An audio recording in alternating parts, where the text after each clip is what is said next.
system started. What was that?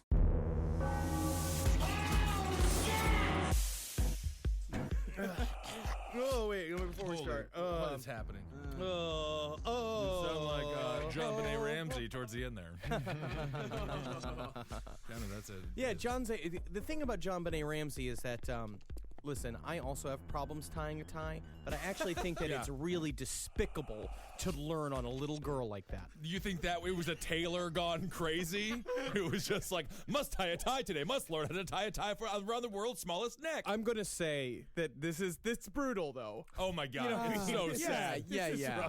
We're covering John Benet Ramsey today. Yes, okay, so John Benet Ramsey, rest in peace. Beautiful girl, did not deserve anything that happened to her, but we're going to discuss her case, which is a worldwide phenomenon and much, much larger than we have been led to believe. A T for two, a two for T. John, you're with us.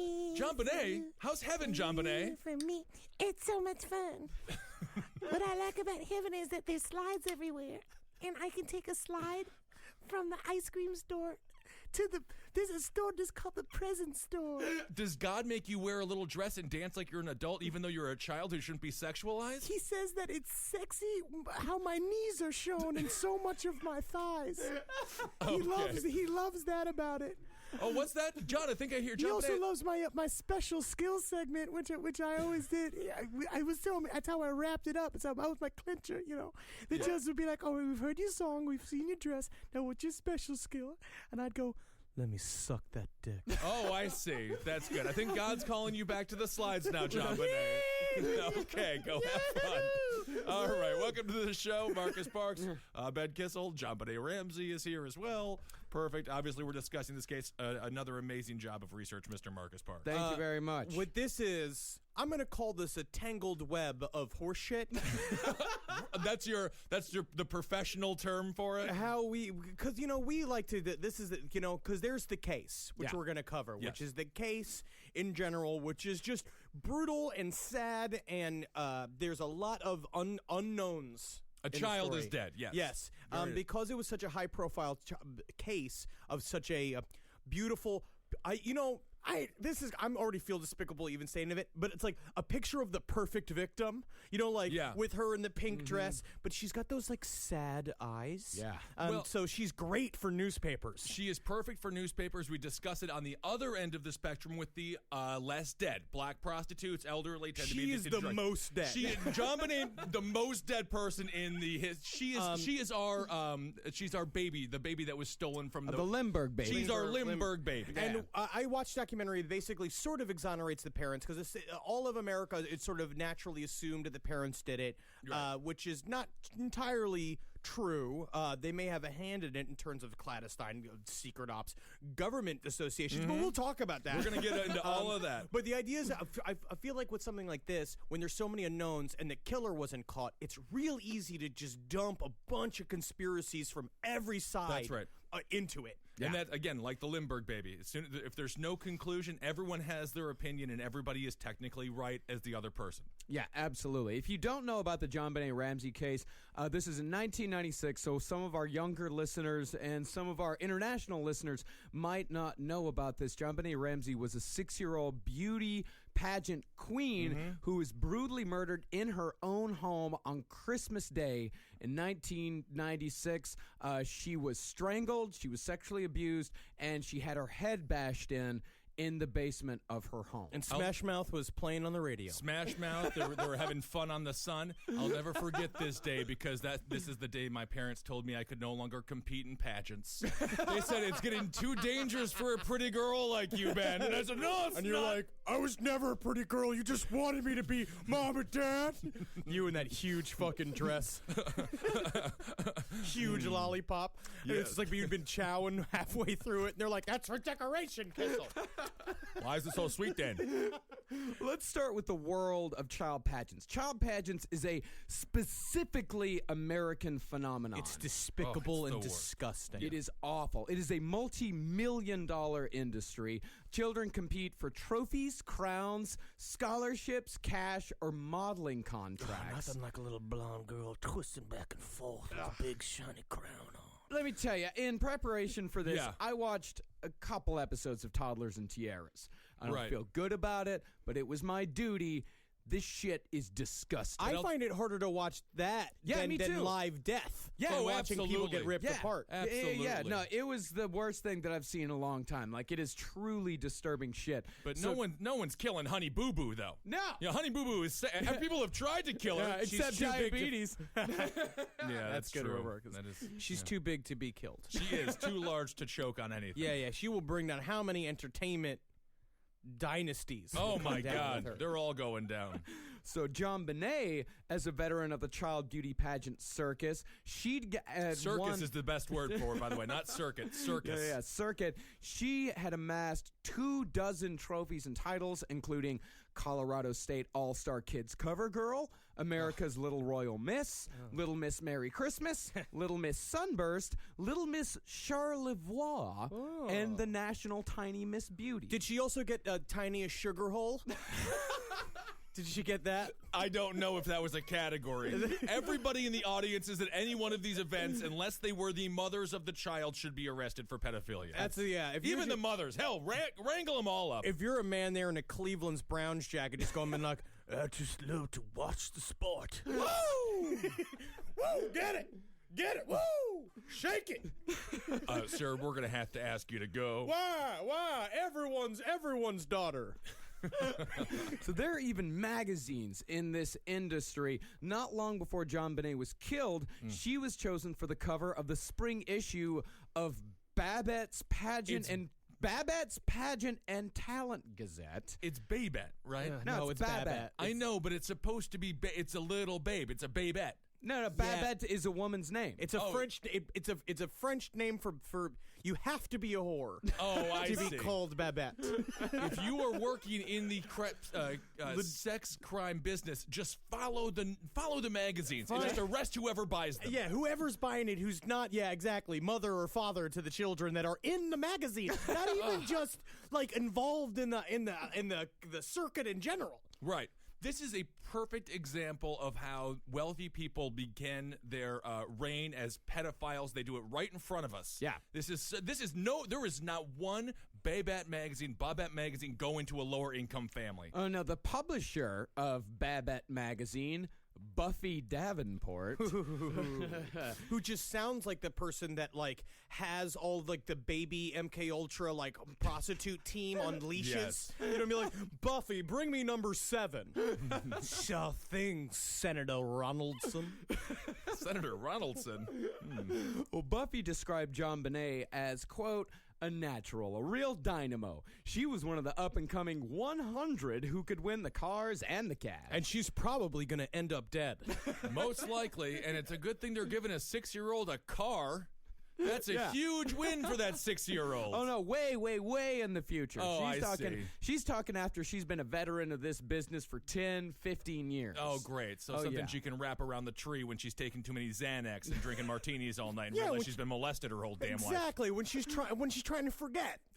Right, yeah. Put her in a nice car. That'll help. Well, about the effects of child pageantry, William Pinsoff, president of the Family Institute at Northwestern University, who studied child actresses and models, he found them prone to drug addiction, eating disorders, and depression in puberty. He said, for most kids, performing is not a good psychological experience. I'd like to see the raw data on that. Oh, wait a second. Oh, there's piles of it. Yep. Oh, wow.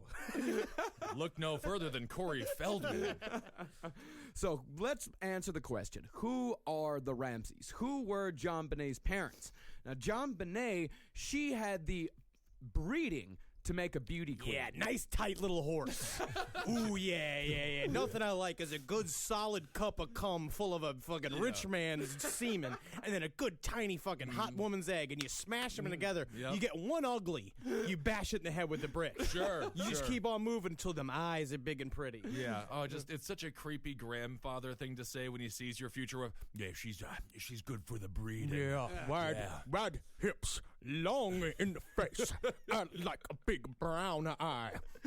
Big brown eye. Ample bosom. So her father, John Bennett, was a handsome former Navy officer and private pilot, But most importantly, he was filthy fucking rich. Yes. Yeah, he was. They had 2 homes. Their home in Colorado, 4 stories, and their vacation home in Michigan, where John was from, also a gigantic mansion. He helped found a company called Access Graphics, which was eventually bought by Lockheed Martin. What I love, like a name about Access Graphics of that kind of company too, is that it's so nebulous. You could not tell what it is that they do. No. He's a software company. But when you look in Access Graphics, I was like, started to dibble around stuff, but they all just kind of said software company. But Lockheed Martin, we know, is a weapons developer. Yeah. Right. So this guy worked for a company that did a lot of miscellaneous things for probably, I wouldn't even say nefarious company, but like Lockheed Martin is just, they're the war makers of America. Everybody knows what they do. It's interesting. If you ever watch the CNNs or MSNBCs of the world, they're all sponsored by a company called Northrop Grumman. So when they're leading you up to war, they're basically just Northrop Grumman is just like, can you do 15 minutes about how we should go invade Syria to get our numbers up? It's all a huge game, people. but Lockheed Martin is the exact same way. Yeah. They finance a lot of everything that they finance a lot of our news. Yeah. 2.5 Men. They were part of the team behind that. Yeah. So Access Graphics, they reached $1 billion in sales in 1996. So it was a gigantic company. As far as John Bonet's mother, Patsy, goes, she herself was also a beauty pageant queen. She was Miss West Virginia in 1977, and John Bonet's Aunt Pamela was with Miss West Virginia 2 years later. Sort of like the culture of generational influence in the MK Ultra breeding programs. Absolutely. Interesting. Yeah, absolutely, which we'll get into. You better believe we'll fucking get into. Yeah. Like mommy, like daughter. Hologram universe.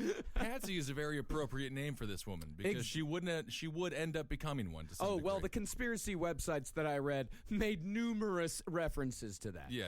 Patsy and John had both a son and a daughter from previous marriages. John Ramsey's daughter was killed in a car accident. I don't see any quotes over car accident, Marcus. That was just 4 years before when the daughter was 22 years old. So John has 2 dead daughters under his belt. Well, she was the only girl to die in a car accident who was shot in the head. She was murdered in the head. So Patsy Ramsey's son, he lived in Atlanta at the time of the murders, which that will become important later on. Linda Hoffman Pugh, who was the family's cleaning woman for about 14 months prior to the death. That's how white they are, is that they had a white cleaning woman. Yeah. Ultra white. Wow. That's how rich you can be. Yeah, Yikes. they had a cleaning woman with a hyphenated name. That's fucking rich. Yeah. Yeah, so she says that the Ramseys had a very troubled marriage. She said that Ramsey berated Miss Ramsey for being a, quote, lousy homemaker and cook. Why does she need to be either? You got fucking Linda. You have. I'm sure they have a cook as well. And shortly before the murder, she said that the couple never once demonstrated any affection for each other, physical or otherwise, in front of the cleaning lady. It's like the honeymooners, but this is how it is in real life. Yes. You know, when you're very mean to your wife, she ends up killing your only daughter. So let's go through the timeline. Let's start at the timeline of the murders. Let's start about a month before let's say about 20 days before, on December 6th, the Lights of December parade. I hate these fucking putrid white people parties. When the description of any one of these things just makes my fucking blood crawl. Yeah. John Bonet appeared on her own Little Miss Colorado float during the Lights of December parade on the Boulder Mall. What was really weird is that she had this great crown on that had this, like, target. It looked like a gun scope on the top of it, which is really weird. Yeah, that's kind of fun. Yeah. On December 21st, Access Graphics had their first $1 billion year and celebrated the $1 billion mark at a very public banquet. And what they do at those banquets, when you reach a first ever $1 billion year, is that most of those banquets have black people dressed as tables, and food is just put on their backs. I didn't know that. Yeah. On December 23rd, the Ramseys have a Christmas party. About 30 people attended, and former journalism professor Bill McReynolds played Santa Claus. Oh, that's great. That will become important later on. Another indication of how wealthy these people were. Did they get a professional Santa Claus? No, they got a journalist to become a Santa Claus. They got a powerful man yes, to dress up in a costume. On December 25th, they go to a Christmas party at their friend's house. The friends say nothing out of the ordinary occurred at the party. Other than the fact they didn't bring their family. It's a Christmas party. Isn't that a family event? They did bring their family. Did The Ramseys? Yeah, it was the entire... everyone was there. John Bonet was there. John Bonet was there. Burke was there because they also had a son named Burke who was about 4 years old. Oh, okay. Where's I didn't know Burke right now? Where's Burke? Just hanging out. Burke's the missing link here. Well- who we need to be looking at. Yeah, he's only 4. No, he there- couldn't possibly have beaten and strangled his sister to death. Actually, there is a theory about Burke. Burke which is we'll not get- innocent. Burke did it. We'll get to Burke later. So they arrive back home a few hours later, and according to Patsy, John Bonet is last seen alive at 10 p.m. Well, I mean, because the 10 p.m. is when she has to go through her dances and songs routines every single night. Yeah, before not she even, goes to not sleep. even Christmas. Can't have Christmas off. Absolutely not. Marcus, are you not a fucking... You haven't been out there in the circuit. You don't know what these fucking animals are prepared to do. I Yes. know, I'm not a champion. And that's the only way Patsy ever saw her alive when she was dancing on stage. You know. That's it. So at 2 a.m. that night, neighbor Melody Stanton heard a prolonged scream from a little girl, which was cut short very abruptly. She thought nothing of it, made a note of it, but went back to bed. Is that the blood-curdling, shrill cry of a dead child? Back to sleep. Yeah, whatever. It happens. At 5:30 a.m., the Ramseys wake up to catch a private flight to their second home in Michigan. Right. Okay, so 10 p.m. to 5:30 a.m. Yeah. As far as they know, little girl's still alive. Right. 5:45 a.m., the ransom note is discovered. Patsy Ramsey wakes up. She goes down the back stairs towards the second floor. Remember, it's a 4-floor house. She goes down the spiral stairs towards the ground floor. On the step near the bottom of the stairs, she discovered a 3-page handwritten ransom note saying that John Bonet had been kidnapped. So Patsy, at 5:52 a.m., calls the Boulder, Colorado. So it took her 7 minutes. 7 minutes of freaking out. But that makes sense. That's not that long of Well, time. she had to search the house first. She wanted to make sure that Burke wasn't playing a bit of a goof on her. Classic Burke move. Burke being only 4, the world's greatest career criminal about to be born. Burke was 10, Oh, he definitely killed his nearing sister. puberty. Sort of. Not if he's me. He's got another 5 years. So let's hear the 911 call that Patsy Ramsey placed that night. 911 emergency. Police. What's going on? 515th Street. What's going on there, ma'am? We have a kidnapping. Hurry, please. Explain to me what's going on, okay? There's a note left and our daughter's gone. A note was left and your daughter is Yeah. gone? How old is your daughter? 6 years old. She's blind. 6 years old. How long ago was this? I don't know. I just found the note. And my daughter's Does it say who took her? What? Does it say who took her? I don't know. There's a ransom note here. It's a ransom note? It says SBTC. Victory. Please. Okay, what's your name? Are you Patsy Ramsey, I'm the mother. Oh my God. Please. Okay, I'm sending an officer over, okay? Please. Do you know how long she's been No, gone? I don't. Please, we just got out. Is she right here? Oh my God, please. Okay, Please, there's somebody. I am, honey. Please. Take a deep breath for me, Please, okay? hurry. Patsy?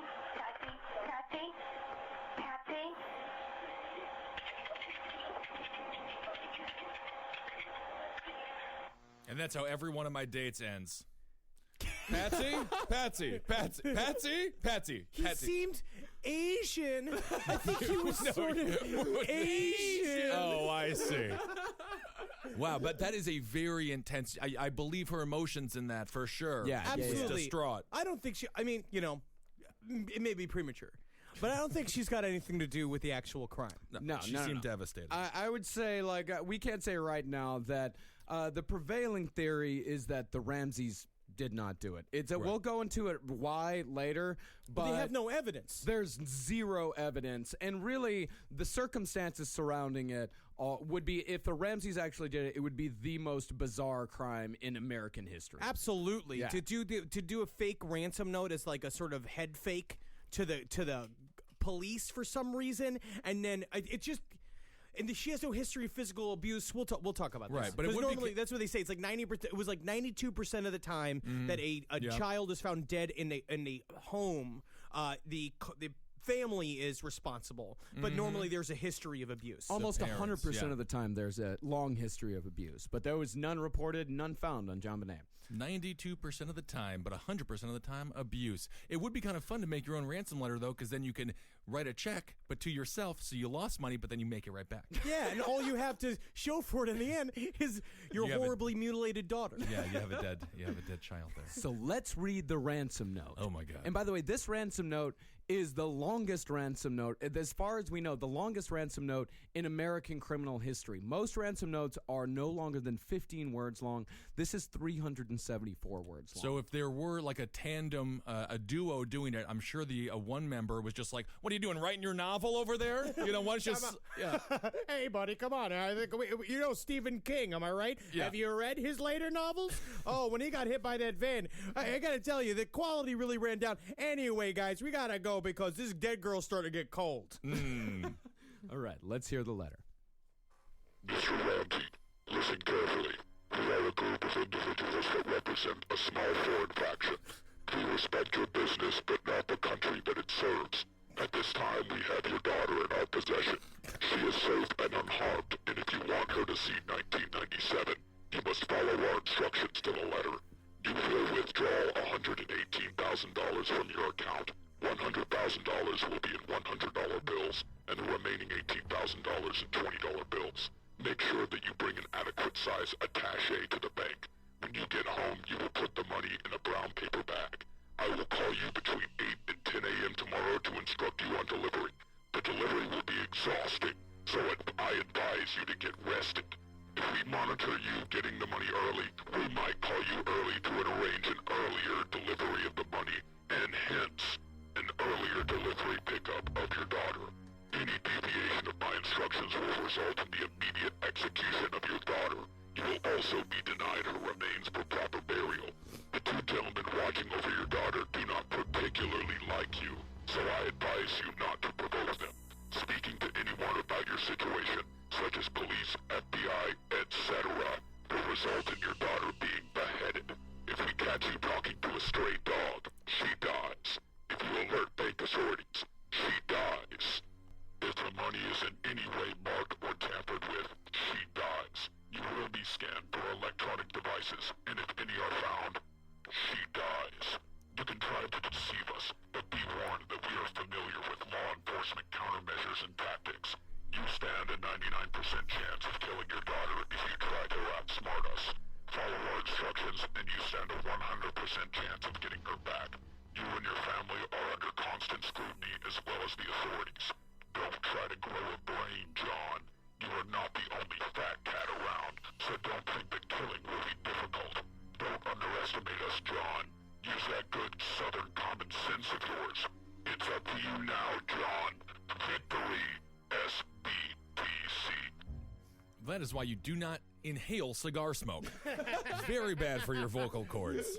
And thanks to Ed Larson from The Brighter Side for purchasing this voice changing machine. It's my new favorite toy. I've been using it for the last 3 days, just willy-nilly. You were having far. You've used it before in an actual ransom situation, Mr. Parks. perfectly executed. I just think it's so sad that John Bonet never did get to see 1997 because NSYNC came out with no strings attached. She would have loved it. Loved it. Oh my God, she would have flipped for it. Too bad she's a skeleton. At this point, she is, and she's never been a better model, which is sad. So after the 911 call, almost immediately, the Ramseys call their family friends Fleet and Priscilla White Ugh. and John and Barbara Fernie. Wait a second. So these guys Mexicans? Are they Mexican or are they Fleet White. What's the correlation between having a bunch of money and having old American wealth and just white trash It names? is cousins marrying each other. that what Because it the is? richer you get, it's not poor people that fuck their. At least poor people fuck their significant others' cousins. You know what I mean? Sure, They all sure. fuck within the same family. Right. Rich people believe they're making each other smarter by just fucking in the family, fucking Right. a direct family. Yep, keeping that blood a royal purple. So 6 a.m., the police arrive. Those family friends that they called arrived after the police got there, but police let them inside, making their very first mistake by failing to Yeah. secure the crime scene in any way whatsoever. And let's go ahead and say right now that the Boulder Police Department fucked this up worse than any other crime investigation than I have ever researched. That's why it points to suspicious questions. Yeah. It's Right. like when he comes in there, like basically they showed up, they let them trample all over the crime Right. scene. Their friends came in there, they're walking around the kitchen. They didn't even search the entire house because literally what you're going to see right here is they searched they searched the house, but they neglected to really search the basement. Her body was sitting there the entire time just ridiculous. behind a closed door. Yeah. They just didn't open a door. Yeah. It's like, yeah. knock, knock. Oh, who's there now? Oh, this is the Boulder, Colorado High School Marching Band. Come on through. Come on through. It's fun. And exactly, it's like they just didn't open that basement door because it's like, we just hate to, interrupt anybody's privacy. We got to have a little bit of evidence melt off the body.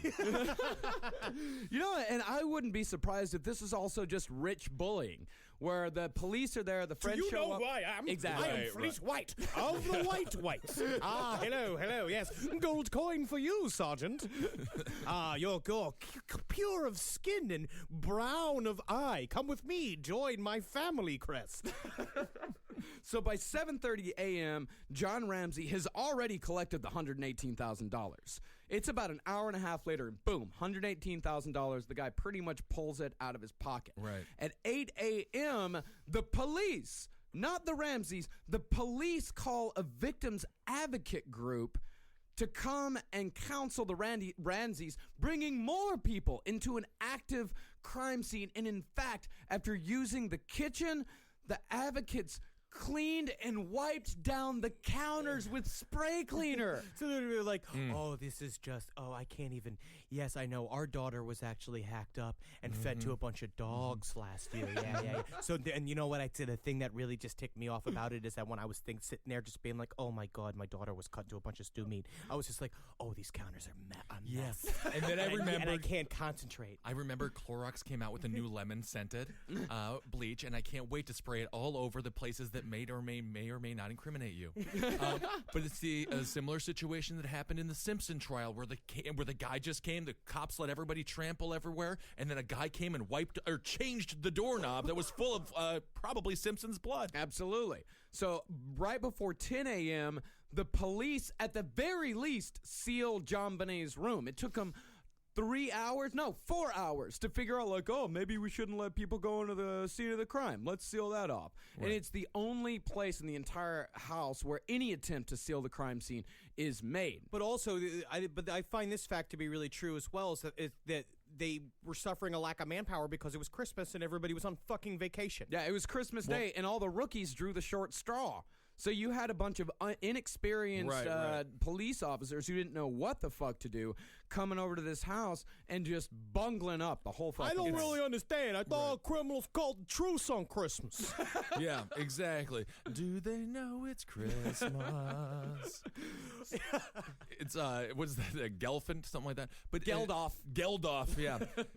And also during this time, John Bonet, John himself, and Patsy, they're very cold with each other, and they're not in the same room. They're in separate rooms and doing all they didn't act as if a couple, like a couple in mourning. You know? That's what people said, is that Patsy was beside herself, upset, and blah, blah, blah, but John was just kind of pacing around. Yeah. At one point, he checked his mail. Right. Yeah, which, I mean, I will admit that it's odd behavior, but not that He's in strange. shock, He's in though. shock. Yeah. Everyone and acts different. That's one thing that pisses me off about people's analysis of this case is that they're judging how a parent should act in grief. Now, and there is no standard for how someone acts. If he called the airline that he owns or his private jet and demanded a refund, then I think that would be, well, we're not taking the flight, so I will have my money back. Yeah, if he's haggling with Seamless about how his summer rolls didn't show up, Right, I mean, right. like that's the problem. He's just like, this is a problem that needs to be rectified. I am emailing and calling customer service. Here's an interesting fact, though. Man, it's crazy to think they didn't even have email back then. Yeah, well, they did, but it was just 96? nerds. I had email then. Metallic Rose at yahoo.com. Yeah. Metallic Rose. Because my two favorite bands were Metallica and Guns N' Roses, and I had no idea at the time how much it made me sound like a ninny. Yeah, it sounds like you should be doing anal gate porn on a webcam. Metallic Rose. Dude, I thought I was so cool. No, I wasn't. All right, you were. So the 8 to 10, because remember in the ransom note, they said that they would call them between 8 and 10 a.m. That window came and went. Nobody mentioned it. Nobody said a single, after 10 a.m. came and went, Right. Nobody said anything. That's very weird. So you would think you'd be waiting by the phone for these 2 hours, 8 a.m. Hey to 10 guys, a.m. Columbo was on. Right. All right, and when I am in a Columbo jag, it's like I may as well be deaf and dumb. Mm-hmm. Columbo is a really good detective if the murder happened in a bizarre way. Yeah. He would have been great at helping this case. Yeah. But he's fictional. But if he would just see somebody shoot another person, I don't think he could solve it. So a little bit before 1 p.m., this police officer, her name is, I think, Karen Arndt. She was the only cop left on the scene. This is very interesting that they had one cop, an extremely rich man who had connections to the defense industry, who had a ransom note that mentioned a small foreign faction, which indicates the possibility of terrorism.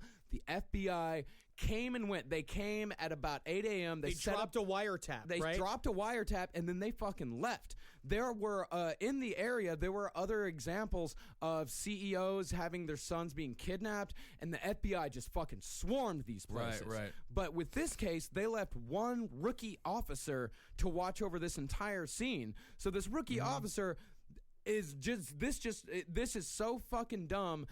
She said that John Ramsey, she said the room was tense. So she wanted to give John something to do. Right. So she told John to search the house from top to bottom, looking for her fucking Which is for his literally daughter. like if you're an NBA basketball player and then you also have to deliver beer to the stands.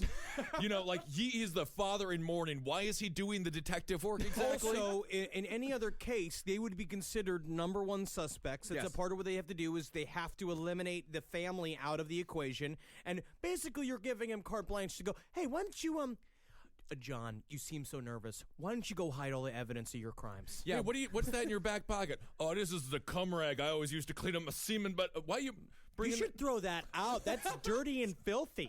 Just got one more wipe-up job. Yeah, so he just gets to go walk through the house. He gets to walk through the house, and he gets to, if you subscribe to the theory that he killed her, he gets to double check that he didn't leave any evidence behind. This is what I'm saying. This is what, just let him go. Yeah. Just let him go. Right. Oh, yeah. Just let him go. So about 5 minutes later, and John immediately goes down to the basement. He goes right down there first. That's weird. Like, he's been down there a whole bunch and, maybe, furiously the night before.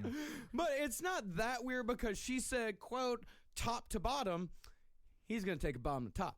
Because he's a CEO and he ain't gonna have no one tell him how to do it. He started from the bottom, killed his daughter, then went to the top, Well, like that rap song. He did the CEO movement where she says, John, why don't you go search the house? And he's like sitting there silent and he goes, you know what I'm gonna do?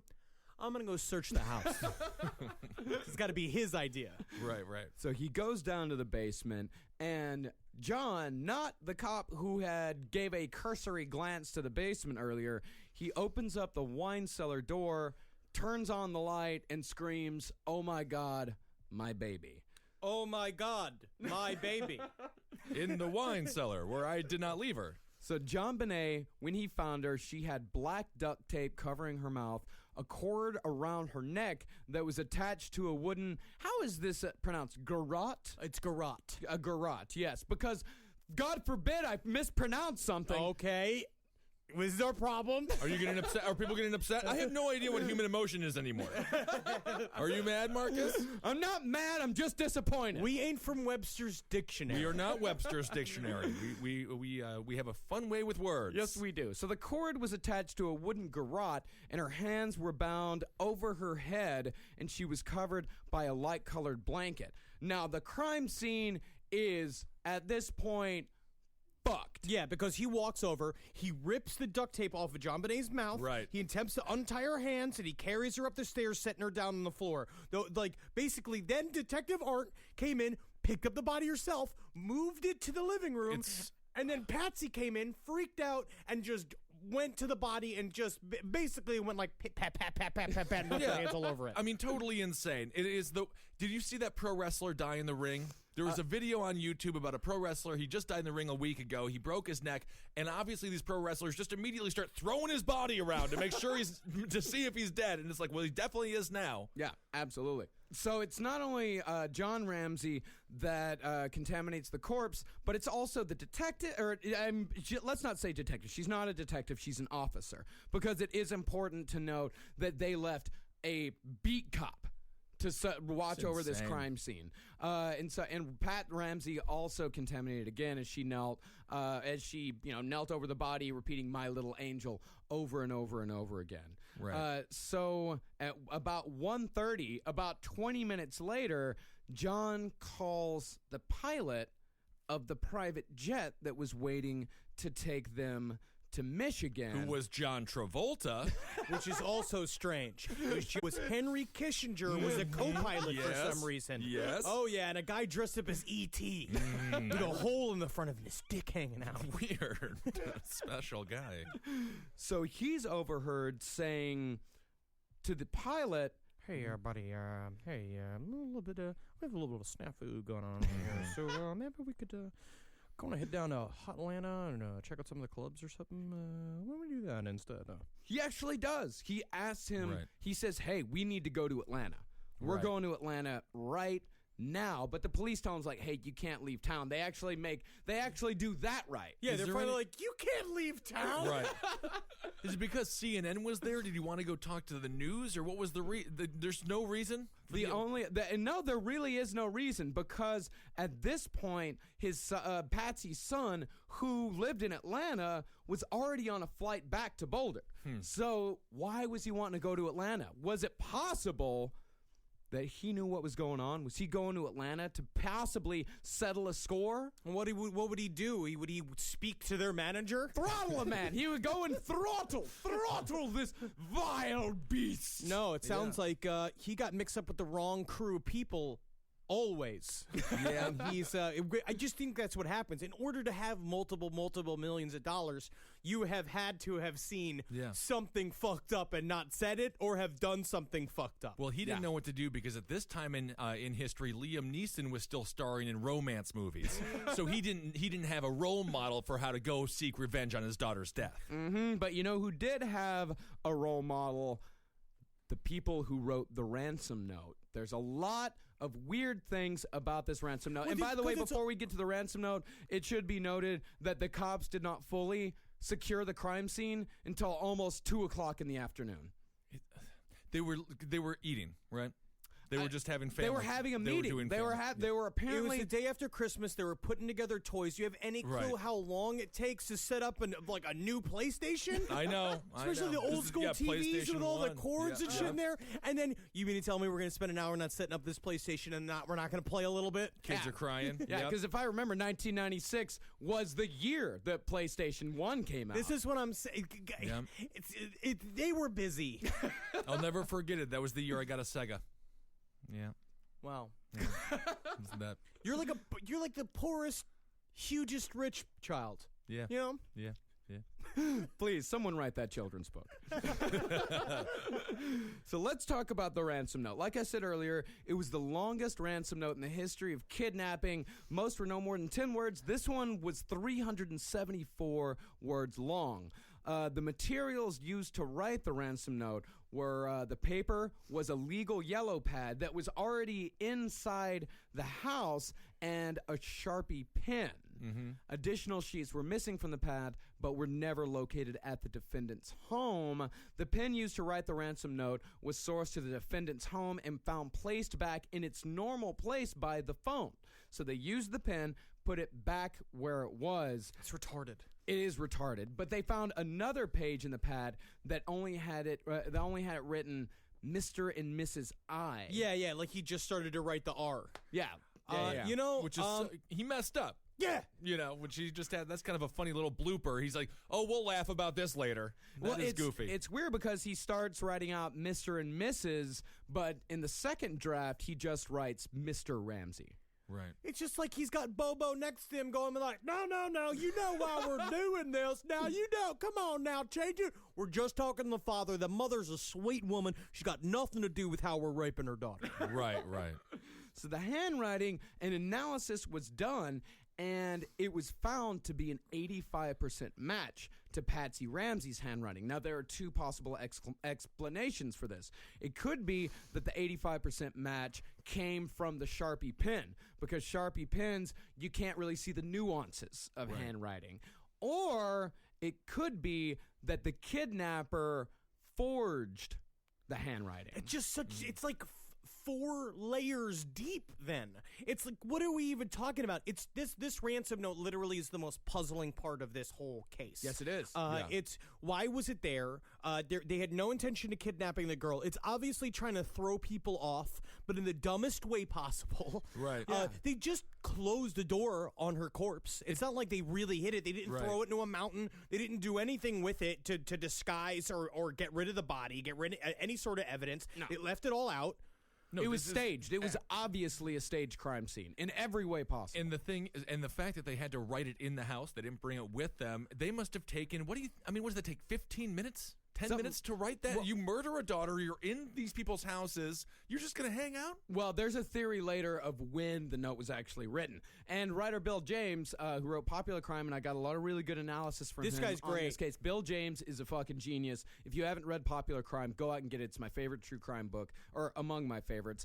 But he's got some theories later on as far as when the note was written. So let's go through the significance of the $118,000. It was during the 1924 World's Fair. I don't want to spoil anything, but So $118,000. Really odd number, right? It's not exact. It's not $100,000. It's not $150. It's not $200. And John Ramsey was a multi-millionaire. Mm-hmm. He had tons and tons and tons of money. So why $118,000? And by the way, there's a great website called the John Bonet Case Encyclopedia that just gathered so many different conversations from around the entire World Wide Web. I'm really happy that they did this, but what is the quality of life of people who spend their whole lives investigating just the murder of John Bonet Ramsey, who are not, to be honest, sexually attracted to John Bonet Ramsey? Hey, I'm saying it's better than watching TV. Could be. Yeah. Maybe the people who did kill her were just super big or super dumb, and then one guy was like, "What's the biggest number you can think of?" He's like, 118,000. That's a fancy dancy number. That's a big number. I bet we could get 118,000 Big Macs for that. Wow. Whoa. Only on Wednesdays we can go down to Burger King and get Whopper Wednesdays for $1 because we're still saving money. So the most likely explanation is that year John Ramsey's bonus was $118,000. So somebody would have to know that. Somebody would have to know that. Somebody within the company would have to know that. Yeah, so, there's a couple of different theories. It could be that somebody within the company knew it. It could be that the Ramseys knew that they could get that money very quickly. It could be that they found a pay stub in the house. Yeah. That's the other thing is they could have went through his personal effects, saw a pay stub for $118,000, and be like, I know he's got that. Yeah, I know he's got that, and I know he can get that quickly. Yeah. Right. Which he did. He got it in about an hour and a half. Or again, this is what he wanted to spend his bonus on. I'm reminded of Christmas Vacation when Chevy Chase is looking through the window and he was fantasizing about the pool he was gonna buy with the beautiful woman. $118,000 to have your daughter murdered. Yeah. Hey man.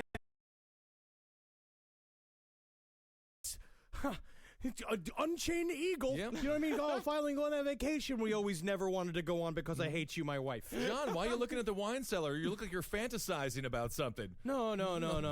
Just thinking about the bonus. I just want to buy some rope, you know? Yeah.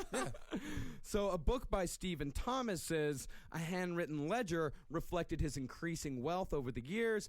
This guy would later find records showing that as of May 1st, 1996, Ramsey had assets of over $7 million and a total net worth of over $6 million. Total liabilities were an even $1,118,000. Interesting. So that's another 118. And here's one that's a little more esoteric. 118 minutes is the runtime of Silence of the Lambs. Well, there's a lot of pop culture stuff going on here because the letter, the ransom note, if you read it, it sounds like the person who wrote it is taking everything from movies. That's why it sounded so good with the voice changing machine. Yeah, exactly. Like, if a stray dog sees you, she dies. Which also plays into something I feel like that is very John Ramsey-esque. You know, that seems like something in his brain. You'd be like, I know how to write the perfect. I've seen movies. I know how to write the I can do perfect this. ransom note. And it's very interesting. It's very theatrical. Yeah, it's extremely theatrical. Right, it is. 1:18 p.m. is associated with this in a movie related way. In the movie Nick of Time. Possibly Johnny Depp's last good film. Oh, yeah. Oh, that's stop right. it. This is the quote-unquote Nick of Time at which the father could have saved his 6-year-old daughter if only he'd shot the governor at this exact time. And I would also say people that would call themselves super fans of the movie Nick of Time are also possibly pedophiles. Could be. And also, this is just straight racist that $118,000 in American means 1 million in Mexican pesos. Really, the currency rate at the time? No. Yeah, that is not racist. That is not racist. That is a fact. The currency conversion rate at the time, $118,000, did equal 1 million Mexican pesos. Oh, Pedro, if we get $118,000, we can get 1 million tacos. Now that's racist. That is technically racist. That's because my fact is numbers. Right. Mine is numbers. Yours is tacos. To be fair, tacos are an amazing food, and thank you for your wonderful Can you imagine, Pedro, 1 million tacos?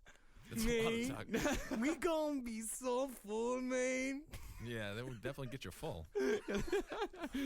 So let's get super esoteric here. Psalm 118 in the Bible is a chapter that's often used in the charismatic Pentecostal movement.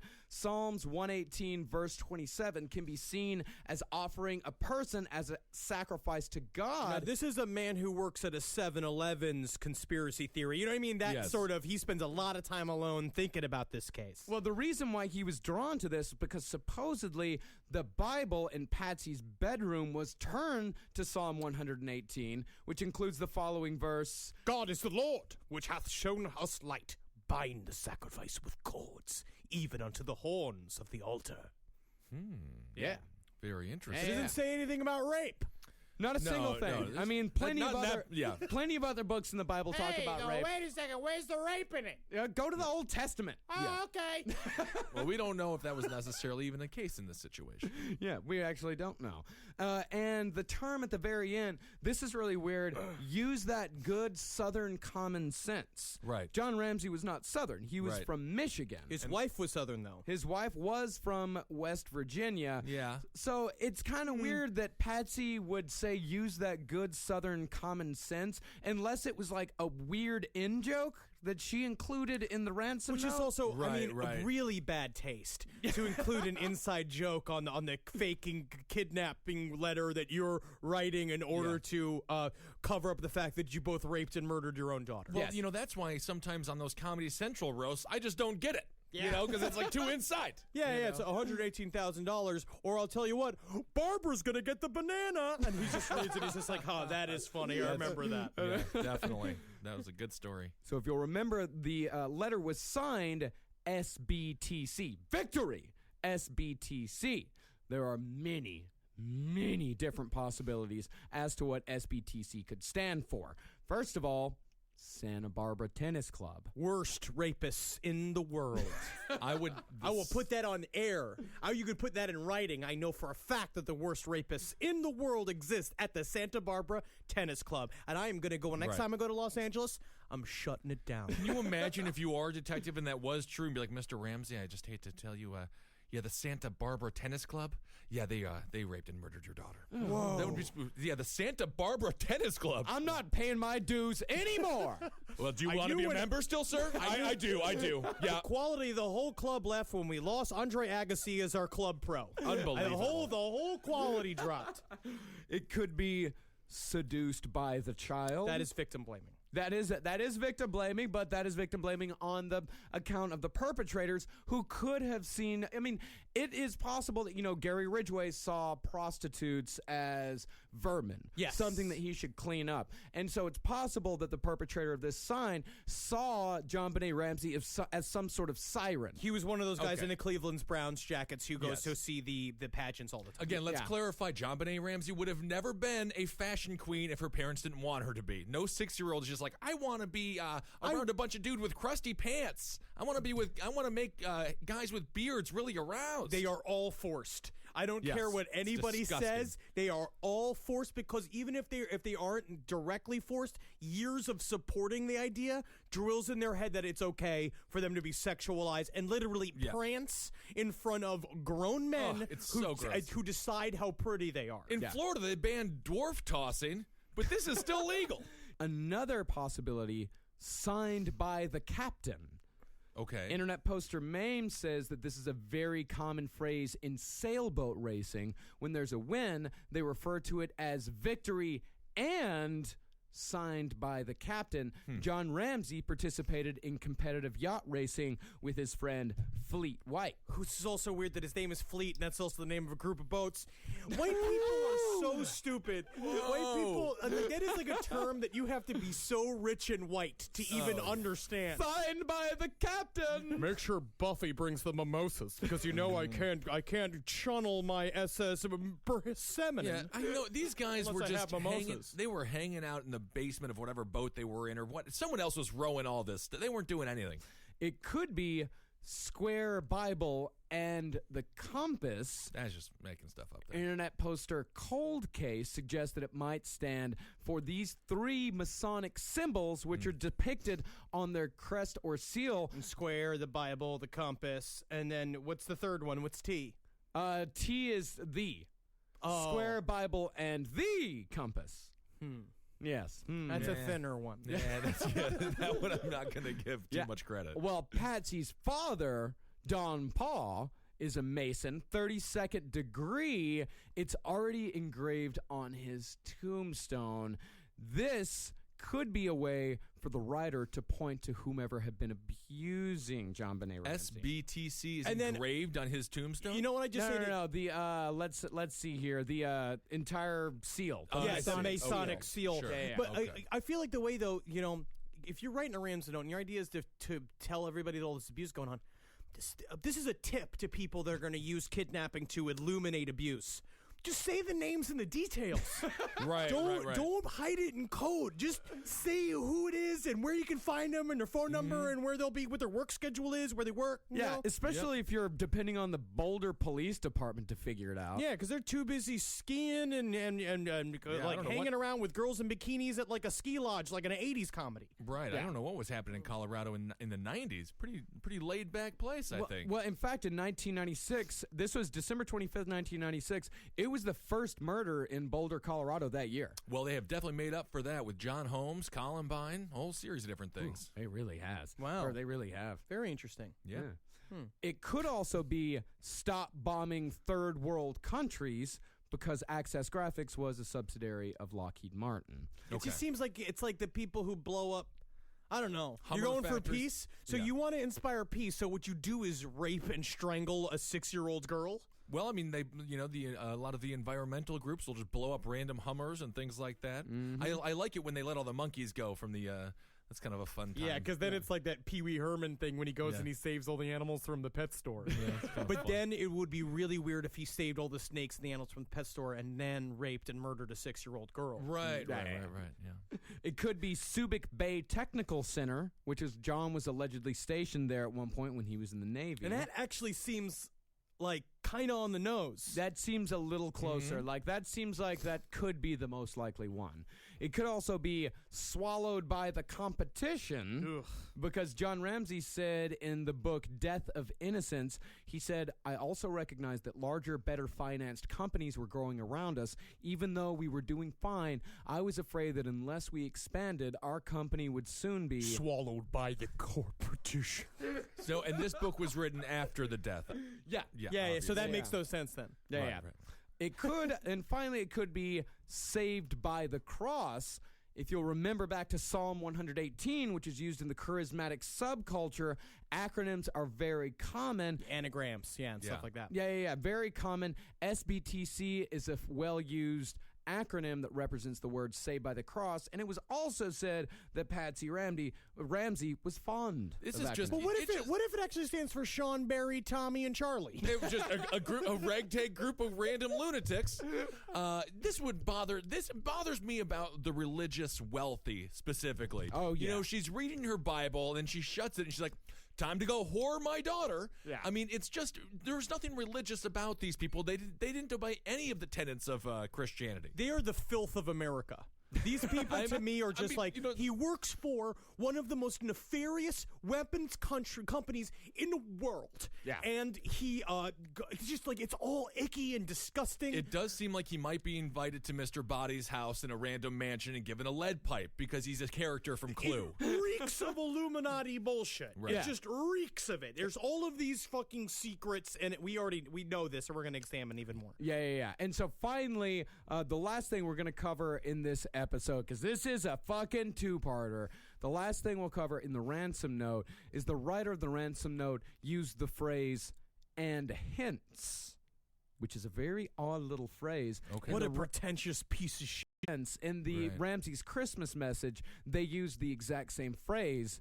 They said, Had there been no birth of Christ, there'd be no hope of eternal life, and hence no hope of ever being with our loved ones again. That is a creepy sentence for that to be Christmas used. letter? Just say Merry Christmas, John Bonet's doing great, the house is looking good. You know, it's just like, that's all you do in a Christmas letter. You would think so. so Patsy Ramsey would use the phrase, and hence, in subsequent interviews. John Ramsey was also heard using the phrase, and hence, on a recent webcast. He said, The justice system is a government organization, and hence should be looked at with some degree of skepticism. now we can bring this back to another man who was caught by a very strange phrase that showed up again and again. Eat your cake and have it too. I will have my revenge! But It's those And weird hence. little things that can possibly trip people up. like, And what are again, they- these weird little things become a little bit more powerful because it's not solved. So you just look for clues anywhere, and they are all around. And speaking of that, next episode we're gonna go through the investigation. We're going through a little bit of the ye old rabbit hole. For we're this gonna, next episode. Oh, big rabbit Yes. hole. We're gonna go for the case against the Ramseys, the case for the Ramseys. The next episode is definitely it's a rabbit hole. I attempted to. I watched about 45 minutes of attaching the murder of John Benet Ramsey, saying that Twin Peaks had prophesized it. Yeah. And I really do believe I lost long division. You know what I mean? Like, I feel like I was so confused last night. I was just drinking scotch, smoking weed, trying to listen to it and understand it, and just being like, I am no longer a person. Yeah. And that was we were turned on to that by listener Claude Wilson, who sent us some really good information on John Benet and the magical significance of it. We're gonna get a lot more into the information that he sent on the next episode. He also sent us an awesome fucking horned skull. Oh, in the that was mail. him. That Thank was you. him, and it will be the centerpiece of the new altar that we're building here in the studio. I'd like like to say thank you to all the support I got for my recent job. Let's give a hearty congratulations. Mr. Henry Zebrowski will be one of the stars of the new Heroes show on NBC. It's pretty cool, and it's true. I will not say magical ritual was not involved. I cannot say that. I definitely worked on it. We had a loud discussion at the bar, Marcus and Henry both against me when it comes to ejaculating on paper that may or may not have a pentagram on it. So, you were being a negative Nelly, Ben. I wasn't being negative. I just don't know about coming on paper. The proof is in the pudding. No, that's true. Maybe I'll try it tonight. Because of this job, I'm going to be in Toronto for the next 2.5 months. So what the fuck do I do in Toronto? If you live in Toronto and you know something that's creepy or fun to check out, let me know. That would be amazing. Yes. We also want to thank a listener, Leela, who sent us both a king cake. Oh, in so the mail. cool. A king cake, which we will be eating soon, and also sent me an executioner's hood made out of the Texas flag, as I requested. It does make you look like you're a Klansman. But if I mean, it does, but if I pull it back, then I look more like a Puerto Rican superhero. I am going to say we were going to record an episode of Roundtable of Gentlemen. Kevin Barnett was here, and Marcus put the hood on, and Kevin, I could see in his eyes terror. Yeah, he got visibly scared. nervous. Yeah, he got visibly nervous. And if you guys want to fucking send us any bullshit, just go to creeklic.com. Our address is on there. Just be sure to do Last Podcast on the Left.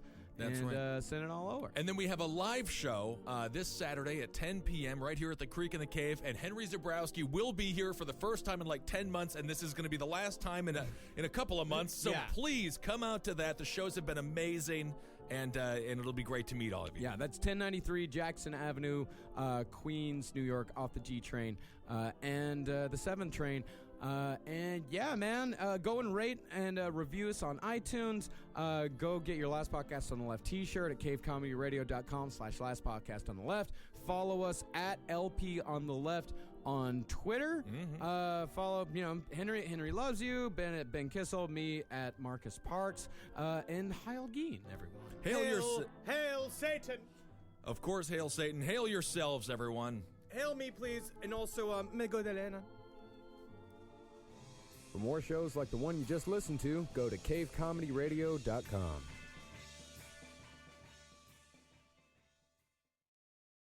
Before we get started, I'd like to remind y'all that this Saturday, April 26th, we got Last Podcast on the Left live at the Creek in the Cave, 1093 Jackson Avenue in Long Island City, Queens. Go to creeklic.com for more details.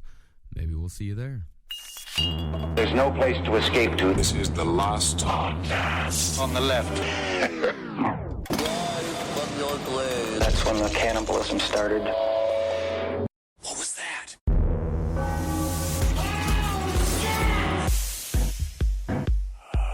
I just thought maybe it's just how deep the inside of my head is. Yes. Oh, Ben, push me down. Thank you for being my dog nanny, but now you can be my pussy nanny. Is that how we're going to start the show? I don't like it. I don't like it one bit. That's Marcus Parks. I'm Ben Kissel. And then we got this fellow over here. My name's Karma, and I'm Ben's boss, and I love it when Ben's late to work, because then that means he's no longer my employee, because I fire him for a couple of minutes, and then he becomes my clandestine lover. What is wrong with you? That's disgusting. She's a wonderful let the woman. puppy come over here. I want to smell its pee. And then I want you to push All right. it inside of me. That's enough. They don't listen, right? No. They can't possibly listen to this and still have you No on one's the listening. dole, right? They can't Well, know this you isn't this- fondle the dogs all day. I don't fondle the dogs. I've watched you with the dogs. I cuddle the dog. You grab all the dog and you hold it up They're next to you. 1 pound each. I'm just saying it's scary how much you control the actions of the dogs physically around you. They're very small dogs. There's no way around not control. You have to control them. You sound like a Larry King. Oh, take it easy. Good Lord. Larry King, the pedophile, or Larry King, the talk show I'm never host? talking about Larry King, the talk show host. Oh, okay. From now on, every time we mention Larry King, it's about... No, I'll say old Jew suspendies. Larry King. Yes. I see. All right. So today we're going to talk about remote viewing and and some other very, You very sound fun excited. things. And I I'm am glad that excited. you're excited. I'm excited. Koppel was talking about it on Nightline. So Ted Koppel. this is a big time event. I certainly hope that no one uses remote viewing Yes. to look inside my underwear drawer. What's in there, Ted? Just tube underwear. The type of underwear you can just stick your balls through. Oh, I like it. Ted Koppel. Remote viewing. I was pretty good. I'm pretty good at Ted Koppel. I guess so. I mean, we don't have any. Yeah, that's not a terrible. I'm Ted no Koppel. Richard Little. Yeah, well, yeah, Richard Little was very good, very talented young gentleman. That's for sure. All right, Marcus, explain what this is. So we're also gonna be talking about astral projection, but that's gonna be later on in the show. But we're gonna start with remote viewing. Now, remote viewing is the ability to see distant or hidden objects, events, and location beyond the range of the physical eye. How I felt until after seeing Under the Skin last night and seeing ScarJo's bush. Oh, They showed her bush, huh? it's the best. It's really Her good. bush is the best? How is a bush the best? Bushes are all the same. How can one bush be better than another bush? No, they're not. Some of them are coarse. Some are fluffy. She's got a top niner. A top in the niner top bush? nine. Yeah. What prompted her to show her bush? She's an alien. Yeah. Oh, I see. No inhibitions. No inhibitions right. whatsoever. She doesn't even know she has a body. Oh, I That's see. my favorite way to meet a lady. A girl who doesn't even know she has a body. There's a surprising amount of nudity in those alien movies. That Yes. Species movie, I used to jack off to that all the Ooh, time. love me some Natasha species. Henstridge. All right, so remote viewing, I did Yeah. this. Under the Skin, also very good movie. I Very highly, good movie. Highly Check it out. recommended. Go check it out. So, for example, a remote viewer might be asked to A, describe a location on the other side of the world that he or she has never visited. You can't do that with just a postcard, right? You could. You Yeah. can, technically, Yeah. but Yeah. still, it's better to do it with your brain telescope. B, describe an event that happened long ago. C, describe an object sealed in a container or locked room. All right. Or D, describe a person or activity all without being told anything about the target, not even a name or a designation. Well, see, what I found doing some of the YouTube research, This is your people, problem, is that first you say YouTube research. YouTube research, And I also take some umbrage with you calling it research. umbrage. All right, let's not get too technical over here, Mr. Umbrage. Heller. All right. Stop with that. I'm doing the Heller. I'm doing it. That's fine. I'm doing it. It's like Jackie's meow. Yeah. They just tend to draw a lot of pillars. They draw a lot of pillars and they draw a lot of walls. Well, and then they it do a turns thing- out that there was walls involved. We will get into the methodology Yeah. of like how one remote views, but it's actually very interesting because there's a lot of different theories as to why it even works. There's sort of a floofy-doo idea, like the term when you have tuning forks. The way they describe the universe is like if we live in a multiverse, right? If we live in the idea that there's no such thing as time, and we're all information is present at once, and all options are available at once, all future options, all past options, they're all just floating around in a goop, right? Our brains are like giant antennas, which is true. Like they can both receive and send down signals. And the way they say remote viewing works technically is this thing called the term I wrote down here. It's hold on one second. Damn it. It's like synergistic. Well, first, you definitely have to put on some weight. Synergistic And then- quantum entanglement, which is this idea. How come you couldn't remember that? I don't Henry? know. Synergistic quantum entanglement. Because I was also I was high. All right, Yeah. I could not remember the term. All right, so I had to write it down. Yeah. So the idea is that Honey, like we a are tuning- not getting married. We are becoming synergistically entanglemented together. But the idea is that like a tuning fork, if you have two tuning forks at the same pitch and you hit one at the end, one at the one end of the room, on the other end of the room, the tuning fork will also vibrate. And the idea is that your brain can kind of stick its head into what they call lines of thought, and basically you pick it up. And so you can be in two places at once. And you can shake a fork around. You can shake a fucking fork around. Well, isn't that exciting? All right. And then there's also an idea that we're all one gigantic galactic entity, which is like reason why it works. Yeah. And also that, ghosts are gossipers. I've heard that. Yeah, gossip ghost. So the term remote viewing was coined in 1970 by American physicist Russell Targ That's and right. Harold Puthoff. This is why these guys become scientists. All right, you can't be a movie star with the name Russell Targ. And there's Russell Targ on the red carpet with Audrey Hepburn. And he appears to be wearing pig skin, and he's wearing Bring me Christina Hendricks. I will make wine sacks from her breasts. Yes. Not your typical Hollywood leading man, but ladies we love him. So these guys, they researched remote viewing for 10 years. They used such tools as the magnetometer and the cork detector. Well, again, beginning tools. Yes. This is the very beginning. What are you going to do? We used to think that people ran because they had jumping spirits in their knees. Yeah, I've heard It that. took a long time for us to figure out that it's just muscles. Yep, muscles, bones, tissues, things like that. Harold Puthoff, by the way, I will say, Say that again. What is his name? Harold Puthoff. Puthoff? Puthoff. Sounds like something you tell someone you want to get away from. You put off. Like you're the big-faced man from Under the Skin, and you're being very weird with people around you who just want to go to the grocery store and not get your fingers sucked by Scarlett Johansson. I'm out of the loop on this Under the Skin. Good Lord. This seems like a saucy movie, though. It's extremely saucy. So, all right. So Harold Puthoff, by the way, he was an OT7 Scientologist. See, this is my problem with him. Yeah, this is but a they big went problem. This is the time, like, because when was this? Like early mid 1960s. This was 70s. Yeah, Like they have this thing called parapsychology, which was the very beginnings of like paranormal research, and there was a lot of stuff like that going on with Scientology, with the stress reading and all the different people taking infrared photography of each other. And so it was kind of a revamp of what happened in like the 1890s with the spiritualistic movement. Of course, he actually Puthoff. He cites Madame Blavatsky and her Everybody followers. does. Everyone's Madame Blavatsky. She was the biggest spiritualist of the time. Hitler was her biggest. Yeah, fan. because she did believe Adolf. we were waiting on the seventh race to come save us, and the seventh race was beautifully white. Oh, and they were very coming nice. from space, and so yes, it's always that. It's always that. Space white. That's what It's the like white really, get. Madame Blavatsky is so interesting as you read it, and then eventually it's like, oh, she just hates brown people. Yeah, that happens a lot. Yeah, But this was, I mean, this is the glory days of Scientology. This is the in fun the 70s. Scientology. Oh yeah, man. This Yeah, is they when- were just having a good time. People weren't wearing shirts. Yeah. Everybody was talking about how stressed they are. It was different back then. It was different. San Fernando. Yes. San Fernando. Gems. That's all I can think about is gems. Yeah, well, I think there was a lot of gems around.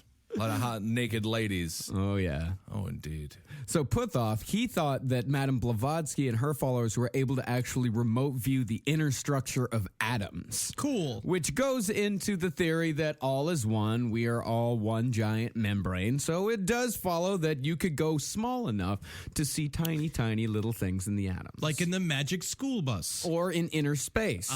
Wonderful I love Martin that. Short movie. Yeah, great Martin Short movie. Now, I'll tell you, they show his bush. Yeah, love that in inner Love space. that But they they show do that. Martin Short is one of the best bushes I've ever seen. Nothing is higher on my bucket list than seeing the curly browns Oh, of yeah. Martin Short. As a matter, I might just remote view that right now. Long, hairy, Martin Short bush. You know what I've been There it is, watching a lot of perfect. is that Jiminy Glick. Ah, yeah, That's very funny. Yes. Let's continue. So other research was done by a group called the Princeton Engineering Anomalies Research Group, or PAIR. Now let's just imagine I mean, what the come on. body types are of the people that have joined up Plum. this society. They are, maybe a little bottom heavy, and they all had a secret little giggle. It was like, "Oh, this is my microscope stool." And I'll tell you, they can't keep their glasses from breaking.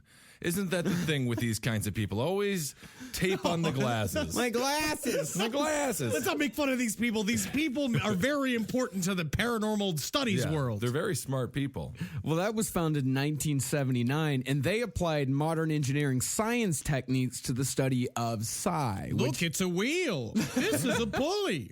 Very cool. They concluded that it is possible to obtain information by means that cannot be explained by known psychic phenomena. And others have also found that remote viewing is affected by geomagnetic activity.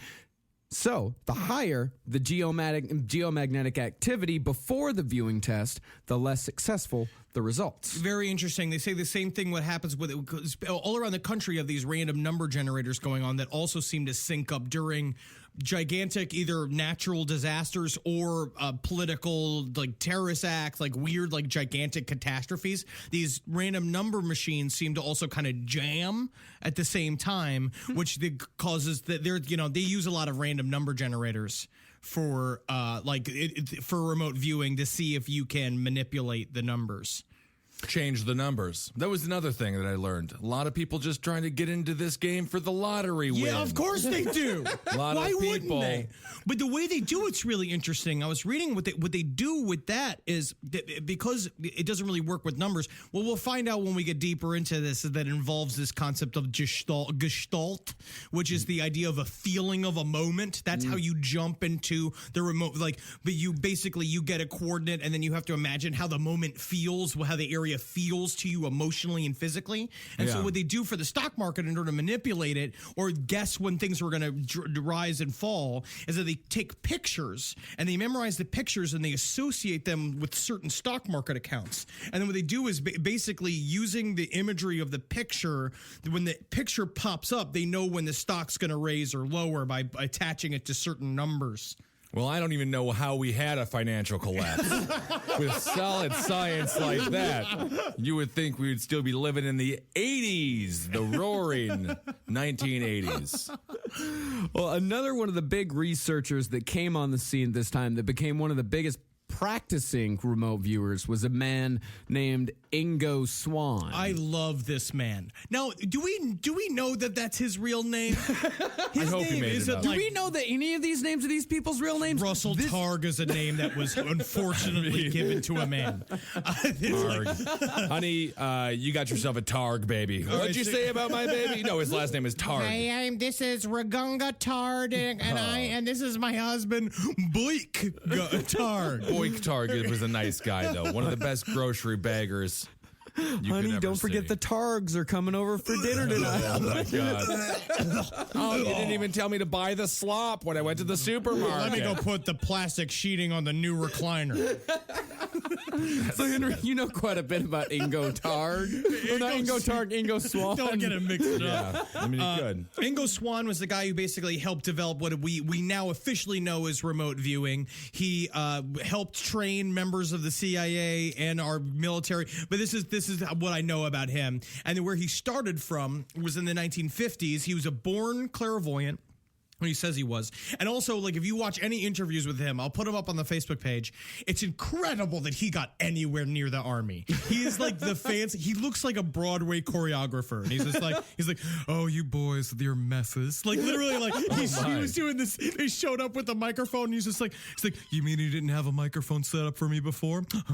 Why didn't you do it before, Andrea? But he's very sweet. He's very cool. Yeah, seems like a nice guy. But they were talking about how, like, where he kind of started was that he grew up in the 1960s. He joined this pataphysical group in New York City. Pataphysical, which is the original version of like the paranormal studies movement. That was when it was all stuff like the beginnings of Scientology. It was all gems and people like strapping I don't know what to their heads, strapping aluminum foil on their heads, going like, I can see colors on my feet. I mean, they're like, what are you even talking about, Richard? And he's like, I left Leslie to come to New York. I've got to find something to do. Scientology was just a nice way for nerds to get laid. It was a great way for nerds to get laid. I like it so much better than the fucking comic book movement and the new nerdist, like Chris Hardwick wearing suits, and that's cool to be nerd now. It was better before when everyone had long bushes. That's right. But Ingo Swann basically discovered he could do remote viewing on his own. And I forget how it actually ended up working him towards working to the CIA. I couldn't have, it seemed like he said it just kind of randomly happened. Yeah. Well, he was doing research and out-of-body experiences for the American Society of Physical Research in the 60s and 70s. This is one of those weird, like, super liberal 60s college organizations that because at the time, because there was, like, the college boom, too. Yeah. So all this money was coming in from the government to use these, like, college research facilities, kind of like how Ghostbusters starts. Yeah. Yeah. It's a lot about, a lot of this stuff is pretty similar to Ghostbusters. And It's pretty great. Yeah, Russell Targ has very similar hair to Mr. Ramus as well. It's out there. Yeah. Leave me alone. I mean, none of these names are any more ridiculous than Egon Spangler. No, Exactly. That's why the Ghostbusters nailed it. Yeah. That's perfect. And there was also other things going on at this time, like the human movement. Yes. What was that movement all about? It's exactly No what one it was sounds wearing like. deodorant. That's what I meant. It was just, no one was wearing deodorant. The human it was movement. a heck of a time to get shoes on a person. Yeah. What do I got to do to join this human movement? Oh, I already did, huh? Isn't that wild? This whole time I've been a part of So it. don't shave anything. So just stop taking care of myself, huh? Oh, wow. So Ingo, he was doing some really interesting experiments where he was remote viewing weather. Where he would do these experiments where he would remote view like the weather in Cincinnati and say like today It's gonna rain in Cincinnati. And then he just became like what my dad does every day, sitting on the fucking porch, and he's just like, hey, it's California, but it's hot, huh? Yep. Am I right? Yeah. Yeah, it is. Yes, it is, Dad. And he would, remote view the weather, and then they'd call up Cincinnati and be like, "Hey, what's the weather like?" And they're like, "Hey, it's cloudy." And It sucks. Knew it. Nailed it. and I forget exactly how he became involved in it as well, but he became the lead remote viewer for the best CIA program that has ever existed, Stargate. Yeah, Project Stargate's pretty great. Real. It's pretty Yeah, it's amazing. real. And so this is what I like about this program was that what it was it's the CIA getting groovy. Yeah, this is what we could call the CIA's groovy period, because I mean the Project Stargate, it was also known as Project Sunstreak, Project Center Lane. That's beautiful. I feel like a couple of agents got into the MK Ultra drugs. And totally side projected to this. Hey man, you know what we could do, man? It's like, you know what I want to see? Yeah. I want to see George Bush's fucking underwear. Yep. Yeah, dude, let's do it. Pretty good. I know this dude named Ingo. Ingo, no shit, that's a name. It is now, man. Yeah, man. I just said fucked his up. name out loud and we created him. Yes. But what Ingo did was Ingo created the organized methodology for remote viewing. Yeah, in 1972, the CIA launched a classified project, because of course it's classified. They don't want anyone to know about this. Yeah. But I mean, usually they don't want things to the American people to know about things because we're killing innocent people in Cambodia or something. But in this situation, they're just like, they're all going to laugh at you. Yeah. if the American people find out about this, they're all going to make fun of you. No, Yeah, finally doing to themselves what they do to people who believe in aliens. Yeah. They make themselves look very silly because the thing is because they got word that the Russians were doing it. This They is the got dumb word. Cold War. They yeah. got word that the Russians and the Chinese were using these sorts of methods, and in fact, Congressman Charlie Rose said, I bet they were just leaking those things just to see if the U.S. would do it. Absolutely. No. They say that it was probably a disinformation thing. That's so funny. Yeah. Congressman Charlie Rose said, "Some of the intelligence people I've talked to know that remote viewing works, although they still block further research on it since they claim it is not yet as good as satellite photography. But it seems to me Not yet. That's good. Yeah. But it seems to me that it would be a hell of a cheap radar system. And if the Russians have it and we don't, we're in serious trouble."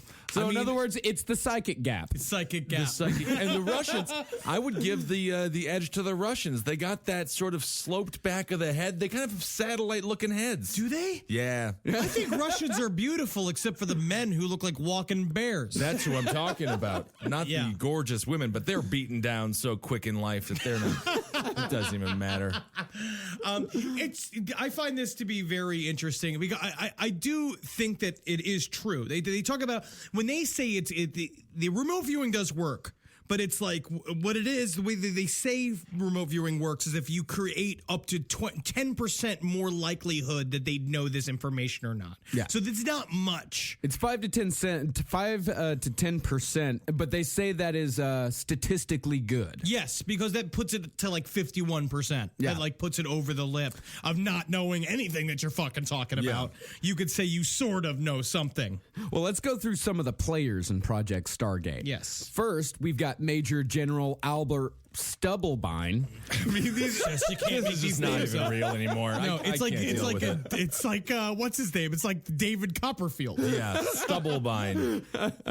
He was a key sponsor at the research internally at Fort Meade. He required that all of his battalion commanders learn how to bend spoons. Yeah. And he himself attempted several psychic feats, even attempting to walk through walls. Can you imagine working for this man who is constantly pissed off? Yeah. Because you know he's just walking around like because it sounds like he's like Colonel Clink. Yeah. Like he sounds like he's from a television show. Him just like walking around being like, I can do it, I will do it, and like him just like walking through walls. Gonna be like, Henderson, get in here. These walls are too thick. Thin up the walls. Thin up the walls, Henderson. I mean, that would just be tough. You must be very angry in the lunchroom. You know, all those straight spoons, straight forks. Him trying to bring the food to his face and just being like, aren't you hungry, Mr. General Stubblebine? He's like, don't remind me, damn it. Bring it to me, come to me, come to me, come to me, come to me, come to me, come to me, come to me, come to me. So after some controversy involving these experiments, and also it's hard to have the numbers meeting. Yeah, it's tough. And alleged security violations from uncleared civilian psychics working in the sensitive compartmented information facilities, Stubblebine was placed on retirement. Was placed on retirement. That is That's sweet. the most gentle way of saying he died of an accidental car accident, like in the middle of an empty road out in the middle of Nebraska. I don't know if he had any information to be done away with. Yeah. You know, I think they let him live.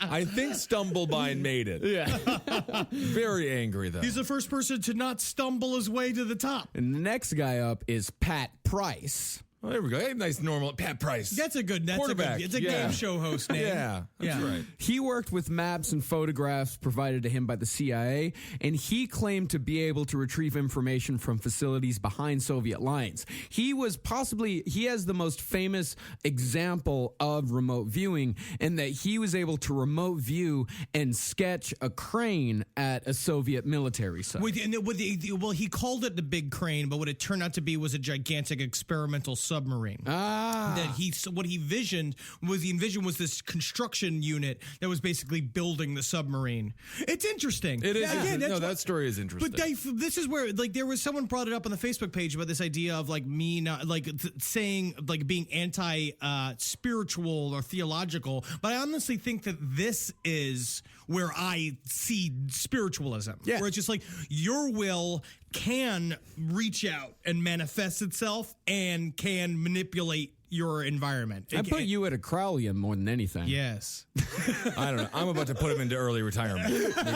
Henry is 4 seconds away from trying to get that coffee to his mouth without touching it. I really do believe it, though. I know. I know it. And Price, he believed that aliens had established 4 underground bases on Earth. Yep. And he often reported on these locations to Dr. Puthoff. And he was also These aliens won't respect me. They say it's because of my name. And he was also Ingo Swann's biggest competitor. Yeah, and that's again where the bullshit comes in, where Right. they literally started competing with each other as to who was the most psychic. Yeah. And it's a very tough thing to prove. Yeah, because technically no one's got any proof. Yeah. So the U.S. intelligence, like during the Cold War, they had like the most up-to-date like sonar and most up-to-date like photographs coming from satellites, and then just bar napkins. Is that what happens? Like, don't put your coffee on that. That's evidence. That's a huge amount of information there. Next guy is Joseph McMoneagle. It's Joseph McMoneagle. It just has the worst Irish name of all time. I mean, Do they have bones? Yeah. Do these people have bones? The problem is, though, any name that will lead you to get the nickname Joe McMo is like the word. You can't. What's be your in the actual CIA. name? Yeah. Nah, it's not to be Just call me uttered. Joe McMo. So he was also a very early psychic viewer. He said he first used his psychic abilities in his teens for his own protection while hitchhiking. And he enlisted to get away from his alcoholic family. And he became an experimental remote viewer in Army intelligence. In 1984, he was awarded a Legion of Merit for determining 150 essential elements of information and producing crucial and vital intelligence unavailable from any other source. Because that's what the one thing they say is it's really about it's quantity over quality. It's the idea is if you can get any details at all remotely viewing, then that's in the win column. Yeah. Well, I mean, it's what Sylvia Brown does, and Sylvia Kinda Brown, is. though, it's to me. But like to me, there's Sylvia also with psychic readers, with that kind, with reading someone's past or reading someone's future. I think there's a lot more to the Anton LaVey school of carnival tricks and how that it's actually, but it's actually not. That doesn't make it shallow. That actually the reading of someone is an important skill in determining their future, because you can tell a totally. lot about how somebody holds themselves. Like if you know them really well, and then it's also what we hear about, which we're going to hear about in another version of remote viewing, is that sometimes you can tell someone a really good future, and that will help them build towards a better future. or make them extremely lazy because they think it's in the bag. Well, either way, they're fucked. yeah. And then finally, there was Ed Dames. He was one of the first 5 Army students trained by Ingo Swann. Oh, he's originally changed it from the name Ed Ladies, which they felt was a little too feminine. Yeah. And he was a monitor, he eventually became a monitor, and he was the guy that controlled the other remote viewing students, told them where to go, what to do. Yep, you got it. Oh, you need a massage? You want some water? I just put it in my mouth. I spit it in your mouth. And he was known as the most extreme of all remote viewings because his target sessions were Atlantis and Mars. Cool. Also UFOs and aliens, and not Ingo Swann said during those experiments they did see water on Mars. Oh. Or the symbology of water on Mars. And then he said that was backed up by the recent research. Yeah, we found it. Very true. And not coincidentally, Mr. Ed Dames has been a guest on Coast to Coast more than 30 times. Oh, they're all pretty available to Coast to Coast. I think so. Coast to Coast just needs to pick up the phone and get them. They're looking to talk, that's Yeah. for sure. So there was just this whole wing at this military base just full of people doing remote viewing and It's things incredible. like that. Yeah, there was at the most there were I think 22 remote viewers working for the Army at this one It's base. wonderful. So everyone No, else like doing like boot camp and like Oh, they're working- stupid. Well, yeah, they're stupid. They are They're stupid. You got to get to the good side of the Army. That's what I'm always talking about. It's like, maybe I'll volunteer for the Army, but I only wanted to be in, like, Good Morning Vietnam Army. Of course, yeah. You know, Vietnam was so McHale's Navy fun. Army, yeah. I was watching this Ken Burns documentary, some documentary about Vietnam, and I was like, this is not right. I saw it. Oh, Yeah. You know, it's fucking good times, laughs. no. Who was that? World War II. They're all bad. Unless you're my dad. What's the one you referenced? McHale's Navy. Is that World War II? No, that was during their early 90s. No, not McHale's Navy. Which one am I thinking of? What's the Vietnam one? Good Morning Good Vietnam. Morning Vietnam. Yeah, all right, forget it. Jesus Christ. No, there's a show, the Vietnam show. There's no MASH. you're thinking of MASH, and that was the Korean War. Yeah, whatever. That's what my grandfather fought in. My grandfather fought in the Korean War. The good one, not your evil one. No, the other one fought in a different war. Scratch it. Delete it all. Jesus Christ. I'm just trying to find the goddamn name of the show. So this program was declassified in 1995. So therefore, we have the training manual that was written by Mr. Ingo Swann. Now, it's really cool. So what you're going to find out here is that, like, what Ingo Swann is before this, like, truly, it was just people who would get drunk at a party and then they'd do the old Johnny Carson game of putting the thing in an envelope. It was a way to impress women. But what he did was create an organized system of methods for the CIA. Yeah, and it's very boring. Yes. It's very long. It is very thick. It was long.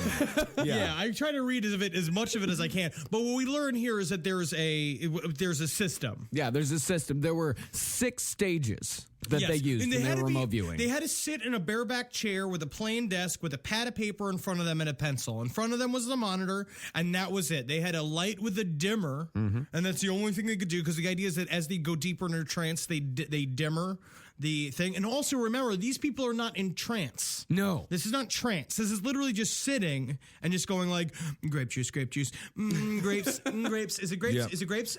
Grapes. Is it grapes? Is it your grapes? Purple. Purple. Is it red? Is it red? Purple, red. Is it Clifford the Big Red Dog? That's right. So stage one, the stage one sites were, is it an island? Are they in the mountains? Is it a desert? And the way they do this very is, broad. What they do is they give them a set of coordinates, and then they say you draw your first impressions, or what they called the ideologies. Yeah. Ideologies. And what you do is you basically draw squiggles on a piece of paper, and then they tell you whether or not that's oceans or mountains. Yeah. Stage two, that would be sites of quality sensory value. So you have Tactiles. tactiles, touch, taste, sound, color, odor, things like that. Stage three, that significant dimensional characteristics, buildings, bridges, airfields. Ben, don't rub your face like that. Why? I have sleep in my eye. I didn't have any coffee this morning. Stage four is qualitative mental percepts, such as the technical area, military feeling, She's research. hungry. Oh, wait a second, I'm just hungry. Stage five is when the trainee learns to, quote unquote, interrogate qualitative mental percepts in an attempt to produce analytical target descriptions, such as aircraft tracking radar, biomedical research facilities, a tank production plant, getting real specific with it. Yeah. And then stage six involves the trainee in direct three-dimensional assessment and modeling of the site and or the relationship of site elements to one another, i.e. airplanes inside one of three camouflage hangars or a military compound. There are with a 20 command pages building. of this. No, 20 pages 20 of just this. No, because I started getting into it myself, and I was just like, oh, I can't boil this down. No, the manual is 99 pages long. You got to read it. Yeah. It's really interesting because it's government writing. Because also, especially when they write the whole thing at the top of being like, there is a matrix of unconscious information. It's incredible. This is a CIA manual. Yeah. This is an actual, but it's kind of like in Beetlejuice, read the fucking handbook for the recently deceased. Like, it's the secrets of the universe, but it's mind-numbingly boring. The government's main job is to take all wildly interesting things and make them real fucking boring. Yeah, I think that's about right. So let's kind of go through a bit of and the manual also has a kind of the process that they go through. So let's go through a bit of that. So stage one, it says, okay, rising, angles across, down solid. Sure. Stage two. No, this is an example of what someone would see. Yeah, this is just an example of the things that they would see. Stage two. Rough, smooth, gritty texture, gray, white, red, blue, yellow, orange, clean taste, mixture of smells, warm, bright, noisy. Ben's knees. That could be, yeah. So far, so good. Tall, rounded, wide, long, open. Oh, no. And this is when they take a break, because they have to take a break because there is a very high instance of burnout in these guys. Yes, they say was it the training burnout. Yeah. And then they also say you cannot be hungry. Ah. That hunger is the worst enemy to remote viewing. Did not know that. So we're good. Yeah, we're fine. All right. And so the stage three is when they start doing the sketches. And they start trying to expand it a little bit. Stage four, they start bringing it down. Rough, smooth, man-made, high, tall, wide. Then there's a bit of a break. And in this one, the trainee said... Sandwiches, coffee. And the trainee said, "This is neat." Continuing. Oh. Doors, windows, colorful, parapets, building, sketching some more. Foreign feeling, people, somber, serious, devoted, enthusiastic. Break. Okay, that's a castle in a city. Is that a castle in a city? That's a castle in a city. That's a castle in a city. That through the that sketch, something? they said that's a Oh, I'm a castle in little a hungry. city. Better eat a Snickers. Yeah. Stage 5. Religious objects. Emanations, robes, candles, incense, religious attributes, emanations. I'm getting molested. I'm getting molested. Uh-oh. Quiet, dimly lit, echoing, large. Religious subjects, emanations. Very interesting. Worship, Is it reverence. like this? I wish I it think was it is like I wish this. you could see I just wanna Marcus's see- hand motions. Yeah. I just want to hear this guy talking to a war vet at a VFW. Just be like, how was your time in the military? I lost 2 legs and I only have My one buddy hand. Manhattan got his feet blown off by a turret weapon. How about you? I ate sandwiches and I saw things in my brain.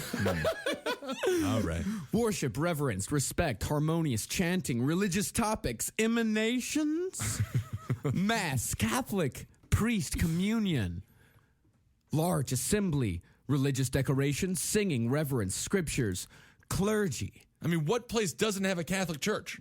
I mean, he's This just is- saying that they chose a specific site. Yeah. Well, I mean, they're narrowing it down. They're narrowing it down. Yeah, they're narrowing Saying, it if you're down. going to say, like, I'm going to say, yeah, there's a Catholic church We in Russia. don't know it's a church yet, Ben. Oh, I see. And so now this is when the matrix has started to get filled in by Yeah.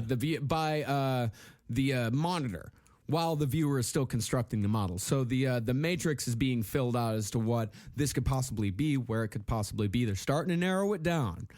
So stage 6, church, hand-hewn stones, gray, rough, very large, very old, war-damaged, monument, dreary climate, international feeling.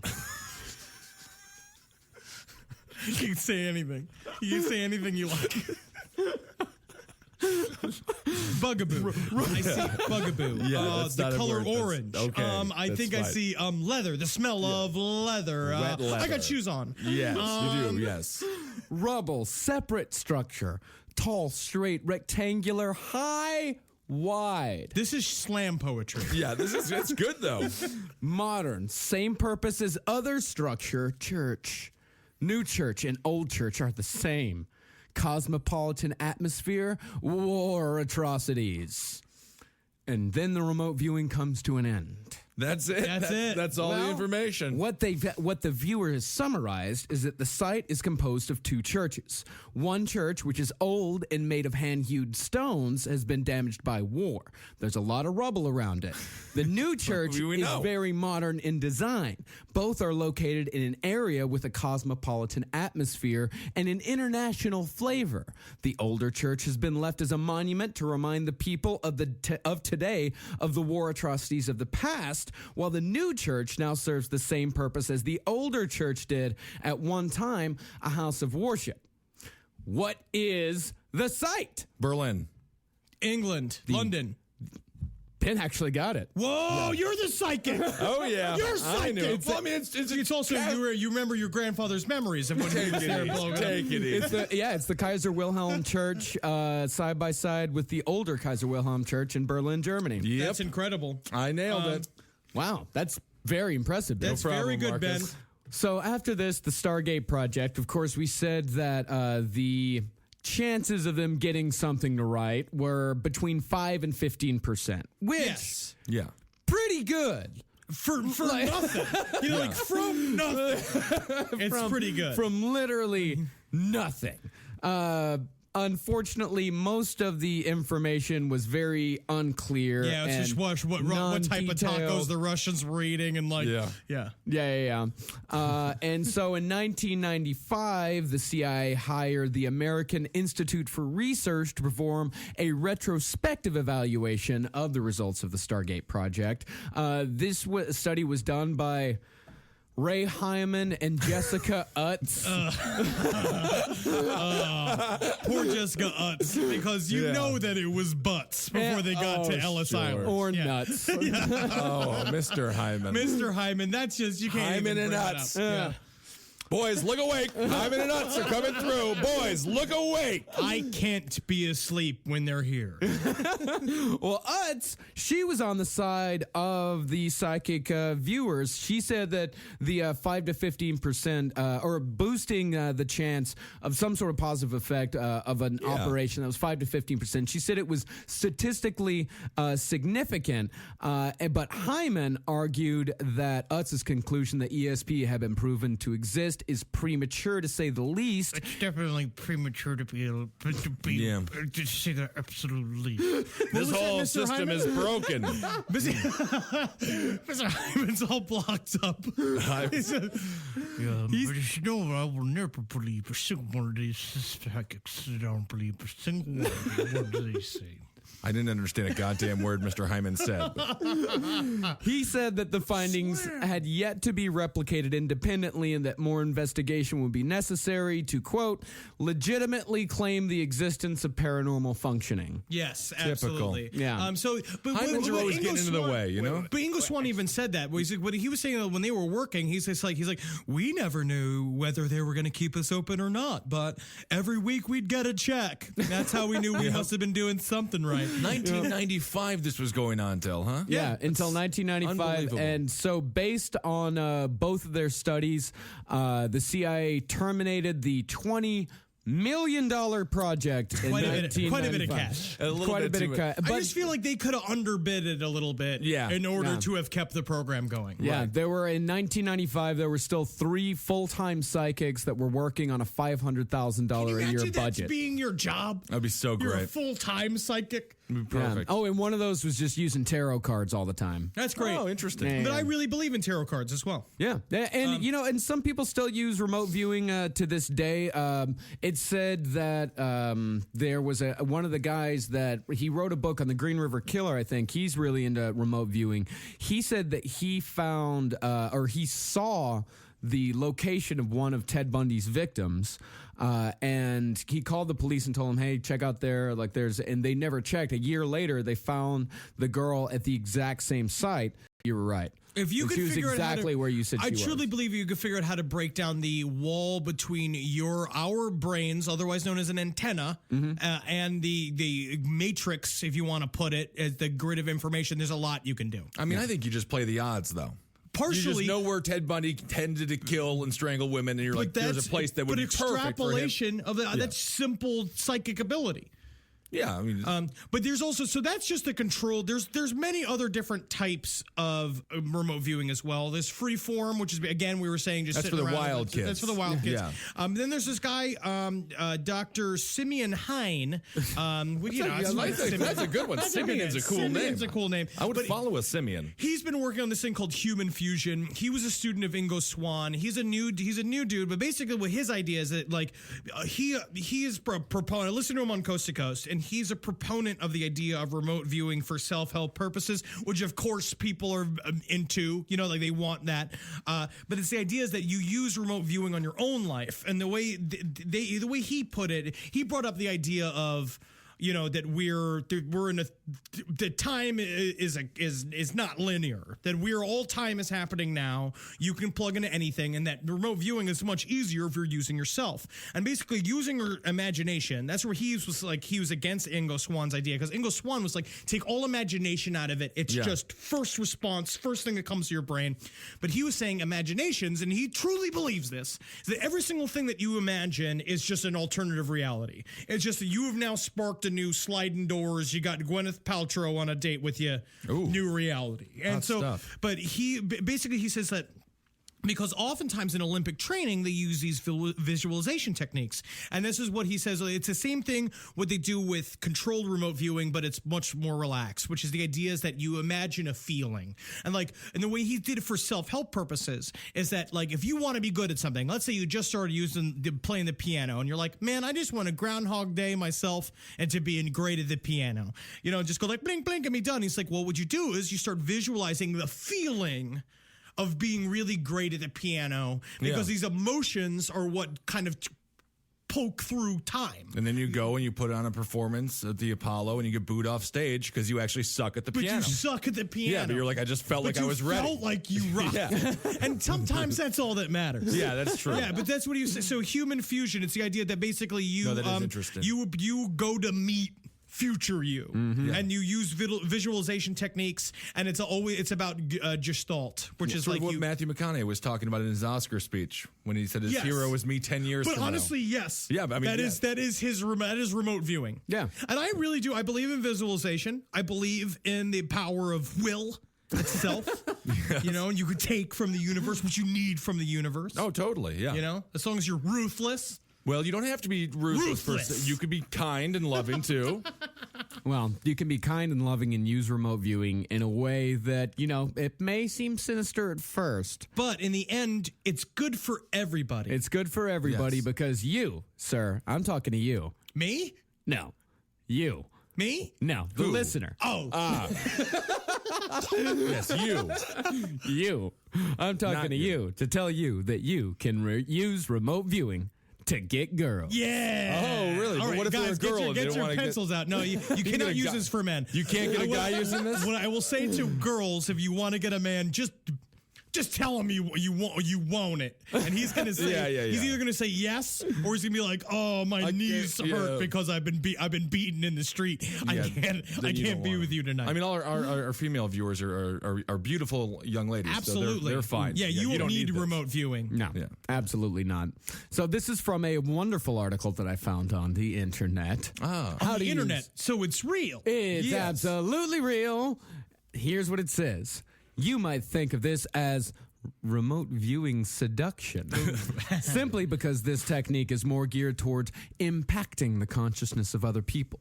Realize that the only thing standing between you and a happy relationship with the girl of your dreams is the way in which that girl perceives you. But that is It's true, though. Yes. If you can change her perception of you, you can change your relationship. A big thing with that helps her. with that is wads of cash. laundry, do laundry. Do your Washing yourself. yes. Lots of things. I keep hearing the term. People say it's very important to have good shoes. Nice Yeah, I shoes. keep hearing that too. It is. Remote viewing. Now, it's good to have a specific girl picked out because you will need to have an image to lock onto. Yeah, it can't just be any fucking hag. Yeah, that you you're just- dragging from the bar like some kind of caveman. Ben. Right. That's illegal. I would never do that.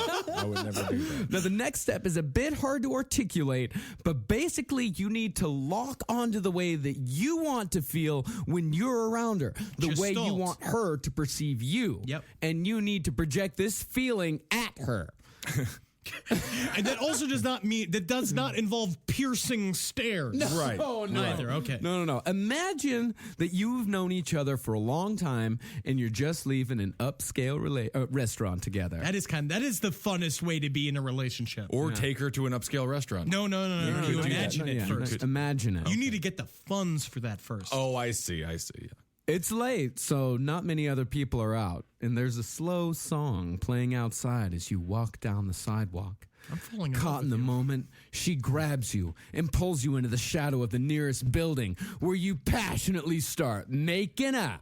Now, what I will warn again. I will say is this could lead you to a crippling depression. Oh, violent depression or masturbation. Yes, bask in this feeling while you're there with your headphones on, listening to the song, and hold on to it for as long as you can. The power of theta, that's the dream power, by the way, the brainwaves power. The power of theta is that you can directly affect the minds of the other people around you at a fundamental level. So when you feel this about her, she will simultaneously feel it about you, guaranteed. She might walk by you, though. She may not pay a word one of attention to you. No idea, because you didn't articulate any of your feelings to her. But guess what? Because you imagined it, it happened already. In an alternate your brain, universe. yeah. Yeah. So Yeah, No, there's an not in alter- your brain, in an alternate In universe. an alternate, but not the one that you live in. The No, one that you can actually absolutely feel it. never for you. You cannot enjoy it whatsoever. Right. No. Though, by the way, this is especially powerful when she's asleep.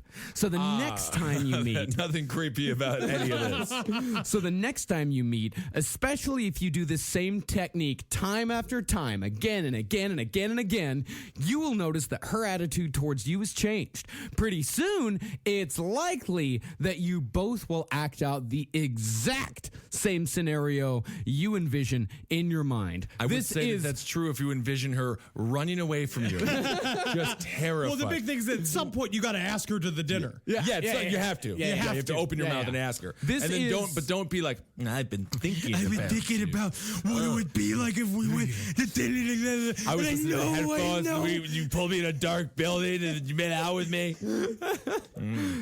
But just so you know, this is literally the blueprint for getting any girl you would ever want. Enjoy and wield your powers wisely. Honestly, though, but if you do have, you want to learn something about enchanting people and stuff, read the book "The Satanic Witch" by Anton LaVey. It is a way. It takes kind of the floofy-doo out of it. It uses what he even calls carnival tricks into basically how to entrance someone. But it's mostly how to get what you want out of somebody. But it can lead to fruitful relationships. You could also read the book "How to Win Friends and Influence People." Yes.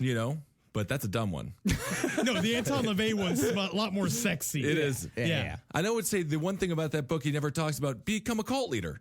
Become a cult leader. That's what you do. Yeah. Then you get whoever you want. It's pretty sweet. Yeah. I would love to be a cult leader.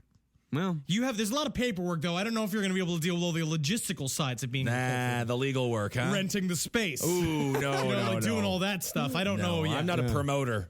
yeah. You'd have to get a cosigner. I don't think you. Your credit's not good enough to I got rent a good credit. warehouse. 657 credit score. Thank you. Very good. Very successful. And you used remote viewing to get that, didn't you? I did, and I also paid your bills. That's important. That is big important. one. Big one. I keep trying to use my brain to fix my credit score. How's it going? Not Staying well. down. Staying down. Well. That's not I have bad. a 4. That's good. Yeah. All right, that's remote viewing. Very educational stuff. I mean, we'll we get didn't- into astral projecting another time. We'll get to that another time because there's so much more on that. Because we can't just skim over the skin hags. I don't even. Don't even start. All right, that's Marcus and Henry, and I am Ben, and that's Henry Loves You, and that's Marcus Parks on Twitter, and I am Ben Kissel on Twitter. And what's that, Marcus? Oh, and don't forget the live show is this Saturday night, April 26th at 10 p.m. at the Creek in the Cave. Get your ass there. Get your ass there. Want to hug us, if you want to dance with us, if you want to smile with us. It's going to be an amazing time. And Henry, this will be your first live show back in 2 months. I'm back. So it's going to be all three of us on I'm stage. back and I'm taking back control. Well, What? I don't know. I don't know. I have no idea, but that's fine. So we'll see you guys on Saturday. It'll be a great time. Hail, Hail Satan. Algeen. Hail me. Hail yourselves, everybody.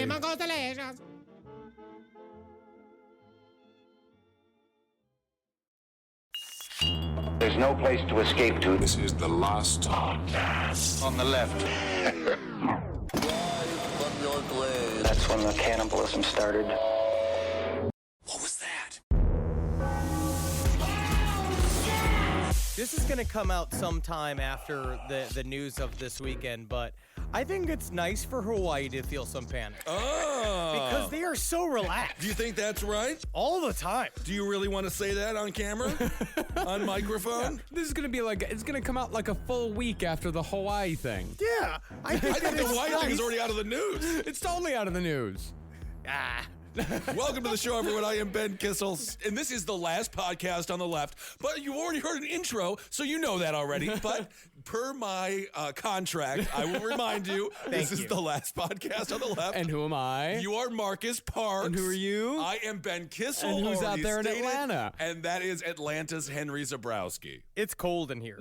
It is very cold inside of this apartment. But honestly, wouldn't it be nice? You have 30 minutes. You think you're about to get blown up by a fucking nuclear bomb. Sure. You could say whatever you want. Yeah. And then technically you'll have to deal with it a half an hour later. Is that what you're concerned with? It's like the nuclear missile comes and all you're concerned about is getting out of free speech jail? Yeah.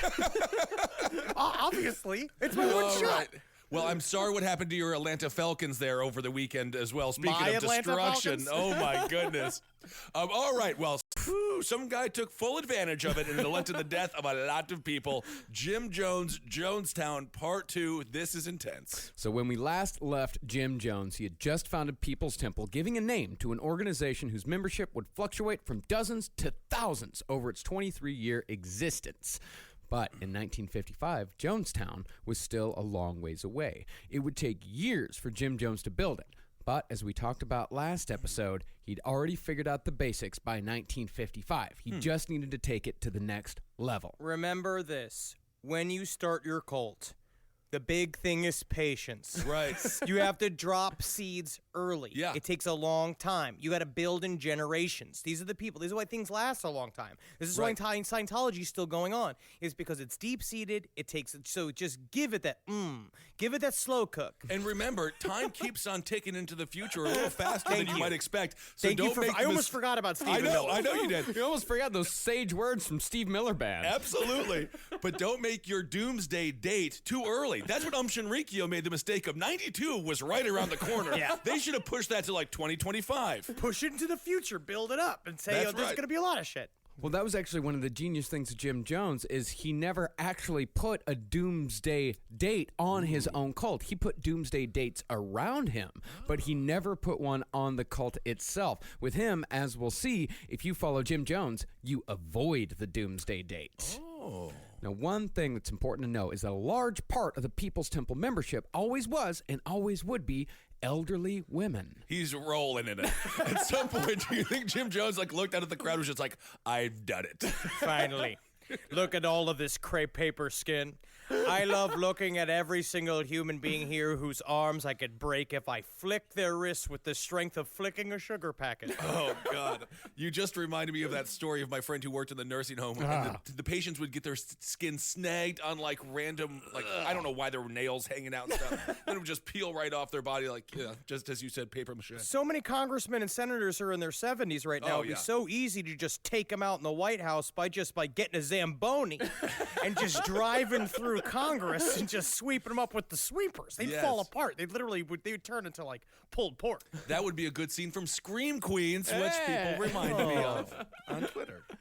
Well, all of this all owed to the way that Jim Jones was able to ingratiate himself with old people. And so, one of the People's Temple's first altruistic projects was taking elderly congregants into the personal home of Jim and Marceline. And eventually, that endeavor grew to several nursing home facilities, incorporation size. They were good. They were good nursing homes. They worked really hard at making them super high quality. Yeah, they were quality nursing homes. And It's this worked. what nursing homes is to Jim Jones is what Magic Johnson was to car washes. That's what I wanted to say. He franchised. Also, a very convenient aspect of the nursing home angle is that what he would do with these old people is that he would get them to give them the leases to their homes. And then he would take their homes and absorb all their assets. So it's a really fast way to get money is it just to adopt an old woman. Especially 95 to 97. Right. She's not going to be around for that long. She's not even going to know you're not wiping her ass anymore. You leave her up in the closet until she's gone, and then you get all her stuff. Oh, that's not good. Did you learn nothing from Billy Madison? That's Ben Stiller's approach. Happy Gilmore, I'm sorry. Not Billy my Madison. Goodness. Well, that's one of the ways that this whole nursing home thing worked for Jim Jones. The other ways is that they took care of the elderly, and so they gained the community's trust. And 3, it gave members of the People's Temple jobs. Together, these 3 things, the money, the jobs, and the community care, would be integral to the development of People's Temple, both in Indianapolis and beyond. Jim also founded a soup kitchen type cafe called the Free Restaurant, which served about 2,800 people every week. Wow. He organized clothing drives, and he put together youth programs that kept kids off the streets.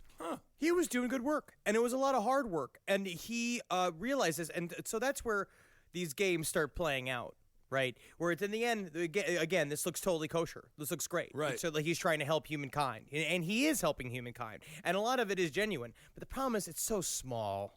It's just a small amount of people he's reaching, and this is still just shitty indie. You know what I mean? He needs to figure out. I don't think that's the official slogan of Indianapolis. Not for me. We had a great time in Indianapolis. We loved the city. I loved Indianapolis. We went to CrimeCon there. It was wonderful.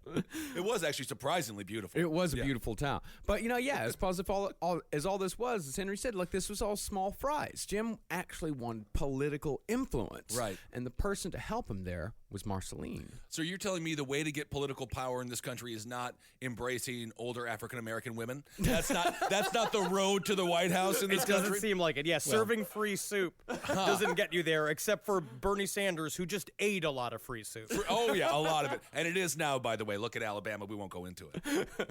See, at first, Jim Jones didn't necessarily have a talent for civics. He was a little coarse. He didn't necessarily know how to move in those social circles. But luckily for him, his wife had grown up in a politically active family. That's right. She was sent as a scout to various civic meetings across Indianapolis, taking notes on policy, decorum, and who the local movers and shakers were. Well, I honestly believe that he specifically chose Marceline as his wife because of this fact. Right. That back in the day, it seemed more like, oh, they were in love. She was kind of the hot nurse. He was the fun nurse that made sponge baths fun. And it was like, but he saw those qualities, I think, and knew that she Right. came from a civic background. And as all these things kind of came together, he was like, yes, your purpose has been revealed to me. And she just fit right in because she was, I think she was excited to be a part of the entire movement. She liked all of the volunteering. She loved the nursing home. She personally was in charge of a lot of this. Like June and Johnny Cash. June the establishment, Johnny the rebel. But who did the audience relate to? Mr. Cash. So after Marceline went to all these meetings, she'd report back to Jones. And then when Jim Jones himself showed up to the next meeting, days or weeks later, he knew what to say, how to say it, and who to say it to, instantly giving him credibility. But politics wasn't the only place where Jim Jones had his attention in the mid to late 50s. That's when he discovered Father Divine, a.k.a. The Messenger, a.k.a. Reverend Major Jealous Divine. Is he a WWE manager? He does. Because you have to name yourself Jealous Divine. You have to be very, very confident. I love it. Yeah, I mean, his logic for calling himself jealous was, I am a jealous God. Oh. And so he said that God's name is jealous. And so God's name, if God's name is jealous, then my name is jealous. You call me Reverend Major Jealous Divine. Why do I have a feeling this guy has an assistant solely to rub butter on his feet? I feel like this is Someone come rub butter on my feet. You know I call them loaves for a reason. Someone, so hard at how I punish these big, cracked feet by jamming them into these shoes. How does this get me closer to God again, Mr. Jealous? Rub the feet and you'll see, my friend. Jim Jones pretty much stole Father Divine's entire act and repackaged it, sort of like what Elvis did with black R&B stars. Okay. With what a lot of white people did with a lot of black people's stuff. That is true. And what Orion did to Elvis. Remember Orion? Very famous. Orion was great, but Orion, it was different. It was different. Yes, it was different. I really think it's true. Where Jim Jones sort of was. I mean, Jim Jones obviously is the garage rock of cult leaders. He has taken all of these things. I Is would that a say bad thing or a good thing? It's a good thing. For cult leaders, so it's a bad thing for the rest of us. But he was a guy that he invented a lot of the stuff that we're going to see became the trope of the cult leader. But what we're actually going to see is that most of those turns, the classic cult leader turns, he stole from Father Divine. Okay. Like Father Divine was doing this since the 20s, and he figured out a long time ago how to manipulate a group of people into doing things that they didn't want to do. He's taking it to the next level, though, perhaps. Oh, yeah. Jim Jones is the Elvis of cult leaders. This guy took it worldwide. Okay. Everyone knows who Jim Jones is. Yeah. Just like everyone knows who Elvis is. I heard that. Very good, Marcus. I heard that. So, yeah, since 1919, Father Divine, he'd run the kind of figurehead-centric, black and white integrated kind of cult that Jim Jones was aspiring to. Divine, he ran a tight ship on his compound. He had successfully convinced his followers that he was God on earth, and he had his pick of female followers. Nice. Divine had such a hold on his congregation that when his wife, Penaniah, called... Wait, what was that? Penaniah. Penaniah? Penaniah is a cool Sounds like name. you got to go to the doctor. Very that is funny, a diagnosis. Very, not very a name. funny. I've never heard that name before. I think it's Penaniah. It's either Penaniah? It's either Penaniah or Penania. Okay. Or it's Peninia. It could be It's not Peninia. Penania. I have no idea. But they called her Mother Divine. And when she died in 1942, Father Divine replaced her with a 21-year-old Canadian named Edna Richings, saying that his wife had jumped bodies from an elderly black woman to a supple young white one. And nobody said anything. You have to be pretty good at talking to do that. It's Especially not the movie talking to that Edna girl who's just like, so I'm who now? You're my wife. Well, it's like the spirit jumped into you and now you're my wife. You know what I'm saying? No, I don't, but I'm just happy to be someplace that's not backwards-ass Canada. Oh my! It's like the movie Little Nicky. Jumping bodies. Well, she was his personal secretary. Oh, and so I think that they possibly had a relationship going on before Mother Divine died. And then when Mother Divine died, that's when she jumped bodies over to this other girl, Edna. And Edna got the name of Sweet Angel Divine. Cool. I'm just going to say, I hope that Travis understands that one day when Marcus leans over, after maybe some time in the past, and you're like, Travis, I had a dream last night that Carolina jumped into you. I don't really understand the sleeping with your secretary. Yes. Travis, of course, a longtime producer here at the Last Podcast Network. Now, this whole path to success for Father Divine, it was not particularly smooth, nor was it easy. But Father Divine was living proof that a man could gain and keep followers, and it could all be done relatively peacefully. Okay. And Jones, he saw something to aspire to, and he learned everything he could from Father Divine, who, like most cult leaders, enjoyed having his ego stroked. So he was because Jim Jones came in, he had been running a successful integrated church in Indianapolis. Right. He was a young dude, and he came into Father Divine's compound. Father Divine saw somebody that he could brag to, essentially. But also remember this. When he was doing the beginnings of this church, it was very socialist and was very, very personal. He dealt with his congregation very closely, Jim Jones. Like shit. Like he dressed like hand-me-down clothes. His furniture was filled with, his house is filled with rundown furniture everywhere. He walked the walk. And that's what he's basically saying is that like we shirk all luxuries. Right. We live a life of service and chastity and a lack of money and all this stuff.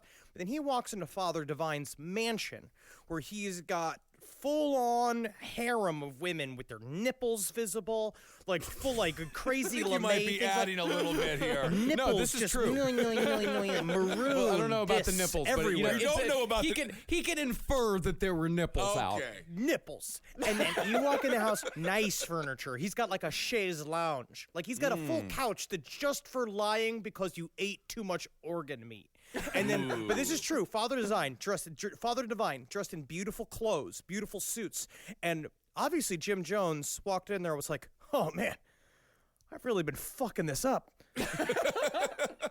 Well, that's what I was thinking too.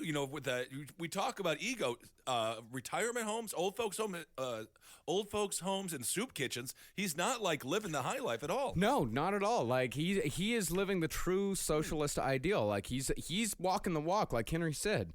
But I think one of the most important things that Jim Jones learned from Father Divine was the skill of improvisation. Because the first thing that he sat down there and they said, zip. He's like, first thing I'm going to do is going to zip.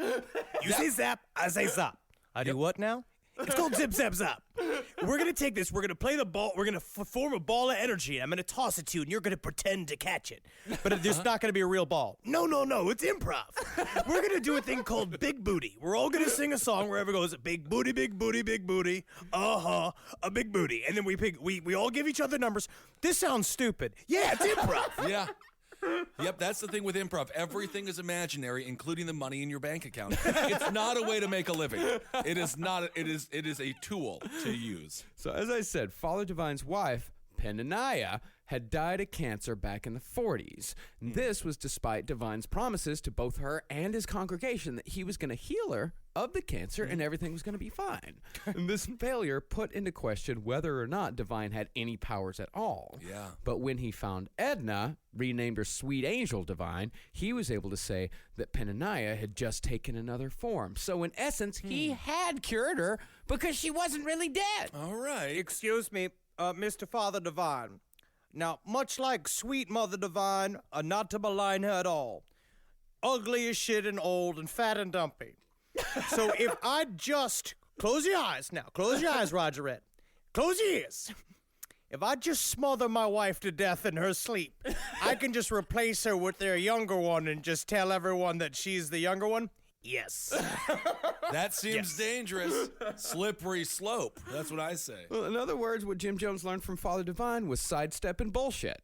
And in these cults, people kind of have to just go with it. And I think that was also an Elvis song. Sidestepping bullshit? Pretty sure. Sounds more like a Wailing Jennings song. Yeah, that's true. So these people in these cults, they have to lie to themselves and say like, oh, of course, like that totally makes sense. How could I have ever doubted this guy? Because as we always say with cults, to question the leader is to question every decision you've made up to that point since joining up. Scientology being the obvious example of this. Right. Yeah, I mean, after Scientology specifically, because you put in $75,000, $100,000. So yeah, it's a horrible decision. It's always about money, and Jim Jones has already set what we're talking about, like even just joking around, is that he did plant the seed at the very beginning of doing the money's not important. Money's not important. Just give me your money. Right. Just give me your money. Money's not important. I must have it though. Yeah, and that's an the interesting thing. Is that at first all that money did go back into the coffers. It did go back into these socialist principles. But as they started getting more and more money, and as they started really getting big, that money suddenly stopped going back into the socialist people's coffers. Like there was a ceiling on how much the people got. But I think when Jonestown finally went down, they found all of the different bank accounts that Jim Jones had been holding. I think it was somewhere around $10 million. Wow. That they had in their coffers. And still Flavor Aid. Still Flavor Aid. Gatorade. Yep. But that's how. But think about this. That's what's his name? Who's the guy who looks like a big white testicle with the hair on top of it? The billionaire. Steve Forbes. Oh, Sheldon Adelson? Warren Buffett. All of them look exactly the same. But Warren Buffett gets the same breakfast sandwich every day for $2.49 from Hardee's. Yep. That's how billionaires keep their money. Just a common man like you and I. Well, as far as seeing people who had already said yes to the bullshit, Jim Jones saw that in Father Divine's people. And also in that, he saw a shortcut. He saw a very easy way to build his own congregation. See, Father Divine was getting on up in the years. So Jim's plan was to wait until Father Divine died, and when he did, he'd first convince Sweet Angel Divine that just like her, Father Divine had jumped bodies. Brilliant. But this time he jumped to Jim Jones. Look at that. That's Why easy. wouldn't you want to be instead of a stinky, creepy guy who runs soup kitchens? And he was going to do that, but unfortunately, he met the same fate as Jim Carrey did in Liar Liar, where What was he was that? cursed. Wasn't he cursed, or did he flip a coin? How did he get that curse? His son made a wish. birthday wish. That's what happened. Because that's what happens when your father isn't there. If you make a wish on a birthday candle, it comes true, but in reality, it doesn't. No, Not once. no.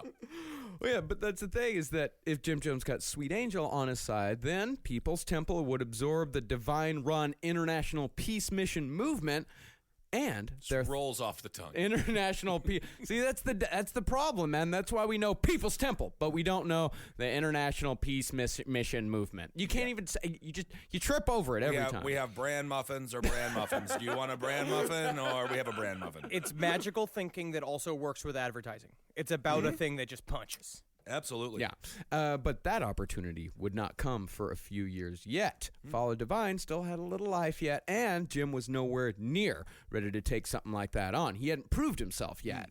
He was still building his team.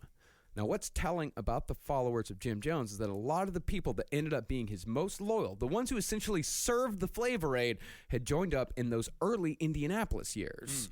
These were the people that saw Jim Jones at his best before the dark times, and I think even up till the end, they were still expecting that person who started soup kitchens in Indianapolis to come back. You know what it was? I mean, in my estimation, that we'll get into later when we obviously cover Guyana, but when they talk about the congregation of People's Temple, they were a fun group of lively, sweet people. And I think a lot of what kept these people in the fold was the crowd that Jim Jones had built. Like, and it's weird how far you can go for a congregation, like really belonging to your group of people. That's like one thing that us kind of people like me as a Satanist, like, you know, Satanists don't hang out. You know what I mean? It's like, it's not like a fun time to hang out. And a desire for community.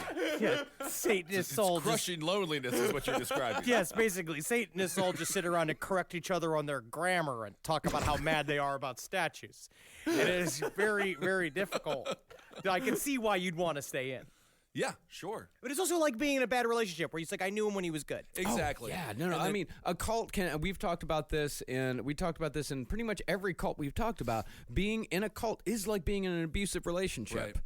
You know, and these people, you know, when you talk about like Henry talks about like the good times people, there's this fantastic resource on the internet. It's like the Jonestown Project, where it's run by an historian that's put together all of these different stories from all of these different former members of People's Temple. And I read a lot of these testimonials, and a lot of them will make these lists of like, these were the good times. Yeah, it's like being a New York Giants fan. You just think about the Super Bowls. You just think about beating the Patriots. Meanwhile, you're just like staring at a 3-win season. Yeah, and Eli Manning just happened to be sort of like he was sort of like a Rudy. He was like the Forrest Gump of football, where just good things just happened to him. Boom! Henry Zabrowski, hot football takes. Thank you. Takes. Thank you. I'm getting better. I think it was good. It's accurate. Is it accurate? Yes, because the guy is gumpy. Let's be honest. And every time he won anything, it was ass backwards and stupid. And it's just him going, some people's lucky. And Peyton just grinding his teeth every night. He just wakes up screaming, just being like, I was the best quarterback who ever lived.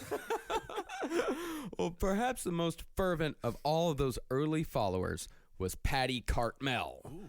She was a woman looking for an apocalypse and found it in Jim Jones. A woman looking, that's a hell of a Tinder profile.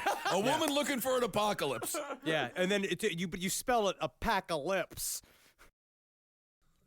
Oh. Well, what she would do is she would drag her family to revivals all around her area looking for that guy, that spiritual leader that was finally going to tell her what to do and was going to tell her how she could be saved. And then when she saw Jim Jones, that was it. All right. He was her guy. Such a strange thing to actively seek out, but I guess. Yeah. And this woman, she would be Jones's most devout follower. She would be unquestioning and obviously smitten with Jim Jones, even after Jim Jones later put her in charge of what he called his fuck schedule. Oh my god, what is that about? He said that she was too heavy for him to sleep with. She was a very large woman. He said that she was too heavy for him to sleep with, and he said, so instead of having sex with you, I'm going to give you even a better thing. You're going to be in charge of all the women I fuck. Well, how is that a better thing? She loved it. I gotta say, this guy had something going for him, the same as Guy Fieri. Watch Triple D, and when he interviews female cooks, they look at him. They look through his soul. They love Guy Fieri. It's the opposite. I feel like they're fine with it. They It's love more him. like, you know what surprised me was Guy's big project was him dealing with the new Food Network stars. He's very in control of what he does, and he gives very solid, constructive notes to those people. Yes, he does. Eat, Sleep, Barbecue. Pretty good show. Well, Jim was building his team. He also brought his mother along. She showed up and immediately got a job as a prison guard at the local women's prison. Wow. And over the years, she would talk to anyone who'd listen about the early days of Jimba. It's a perfect name now that, in hindsight. And she would die in Jonestown prior to the mass murder, still believing that her drug-addled, paranoia-fueled son had grown into a great man.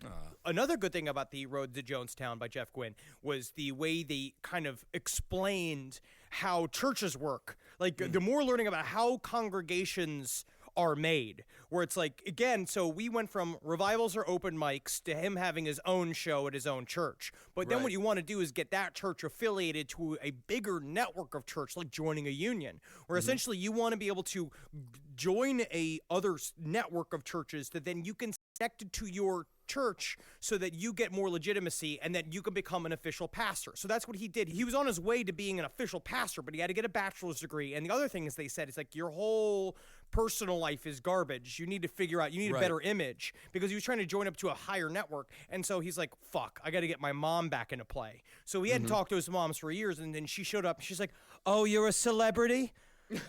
Let me show up. She was like a Fanning. She was like a Dakota Fanning's mom. Is he trying to do what Ray Kroc did with McDonald's? I'm serious. Is he franchising? That doesn't the come cult? until later, but yeah, Okay. I mean that's eventually what he tries to do. You mean one of the best businessmen to ever exist, Ray Kroc? We're in the real estate business, not the burger business. What? That's that whole freaking stupid movie, by the way. I love that movie. I hate him so much. I rooted for him, but I Such a love the prick. movie. And he put the real McDonald's brothers out of business. He was the only smart person in that whole fucking. No, they were that just whole fucking honest network. people. They just figured out how to put put ketchup on 5 burgers at once, and then he just destroyed their lives for no reason. He did what And he businessmen didn't give do. them $1 million. You have to fucking shoot for the. What do you think Oprah has done? Who will soon be president? By the way, Hopra is what I'm calling her because she's the only hope So we brave. got. No, she So did. brave. We'll talk about it later. We're marching toward even further towards dystopia. Hopra. Dystopia, that's what I call it. Whatever you want. dystopia. As long as Oprah's involved. Well, as far as joining up with the bigger church went, eventually he did get there. He joined up. I think they were called the First Disciples of Christ. Eventually he did join up with them. But even more than just legitimizing him in the eyes of his congregants, it also got him that ever-elusive tax-exempt status. Boom, boom. That's the crazy thing. Henry, you mentioned getting a bachelor degree. How does that, like, do you think that God, if you are going to be the spokesperson for him, is like, you have to get your education first? Do you think that he cares about the college, university system? He's not going to take an AA because anybody can get an AA. Half the people you see at a 7-Eleven have an AA. You know what I mean? I guess. Well, in building up his image, Jim and Marceline also started building their own family, even though he and Marceline had already failed at taking care of a child. Back in 1952, Jim Jones had unsuccessfully tried to adopt Marceline's 11-year-old cousin, Ronnie. Ronnie had come from a broken home, but had always hoped to return one day. But Jim decided Ronnie now belonged to him, and that Jim could raise him better than anyone else could. So Jim started gaslighting the kid, telling him that his mother didn't love him anymore, he could never return home, they didn't want him there, so you need to stay with me. But the kid didn't buy it. He was smart enough to see through Jim Jones's bullshit. Papa Jim, I just want to say, number one, love what you're doing, love the house, love being here, love the bed, love the food. But I'm not a free agent. I don't know if you don't know that kids aren't just like waiting to be like adopted. They can't just be like randomly ass adopted. Like I need to like be. I got a mom. You know what I mean? I'm gonna go back.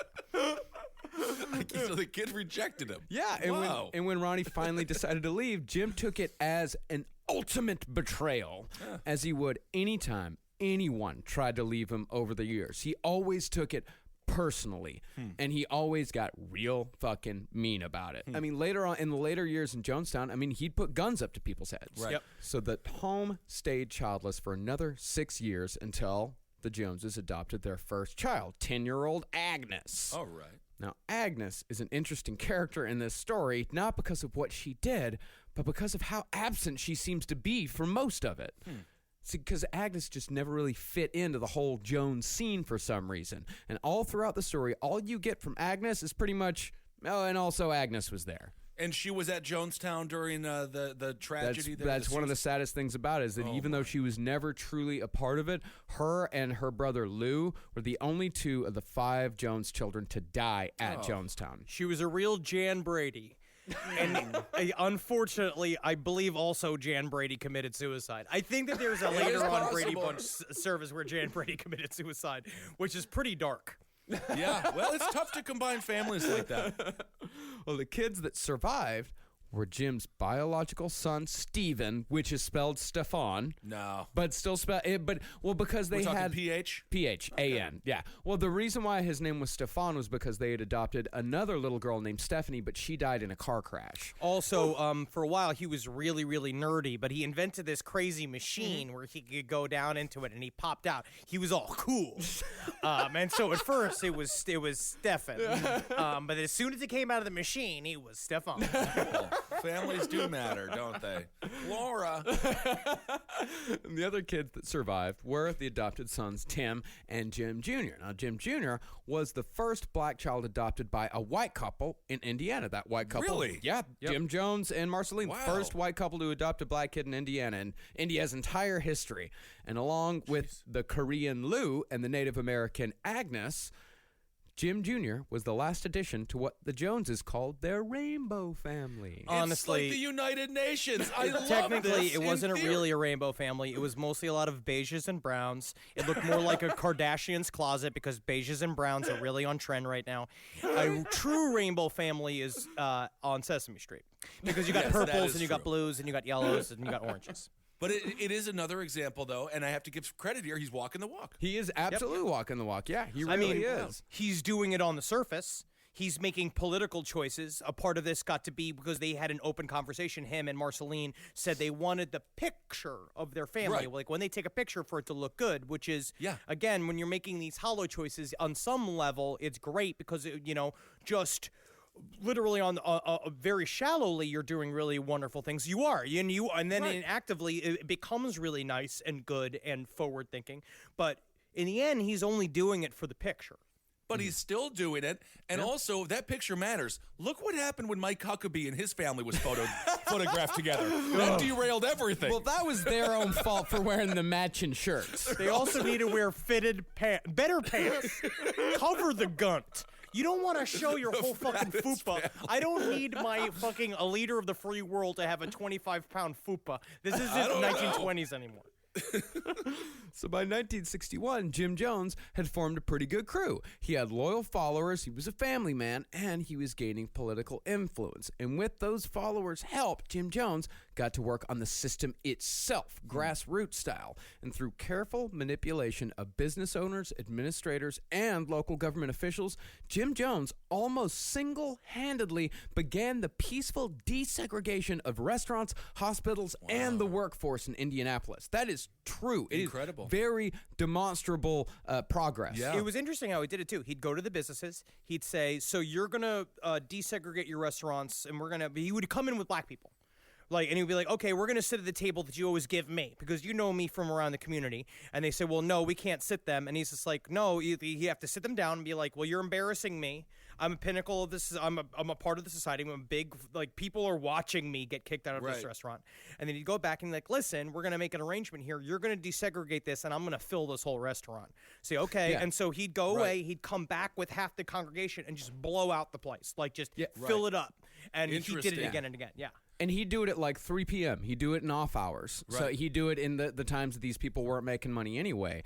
So he'd do it in the off hours, and he would pay for all the meals of the people that he brought along. Wow. So everybody was winning. And then after that, they would put up flyers around in the black neighborhood saying, this business is friendly towards you. You can go to this business, and have a meal. That's how crazy racism is. These business owners are staring at empty restaurants, but they're like, at least it's white ghosts that are filling. It's that's how dumb they were, or how blinded they were. It's fill it up, man. Yeah. But also remember, the temple was not paying for them. The temple was not paying for their meals. They were actually paying for their meals. Right. They had given every single thing that they owned to the temple. Right. Just a bizarre, middle manager for life. Yeah. But that's the thing, though, is that it wasn't like Jim Jones was just doing all this out of the goodness of his heart. It was that in part, but none of this came without a price. In exchange for all that he did for his congregation, Jim Jones demanded their unwavering loyalty. And this wasn't just loyalty to him. It was loyalty to socialism as well. If a member was acting in a manner that was selfish or materialistic, then they were to be reported directly to Jim Jones himself. And by selfish and materialistic, they mean going to see a movie or buying a new shirt. I see. So really kind of isolating them now. Very much so. Now, back in those days, the punishment was pretty tame. They'd pretty much just be stood up in front of everyone and yelled at a lot. That's a lot, though. It sucks, but it is nothing compared to the rubber hoses and boxing matches that came later. Kind of fun. Yeah. Sounds kind of fun. In a way, it does sound fun, but isn't most of his congregation elderly women? It would be kind of fun. Put them in a boxing ring. Think about this: you get a couple of 80-year-old women. You tape a couple of what's it? The stove gloves, some oven mitts, some oven mitts. You duct tape them to our hands, and they gotta slap each other until the first one falls. First fall win. That's a show. I would like that. Honestly, the fact that you just said it and suggested it to the world, I believe it probably is a show right now on TLC right after my 600-pound life. Well, it wasn't mostly elderly women. It was just slapping grannies. It was a large part of it was elderly women, yes, but there were a ton of people in it that were, just regular folks. Sure. Fighting elderly women. I like it. Yeah, it's kind of fun. Now, surprisingly, Jim Jones, who was a legitimate leader of integration, didn't have that many enemies. You'd think he would, but he really didn't. In fact, most people seemed to enjoy him. But another thing Jones learned from Father Divine is that a leader is nothing if he does not have enemies. Right. And since nobody else was going to take the first shot at Jones, he had to take it himself, staging what was to be the first of many fake assassination attempts. Wow. Yeah, man. And this first one was pretty simple. From what it sounds like, he just walked out his front door, fired a bullet in one of the pillars on his front porch, and ran back into the house yelling that someone had taken a shot at him. God, I wish I could see the footage of that. God, what a great liar. Because you know what it's about, that Right. lie, too, is that obviously it's a bad lie, but it's kind of fun that he just did it. And they probably watched him walk out of the house because it was filled with people. The house was both a nursing home and the house was filled with kids. He just walked out of it, shot the pillar, then ran inside. Just like, oh, we're getting shot at. They're like, you have a gun on you. Oh, he put the gun in my hand. He must have been Nightcrawler. Always blaming the X-Men. And when the cop showed up, it was very obvious to them what he'd done. They're like, yeah, you just shot it, right? Like, but then when Jim went to church that Sunday, he had a new story to tell. He had a new urgency to the cause. He had a new enemy, a faceless enemy, and God was protecting him. And twofold. Not only did a stranger try to shoot me, but also the cops didn't do anything about it. So now you have two new enemies that you could go blink, blink. He told his whole fucking act from Father Divine. I see. Yeah. I can see why this is compelling. Yeah, and not only did the cops not do anything for me, but they didn't do anything for me, just like they never do anything for you. Right, Bam, right. bam, clickety-clack, bringing it back around. Call back, learn how to do improv. This is technically him doing herald work. Right. Bring it back. Circle it around. Well, Jim, at this time, also got a new enemy overseas, but this one was more of an all-encompassing, unstoppable monster. Who's Godzilla? What's going on? Russia! Russia? How are the Russians involved? Well, this is the early 60s. Cold War's in full swing, my. man. And Jones, like a lot of Americans... I miss the Cold War. Good We're old about to get a days. new one. Don't worry, Kissel. It'll be fun. Hide under your desk when the bomb comes. That'll work. Oh, yeah, so have you guys had the conversation with your significant other, the planning conversation? No plans happening in my house. Whatever. As soon as anything looks unstable, rampage. Don't worry.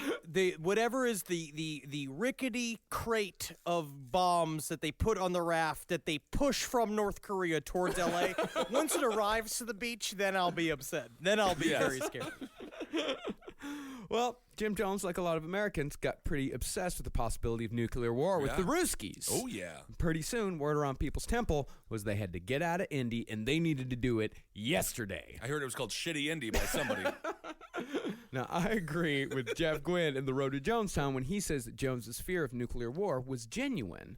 He was a naturally paranoid person, and this fed into that perfectly. Now, this wasn't like Charles Manson talking about helter-skelter and the race war and all that, so he could convince a bunch of young girls to move out to the desert and ride dune buggies with him all day because that was his best possible life. It was an incredible idea, and he fucked it up. He didn't do it right. It was all He it really could have been did. great.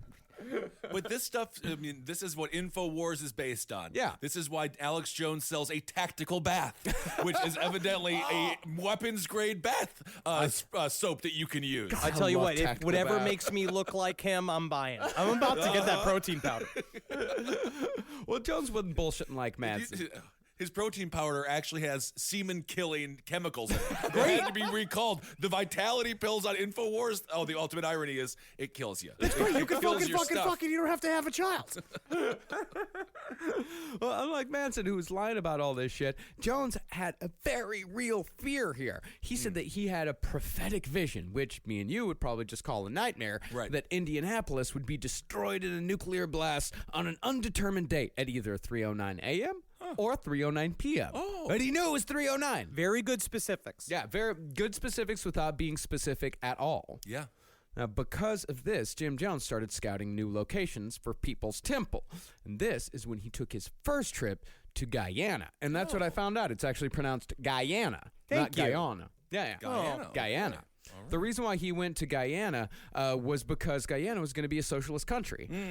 It was right down in South America, but the thing is that it was still new, it was unstable, so Jones decided that the time wasn't quite right for that. But he kept it in his thoughts. Okay. So Jim Jones was going to Guyana as far back as 1961. Scouting it out. huh? Scouting it out. Live your dreams. Yeah, and Jim Jones was coming up empty with ideas, but luckily, he was an Esquire reader. Ooh, Esquire. And in 1962, they published an article that named 9 locations in the world that would most likely escape destruction or fallout in the event of a nuclear war. And even back in 1962, they still had Gerard Butler on the cover of Esquire magazine. He is the only person allowed on the cover of that magazine.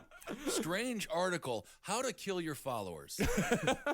Esquire. Now, even though Eureka, California, which was on the list, was just a hop, skip, and a jump away, relatively speaking, Jim decided that he'd want to take his chances down in Brazil. Oh. And so he left the church in the care of his associate pastors and took his family to Belo Horizonte. It does sound like this. I'm not really sure. Every time I listen to like Portuguese stuff, it sounds so fun and fancy. Just like, hello, welcome to Brazil.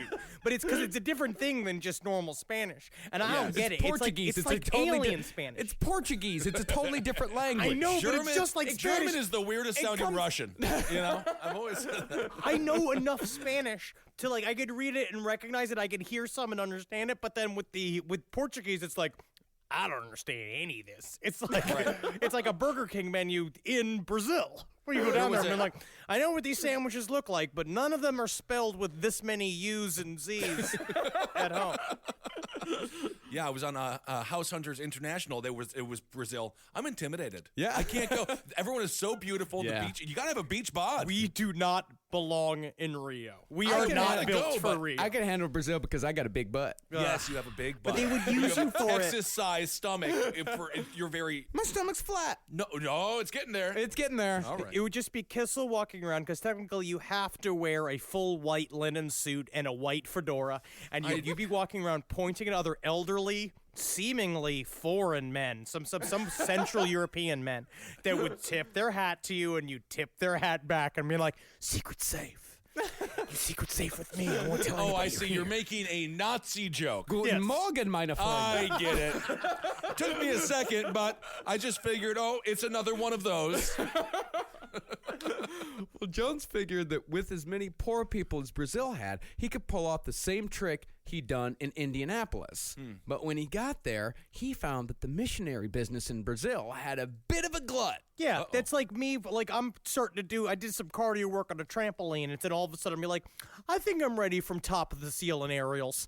Like when you go down to Brazil, the poor community of Brazils are not the same as Indianapolis. Right. No, I would assume absolutely much more economic in need. Well, there's a lot more economic in need, but there's also so many fucking missionaries. It's like trying to move to LA to be an actor, but not knowing anybody in LA and also not being able to speak English. That's right. That's why I say if you're an actor, stay in Green Bay, Wisconsin. Stay there. Big fish, small pond. You could be the Music Man every year when they do the Music Man every single year. Well, yeah, I mean, there were too many people there. Jones couldn't get a foothold, and he didn't even speak Portuguese. Oh, well, yeah, there's no way. Yeah, you just know it's easy to speak Portuguese. You just put U's and Z's in normal Spanish. I think that's a Polish version of Portuguese, which isn't actually Portuguese. The only thing that Jones seemed to gain from his time in Brazil was a good yarn. What do you mean? A good story. He got one. He did. Oh, It's a my. very good story. Yeah, and in a story he told many times over the years as proof of the kinds of sacrifices he was willing to make for the greater good, Jones said that while he was in Brazil, a diplomat's wife approached him with an indecent proposal of sorts. I'll give you $1 million to sleep with your dog. What? Excuse me? I'll take 50,000. Oh no. Well, Jones said that at first he refused to acquiesce to her sexual demands, but eventually he agreed, only under the condition that she donate $5,000 to the local orphanage. Yep.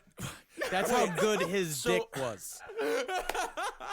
But again, that's good. Yeah, well, the kids don't care where it came from. It's not true, Kissel. It's not true. It didn't You don't think happen. that's true? No, Don't it's tell not it to the true. kids who just got $5,000 at a local orphanage in Brazil. No woman ever has to offer $5,000 to sleep with a pasty-faced Sam the Eagle-looking motherfucker who shows up, and you're gonna no. She could have been with a Brazilian man with a 6-inch tongue whose hips can swivel like he's an action figure.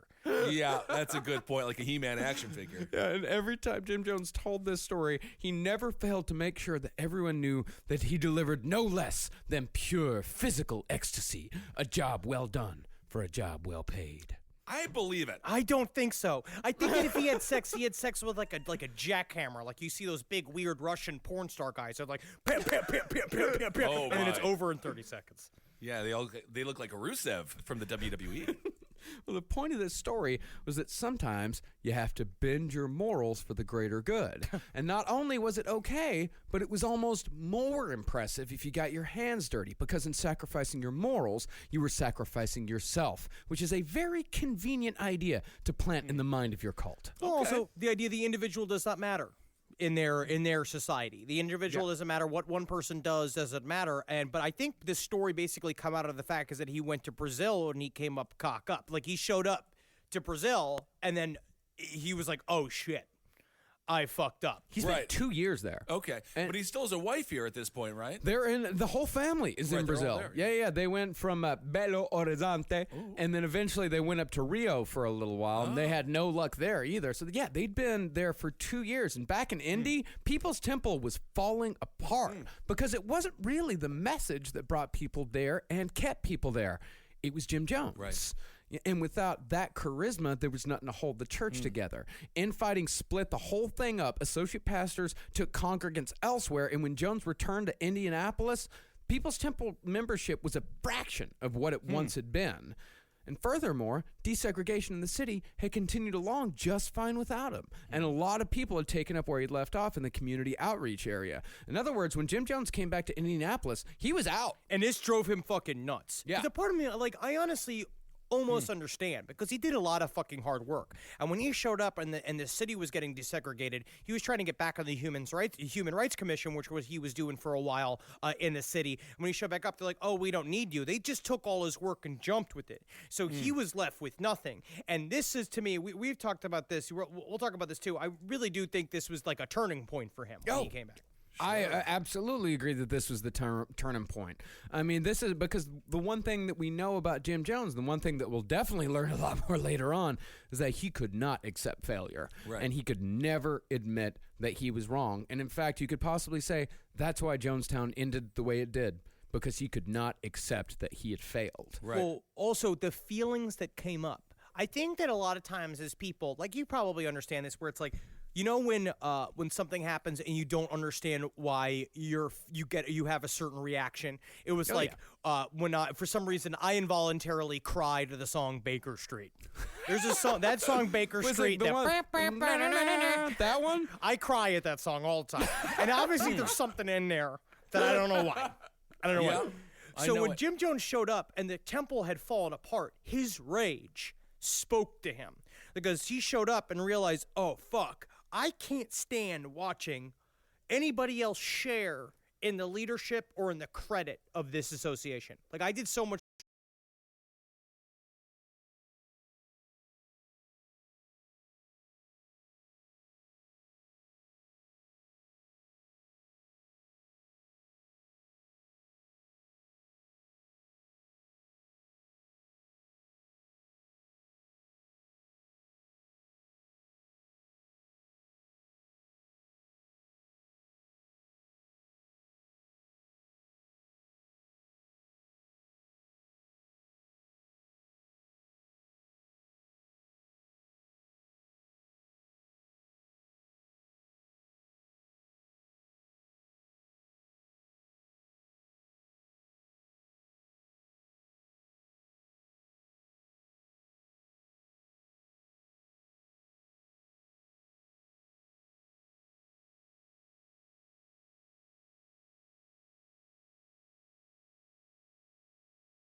Dear fellow scholars,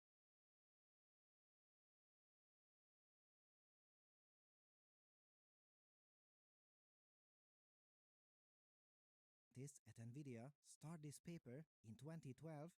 Well, not quite. It's this virtual world, and it can do it much quicker than that. How much quicker? Well, a powerful machine can simulate these 10 years, not in 10 years, but in 10 days. Oh yes, now that sounds much better. And we are not done yet, not even close. When reading this paper, I was so happy to find out that this new technique also has 4 more amazing features. One, it works with latent spaces. What is that? A latent space is a made-up place where similar kinds of data are laid out.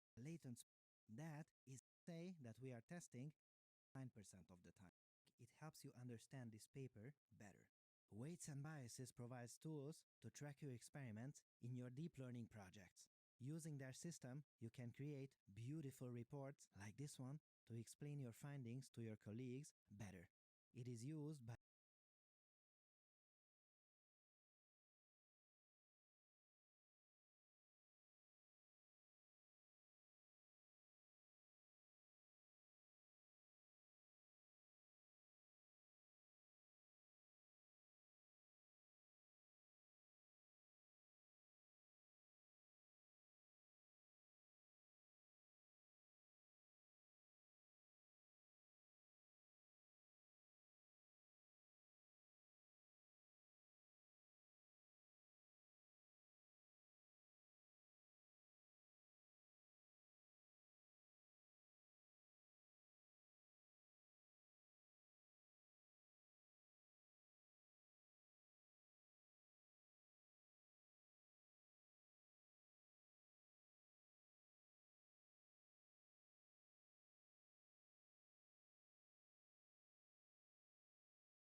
so unaffected at this point. Like anything could happen to Trevor and it doesn't even. Bye, motherfucker. No, I'm not.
with my fucking blood, sweat, and tears.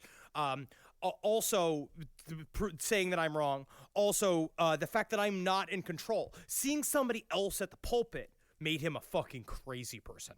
I understand. Yeah, makes sense. He built it. Yeah, he absolutely built it. And as far as admitting he was wrong, the only reason why he was able to come back from Brazil to the United States was because JFK got shot in the fucking head. He used that as an excuse. He said, all right, things are going real bad back in the United States. I need to get back. I need to be with my congregation. Right. If he wouldn't have had that excuse, he might have languished in Brazil until People's Temple just disintegrated because he was not about to just come back with his tail between his legs and say, hey, guys, I'm sorry, I failed. Because in order for Jim Jones to work as Jim Jones, he had to be infallible. And that's why the speech that he gave, or the sermon he gave after the JFK assassination, was entitled Big If True. And he went in and he really broke it all down. I think Ted Cruz's father was named. Yeah, I mean, Jim Jones here, he failed on a lot of different levels. He failed to build a community in Brazil. He failed to keep his congregation together back home. And he failed to keep his place as a civic leader. And so from that point on, he controlled everything. And he'd always been a control freak, but now he truly had a say in every decision, no matter how small. And all this was fueled by his paranoia because, control and paranoia go hand in hand. A lot of times, I know one of the reasons why I could be a control freak sometimes is because I'm a very paranoid person. I get where he's coming from. We're really learning a lot about you guys today. Henry Zabrowski weeps like a child when it comes to 80s romance ballads, and Marcus is a control freak. We are, though, but it's a part of what you do. Imagine this. I think that's what's important about this story, too. What is your worst quality blown up to its edges? That's what a cult leader kind of embodies, where like Jim Jones' need for control, his psychopathic need for control is what's going to change everything. It's going to change the world. Yeah. Yeah, and as far as... I get it, though. Yeah, I totally get Everyone failed him. Yeah, and even more than that, not only did they fail, they'd actually taken members away from him. They had actually betrayed him. Yeah. Like, they had stolen people away from his congregation, and he would never let that happen again. And that anger fueled him from then on. See, before he left, he had an afternoon radio show from 4:45 to 5 p.m. on WIBC. It was a 15-minute radio show? 15 minutes? Well, he paid for it. Oh. But this was like his podcast. Yeah. Right. Yeah, he had a podcast. Yeah, it was daily? No, it was, I think it was daily. Okay. Yeah, 4:45, 5 p.m. I like that. In and out. In and out. Get the message in, take it out. Yeah, and it was mostly positive before he left for Brazil. And then when he left, one of his associate pastors took it over, kept the fires warm. But when Jim Jones came back, he went straight for socialism, cut out the Bible altogether, and started hinting that he just might be a prophet. And most people did not buy that bullshit, and Jones had his show taken away from him because he was starting to get a little aggressive. I heard he might be a prophet. So really, it was starting to become obvious to even Jones himself that he'd worn out his welcome in Indianapolis. Jeez. And so he returned to the same Esquire article he'd ran to for answers before.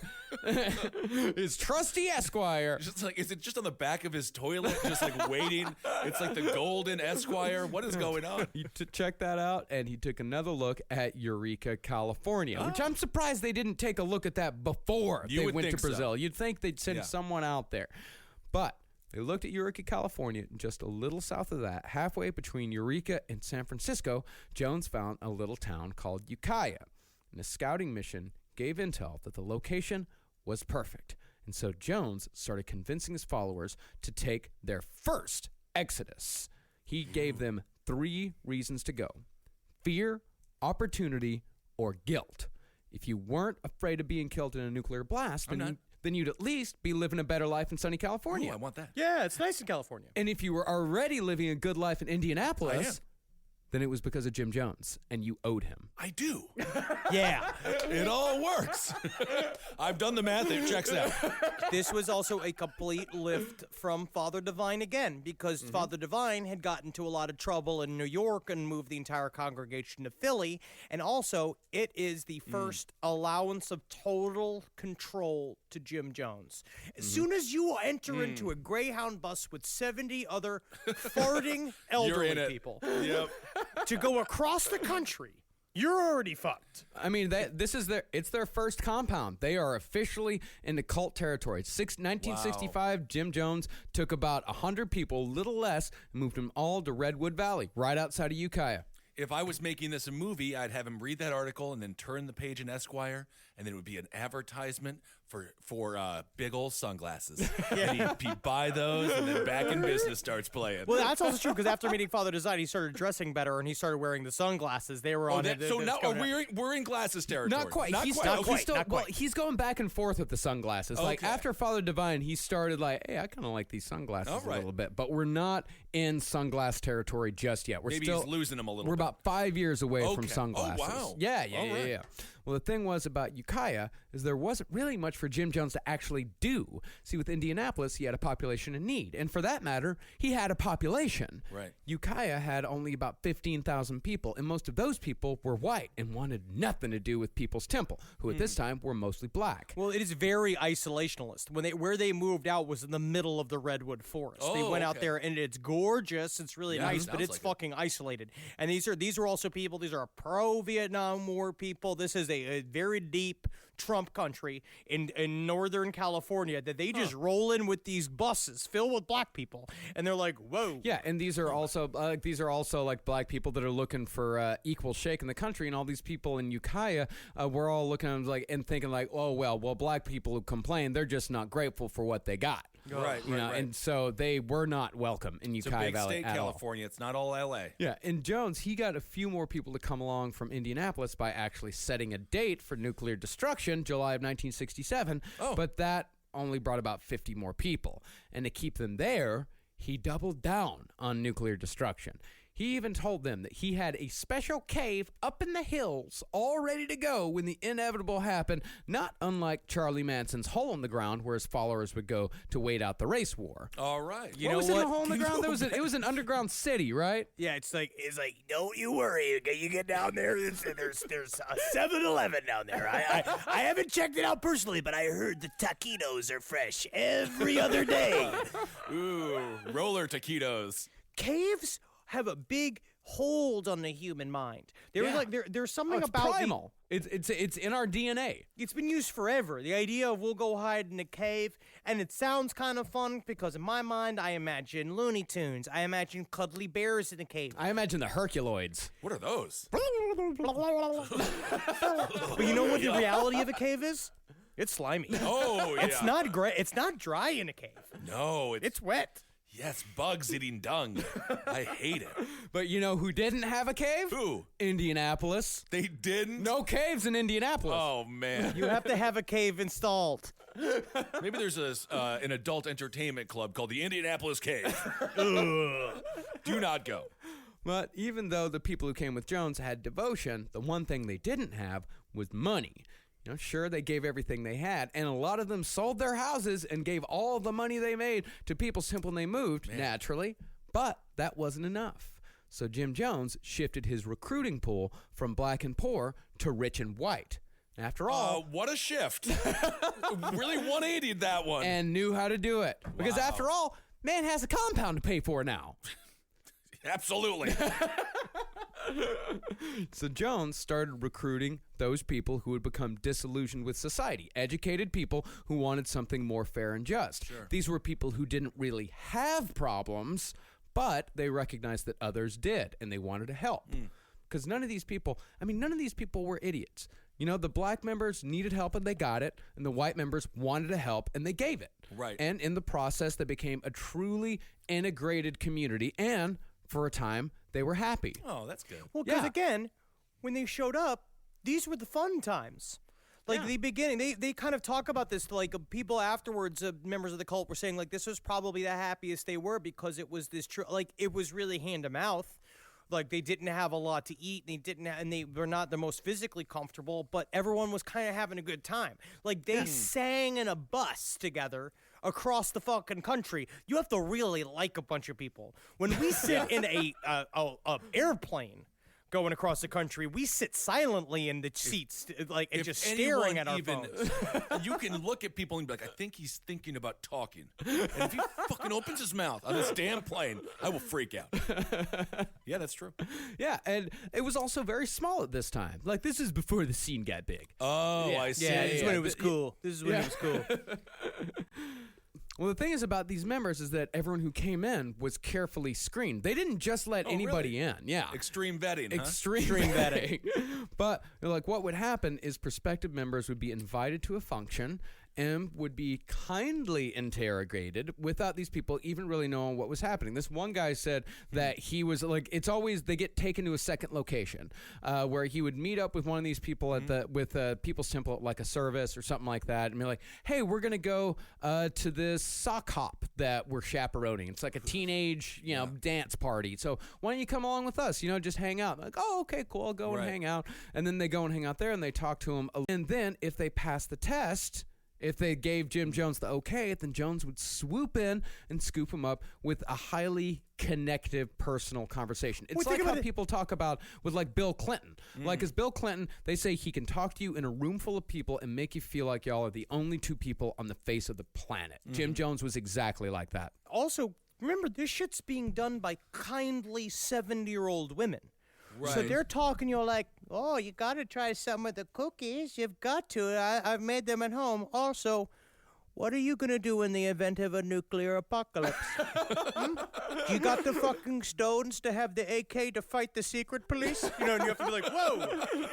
I like that they sort of transitioned to Dr. Evil at some point in the conversation of giving cookies to the nuclear apocalypse. Yeah, I mean, it was older people as well, but, it was also like a lot of young people. Right. Like these were all like college-age people. These were people in their like 20s and 30s, and this was like the mid-60s. So a lot of people, they're doing that whole like back to the country type of thing. It's like, we're getting out of the cities. The cities are corrupt. They're full of racism and crime, and there's so much injustice there. We got to get back to the country, and we got to get back. We got to start over, essentially. And that's what Jim Jones offered a lot of these young people. And he had to do it. They did have to start over. Yeah, and Jim Jones, he was very smart about who he let in. People had to have the right attitude, but that's not to say they didn't let in people who could be considered undesirable, because they actually needed those people too. They took in drug addicts, troubled teens, criminals. They helped them clean up their act, and they turned their life around for them.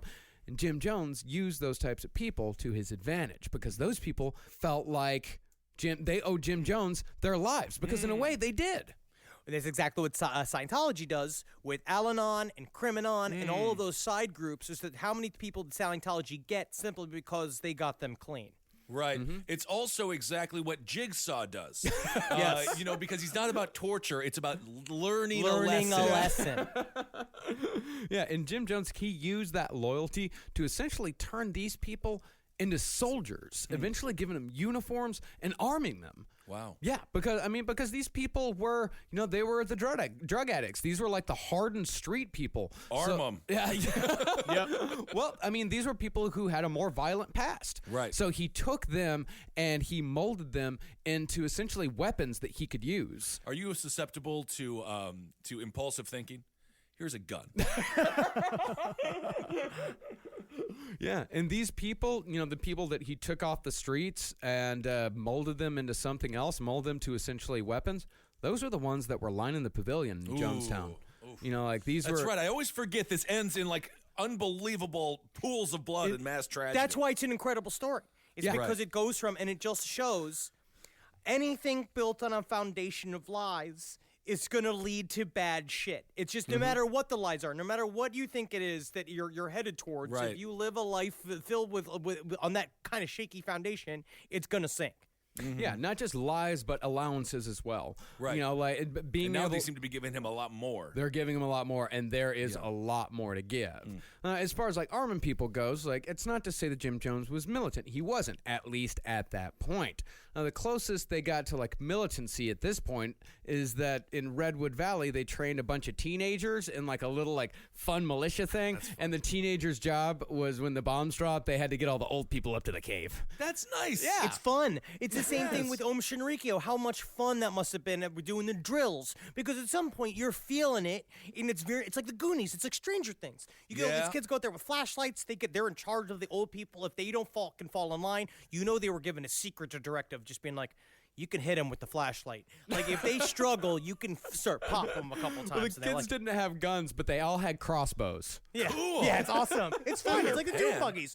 You have to have activities. It's like doing group tripping. As long as there's fun activities, pool noodles, like one of those big bouncy flat things that you jump off the crane. You know, like those big like safety bags that you jump off the high dives onto.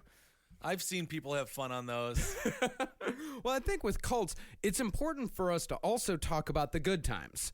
It's important for us to tell you that, like, no one knows they're joining a cult. Right. Like, no one knows. Like, no one joins these things and think, like, wow, this shit is awful. I'd better stick around. Well, now you got me thinking Chumbawamba. I'm thinking tub thumping. You got to think about the good times. Yeah, you never walk into it thinking, like, this is awful, I'm going to stay. Right. You always go into it because people are happy and people are having a good time. Right. You know, and then eventually, later on, that's when the hate comes. That's when the paranoia comes. And Jim Jones was great at injecting that into his followers in very subtle ways. It's like if we keep drinking the way we're drinking until we're like 60. You know what I mean? Because then it's sad alcoholism, and now we're a good time guys. We have good times. I mean, we're on the cusp here. All of us are kind of staring down 40 pretty hard. Yes. Oh, it's becoming a real issue for me. Yes. Yeah, I'll tell you that. Oh. Well, as far as taking the paranoia down to the micro area, every once in a while, Jim Jones would say that everyone in the congregation had entered what he called an accident cycle. Whoa. Uh-oh. Yeah. And that meant that everyone had to be extra careful because Jim Jones had a vision that one of them was going to get into a deadly accident. And the only way they could avoid it was if they believed in him. If someone could only market to the population, maybe like dummies, like crash test dummies. Dummies. You know, just someone to inform us but entertain us when it comes to driving safety. Well, the person to take the fall for one of those accident cycles was a man named Whitey Firestone. Uh-oh. Well, that's what happens when you name yourself after a racial slur. and a tire. Hi, everyone. My name is Cracker Goodyear. All right. I love Cracker Goodyear. I like a Cracker work? Goodyear. I trust somebody named Cracker Goodyear. Absolutely.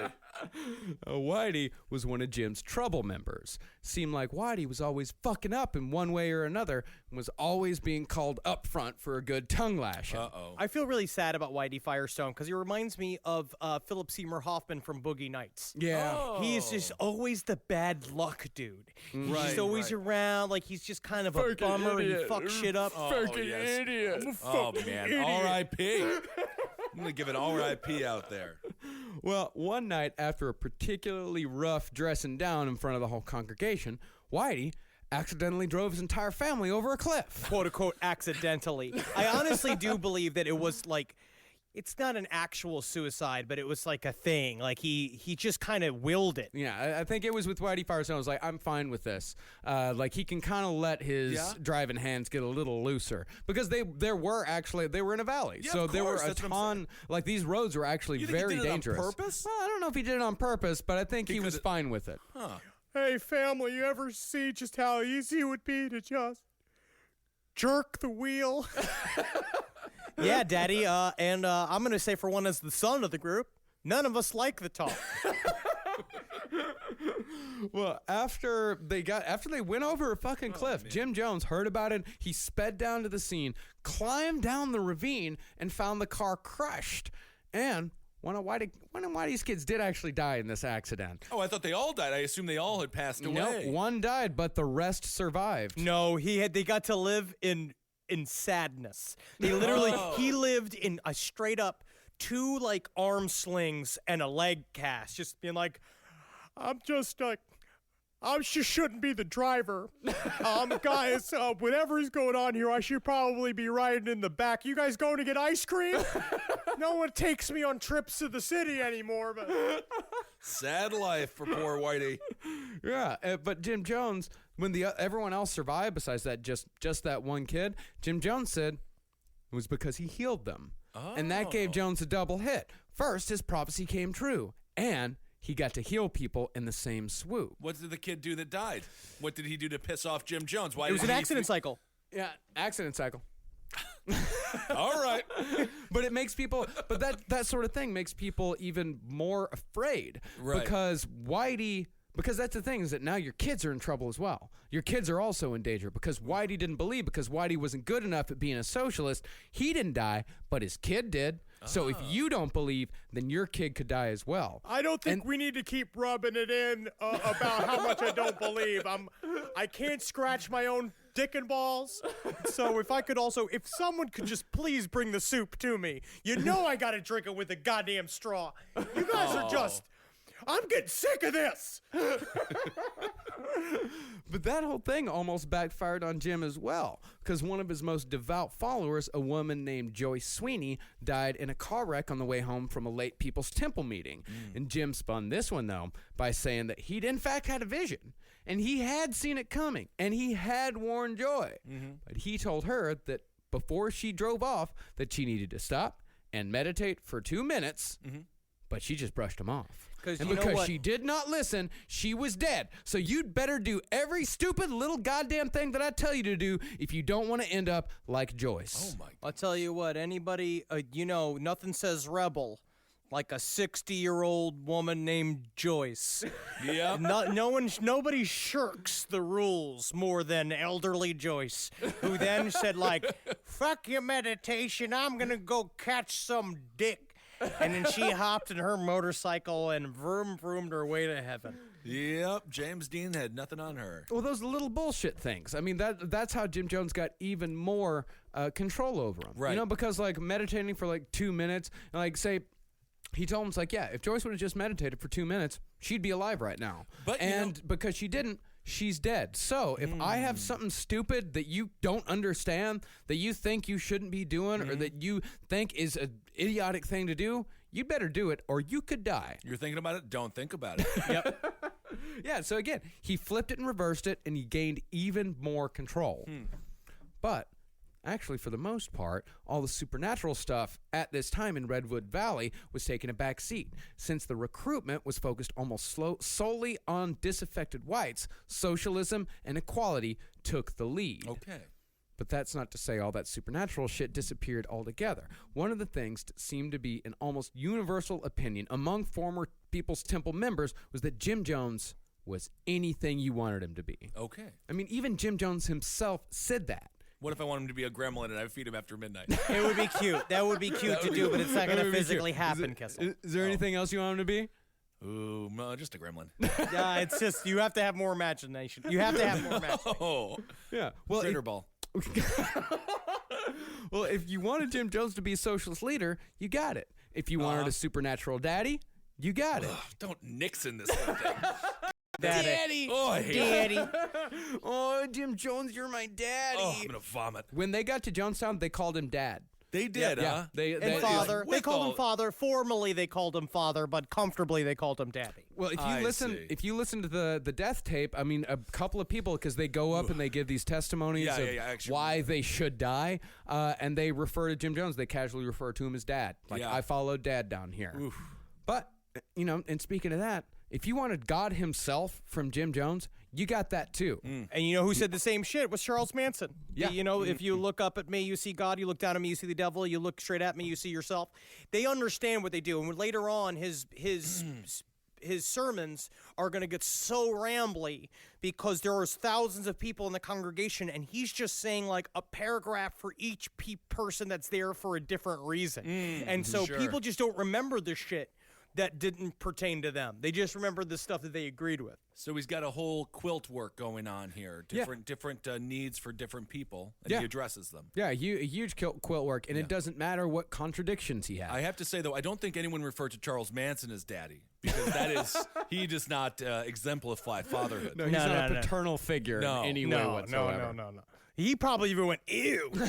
Ew, don't call me dad. Ugh. Ew. Well, in this way, like Jim Jones is a politician, and that he can contradict himself so many different times. Yeah, like a liar. Or like all politicians are professional liars. Yeah, exactly. Like he can sit there and contradict himself, but as soon as the follower, the person that believes in him, the person that follows him, as soon as he talks to them, as soon as he talks about their problems, what they believe in, then they forget about everything else. They don't think about the contradictions at all. All they think about is that he's got my back. And I will put this as Kissel, and I'll put it to you, on the politicians as liar scale, I'd give you a solid, like, you did good. I'd give you 7.5. Yeah, you never said anything. That's why I only got 6,000 votes.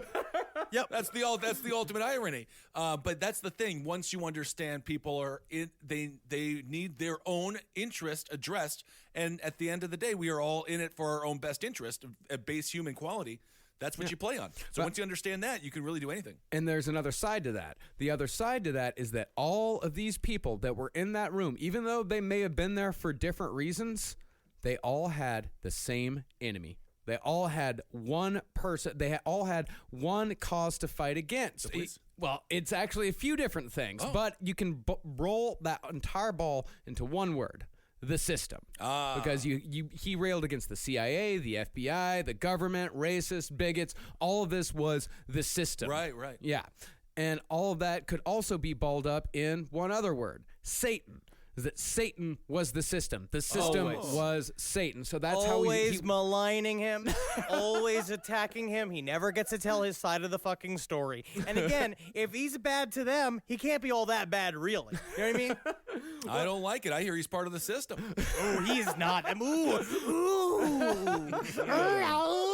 Ooh, I'm gonna put up a statue. Well, that's how. Yeah, well, he could also bring in both sides by saying Satan. Is that if he said Satan, then he brought in the Bible thumpers. Right. But he could also bring in everyone else that wasn't religious, bring them in by saying yes, it is Satan, and then turn around to them on the other side of his face and say I'm talking about Satan. It's just like a metaphor, right? Right. And then you turn over the Bible thumpers and say the Satan of the Bible, and then turn back it was the exact same thing. But he was just saying it in two different ways, and everyone was buying it. He's the mayor from A Christmas Nightmare Before Christmas. Yes, Nightmare Before Christmas. The mayor from Nightmare Before Christmas. Great character. But even though all this was going on, People's Temple struggled in stagnation for about 3 years. Small growth was happening, but it was very slow going.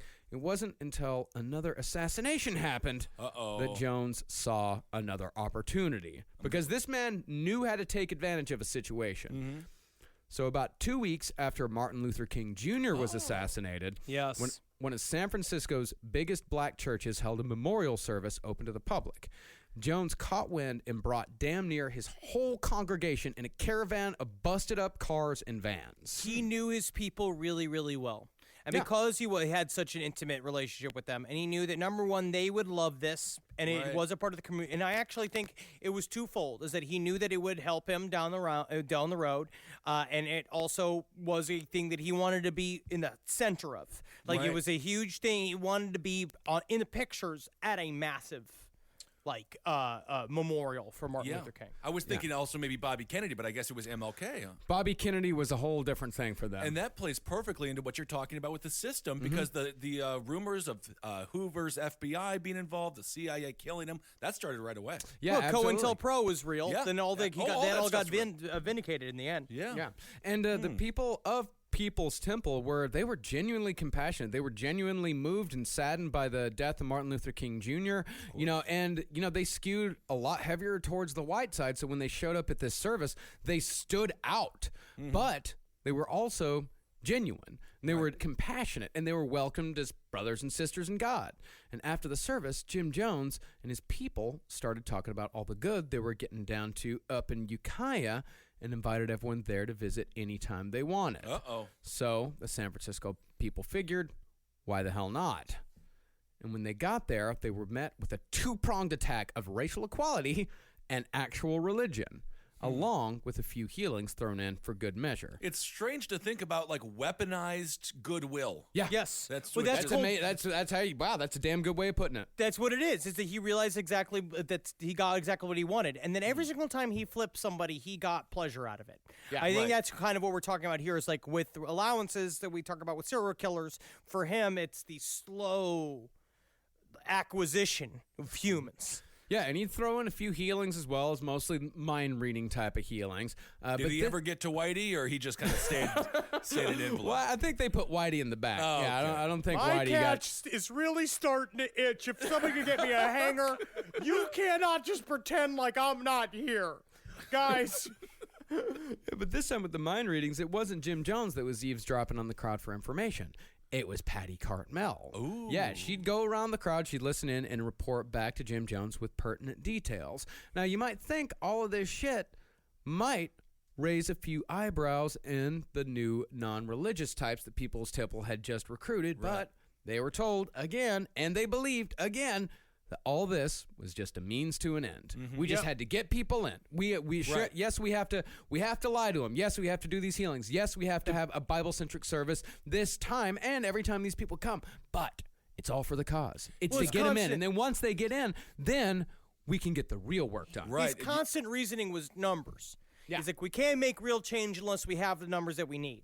In order to put butts in the seats, which is true, which is like, honestly, we've seen it on our own tiny level as a podcast, is that like you don't get to, until you have like the numbers, you could show up to a meeting and be like, well, this many people follow me. Like you can, it's easier to give that person money that way. His was also about power, though. Yeah, and can you imagine if Dave Chappelle's last special had an empty audience? It wouldn't have quite the same impact. So after the San Francisco crowd was impressed with the message, Jones repeated what had worked so well in Indianapolis and brought back the notion of a church where you get something now. Woo-hoo. He started doing the exact same thing where, he would, they would help them out, like government forums, programs, getting them jobs, all kinds of shit, like actually making their lives better. And because of all this, People's Temple started to grow again. At their lowest point in 1966, they had 86 members. By the end of the 60s, they had 500. Wow. By 1973, they had almost 3,000. It's almost like they're about to serve over 1 billion burgers.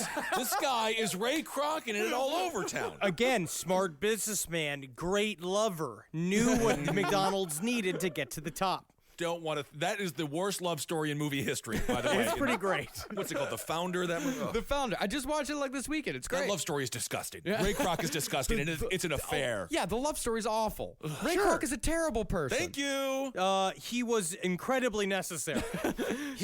Those guys would have been nothing without him. They didn't know. They were squandering everything. The only good thing about Ray Kroc and McDonald's is it is slowly killing our president. Right. And I don't know if I can legally say that, but that is the long game for Ray Kroc. Oh, come on. Ray Kroc, this man is responsible for the way the world is. I know, it's horrible. It's awful. The world's horrible. I know, that's what I'm saying. Is that Ray Kroc, I'm talking to Henry here. Ray Kroc is not a good man. Ray Kroc is the fucking Henry devil. loves him, Marcus. He's very important. I see what he says as he did his job. He was around all these people that were pathetic. They didn't know how to make their business good. He went in there and they should be thankful for the money that they got. And this is what Jim Jones told his followers as well. Be thankful for what you got. They were hardworking, honest Americans. Honest Americans. They didn't have the guts to take it to the top. And sometimes you got to have the chutzpah to really kick it to the next gear. I did not realize you were such an evil capitalist. Well, now I kind of like it. Ding, ding, ding, ding, ding. So it's the coins falling out of my shirt. Well, those members, when they were first starting to build up their membership, those people were hard fought. Now, once People's Temple had decided you were right for them, once they had chosen you, they would do everything they could to get you and keep you. There was this one girl, she told this story of how she'd arrived at People's Temple after escaping from an abusive home, and she'd been taken in by a couple. Now, she said she was grateful, but she wasn't sure that she'd stick around just yet. And she'd written letters to her family, but she hadn't gotten any replies, so she started drifting towards Jim. And one night, he cornered her and told her personal information that she hadn't even told her host. So as far as she was concerned, Jim Jones was a mind reader. And, these people were very kind. They had taken her in. So she joined People's Temple. It was only later that she found out that her host family had been stealing her mail, reading it, and passing along the information to Jim Jones. Talk about the system. It's like the movie The Visit. It's like one of those things you meet with. It's like all of these super cute old people, and they're just stealing your fucking mail. Because that was what she was saying. She was sitting in there, and she thought that her family had left her. Basically, what Jim Jones did is what he couldn't do with Ronnie, where he just cut her off and made sure that she couldn't get any word from her parents. So she thought that she was just sent adrift, but she was getting letters and sending them back and forth, and they just kept them away from her. Oh, that's very sad. Yeah, and Jim had a name for this, for doing shit like this. He called it situational ethics. I honestly think, Kissel, you said the same thing to me about 4:30 in the morning in a hotel somewhere in the middle of this country. We were both 19 bourbons in. And you're like, situational ethics, as you were like taking stuff from the hotel and putting it in your bag. Well, that is actually fine, because you're paying for the room and what's inside of it other than the bed and, of course, the television. Yeah, and this followed. They also started going along with other crazy shit that Jim Jones was starting to say. In 1968, he started claiming that in past lives he'd been Buddha, Jesus, Gandhi, and somehow both Lenin and Marx. Oh. Well, it's because he's working on the Scientology timelines where you could be two people at once. Okay. Yeah, and these sermons, which People's Temple, by the way, they didn't call their sermons or services or anything like that. They called them meetings. Okay. And these meetings would go on forever. And most of the time, the doors would be locked, so nobody could take any sort of bathroom breaks. And these were, of course, for people who'd already joined. They didn't do this shit for people that were just visiting. And these meetings would go on for so long and would be so exhausting that one former member said he saw a grown man pass out and piss himself in the middle of one. A grown man. Grown man pass out, piss himself. Well, and also remember, so in order to keep people focused, he wouldn't have chairs. So you have to stand or you have to sit on the ground because he wanted people completely enraptured. But what he would do is he would stand behind the pulpit. Number one, what he had was a couch that no one else could sit on, that he would lay on during the meetings, and he was also allowed to go to the bathroom if he wanted to. But in the very beginning, in order to keep himself and keep up his image, he would have a special apparatus rigged up behind the pulpit. Like a catheter type thing. I think it was just a bucket. Yeah. He had a bucket. A special apparatus. It's a bucket. He used to I think piss he just in a pissed bucket. in a bucket. Okay. That's also reasonable. Pissed in a bucket that was behind a pulpit. Okay. Yeah. Right. Yeah. But let's just hear an excerpt from one of these Redwood Valley meetings. This is just the sort of shit that he would do to fill time. I was thinking the other day, just a few services back last week, one of my brothers came to me to show you that there's nothing lost in this consciousness. My brother John back there, you were concerned about something that was lost. You were concerned, and you lost it miles and miles away. Well, my spirit retrieves it for you today. Come and take it. There's nothing lost.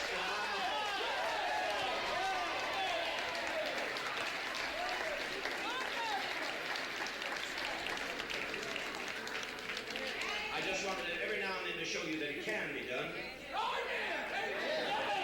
Here it is. No one else was with you, and yet I know where you lost it, and I retrieved it. There are other things that are lost here that I would pass out. They were to the end of the meeting. I'm just doing a little shop work to keep you mesmerized with the socialist vision.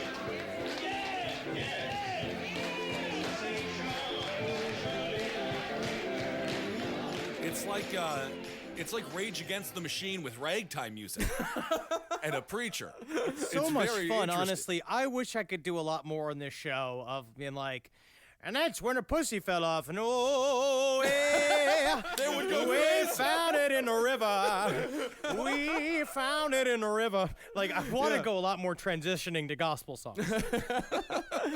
Yeah, and that What was he even talking? I mean, I heard socialism in there. You know, if that didn't read it all, then what he was doing is that he was just talking about how one of his members had lost something, and he found it. He found it. He found it. And, Okay. he's like, and here it is. And it was like a card or something like that. And then the person came up and, got it from him. And he was like, yeah, I've got a whole lot of things that I found. I just found that. I just found it and I gave it to him. I got a whole lot of other things that I found. But I'll give it to you after the service. But until then, I just mesmerizing you with socialism. Oh, Lord, we gotta go. You jump right So into this this small little miracle, for them quotations, miracle, is just as big as anything else. Yeah. I tell you what, if that's a miracle, Natalie does like 5 miracles a day for me. I've slowly slid into the father's disease, every dad's disease, where it's just been like, where are my keys? Where is my bullshit? She just finds Marcus, them. don't tell Henry that father's disease is alcoholism. Alcoholism. And Oh, so God. don't tell him that he's not a father just because he has a dog. I am a That's daddy. up for debate. I am a daddy. She needs me. Well, Jim Jones also started giving bizarre orders. He'd order people to drink a glass of warm water mixed with vinegar every morning. Was he just thinking like, do you think they'd do this dumb shit? Yes. What if I yes. say this? If they do this, That's Yes. exactly and what it was. I honestly think that a part of it, yes, is that it's subtly indoctrinating them. I think it's half on purpose, half not. But I think every single time he did it, boop, the penis would shift. Every single time somebody would do something completely against their will, he would love it, even if it's something dumb. Yeah. Right. And this is just tests to see Right. how what they would do, how far they would go. And it started off really small, like shit like that, like warm water and vinegar. It's like, oh, you did that? Great. In 1969, he started taking it further. One guy who left the cult in 1970 said that he'd been present at one of the first poison tests. Uh-oh. At a small gathering, Jim Jones served lime Kool-Aid, not Flavor Aid. Okay. Oh, he Finally, saved the good stuff for his private group. Yeah. He toasted everyone. They all had a drink. Then Jim Jones told them that it was poison, just to see how everybody would react. Then he'd watch everyone, see, okay, that person freaks out. That person takes it calmly. That person doesn't believe me and thinks that they're just kidding. And then he'd laugh and say, like, nope, it was all just a test. I just wanted to see what you people would do. Now everyone go to bed. Have fun. And this is my friend Ashton Kutcher. He came all the way from Los Angeles. Ashton, tell them what it was like on the 70s show. Lord, no, where you gotta take them down to the river. Now this is the 7th song about rivers that we will sing today. That 70s show is the closest my hometown ever had a TV show to having a TV show based off of it. It's called Point Place, and I'm from Stevens Point. Wow. And it's Wisconsin. That's... And I'll mention Mimi Bobek once again. Also from Stevens Point, Wisconsin, from the Drew Carey Show. Yeah, Jim Jones would do these Kool-Aid tests, and sometimes he'd do it with champagne, but he'd do it again and again and again over the years, preparing everyone for that final moment. And it wasn't like that last moment everyone thought like, oh, this is just another test. No, they knew it was real. Right. Like, they looked around. They saw everyone dying. I mean, because there was a long line. Well, they saw by then all things these had kids gotten really dying. serious. By then they'd already fired weapons. We'll get to that. By then they've already been militarized, and Jonestown was pretty intense. Oh, yeah. They Brutal. knew it wasn't. They knew it was real that time, but by that time they'd gotten used to the idea. Right. They'd So he's grooming them here. He's grooming him. He'd been doing that for almost 10 years by the time Guyana came. Wow. But even though Jim Jones was doing all this wacky shit, people were still joining in droves. But while things were going pretty fantastically for People's Temple, things weren't going so great in the Jones household. It can't all be awesome, okay? It's always like your career's going great, your house is not going good. I mean, like, there's always something, and Always it's hard something. to keep a personal life going when you're a cult leader. Mm-hmm. Now, outside of Marshall Applewhite, whose whole cult seemed to be built so he could get the thought of fucking dudes out of his head, cult leaders across the board tend to be obsessed with sex on some level or another. Well, Applewhite, I don't think he ever got it out of his head there. They cut off. No, I don't think he did. Yeah. I don't think he did. He did cut his fucking penis off. Yeah, I think that means it's in the forefront of his mind. Yeah, he did cut his dick and balls off so he wouldn't think you about dudes imagine? anymore. Just imagine being that angry at part of your body. I have been upset Very at it, straight. but it needs to be there. I have to have it. It's the only thing I can trust. Well, for some cults, like Children of God, sex was the whole point. Yeah, they were gross. Yeah, good, Kissel. You're right. They were gross. Oh, They how were icky it gross. was. It And definitely was super icky, It sticky was over icky, there. Henry. I'm sorry I don't have a callous soul like you do. I'll still say it was gross. Yeah, everything centered around sex to a disgusting degree, and all the members took part, again, to a disgusting degree. For other cults, it was more about gratifying the man up top and the man up top alone, and People's Temple was definitely more of this variety. And we all know that Jim Jones had always been a horny little devil. Yeah, he has been. He is a naughty little pappy, isn't he? A hot daddy. You know what it is, too, about the sexual impulse for me is like it's very much so. It's almost like cult leaders or even a more practical version of a serial killer, where it's very similar to the Leonard Lake, Charles Ng keeping a woman in a castle, like keeping a woman in a jail cell to do whatever, or like how Jerry Brudos wanted to keep women in a cave so we could do whatever they want for them, but they didn't have the work ethic to create an organization where you can do just that. Where it's actually like an 11-year-old's boy impulse of being able to just like take clothes off of toys and shit. Different kind of 11-year-olds. You didn't do that? I'm Teenage Mutant Ninja Turtles. I put clothes on them, weapons. But you didn't. So you didn't have pro any, wrestlers. Yeah, but you never had any girls around, so you didn't have any Barbies around. No, we had some Barbies around. So you never stripped the clothes off the Barbies and kissed well, we the didn't have breasts. that many Barbies around. No, I guess there wasn't a lot of girls. We did have a missionary couple stay with us. They had a daughter. But we would play Teenage Mutant Ninja Turtles versus Barbies. When you say missionary couple, I just imagine they're always inside each other. No, they're not. They were helping. And they're just riding. The woman's riding him around like he's a horse. But I understand it's a very common idea. Well, speaking of sex like that, during sermons, Jim Jones would casually just talk about how he'd bang Marceline up to 5 times in a single night. All right. Such was the power of his virility. Okay. But in reality, their sex life was almost non-existent. Are you telling me a man is lying about how good he is in bed? Yeah. Shocking. Weird. See, Marceline, through no fault of her own, had a bad back, which, by the late 60s, had made sex impossible. And that's when Jim Jones took a preacher's daughter named Carolyn Layton as his lover, who is described in The Road to Jonestown as having had a, quote, grim Pentecostal essence. Yes. Well, I want to marry her. I love that. He picked this lady because of her qualities. It is very similar to L. Ron Hubbard.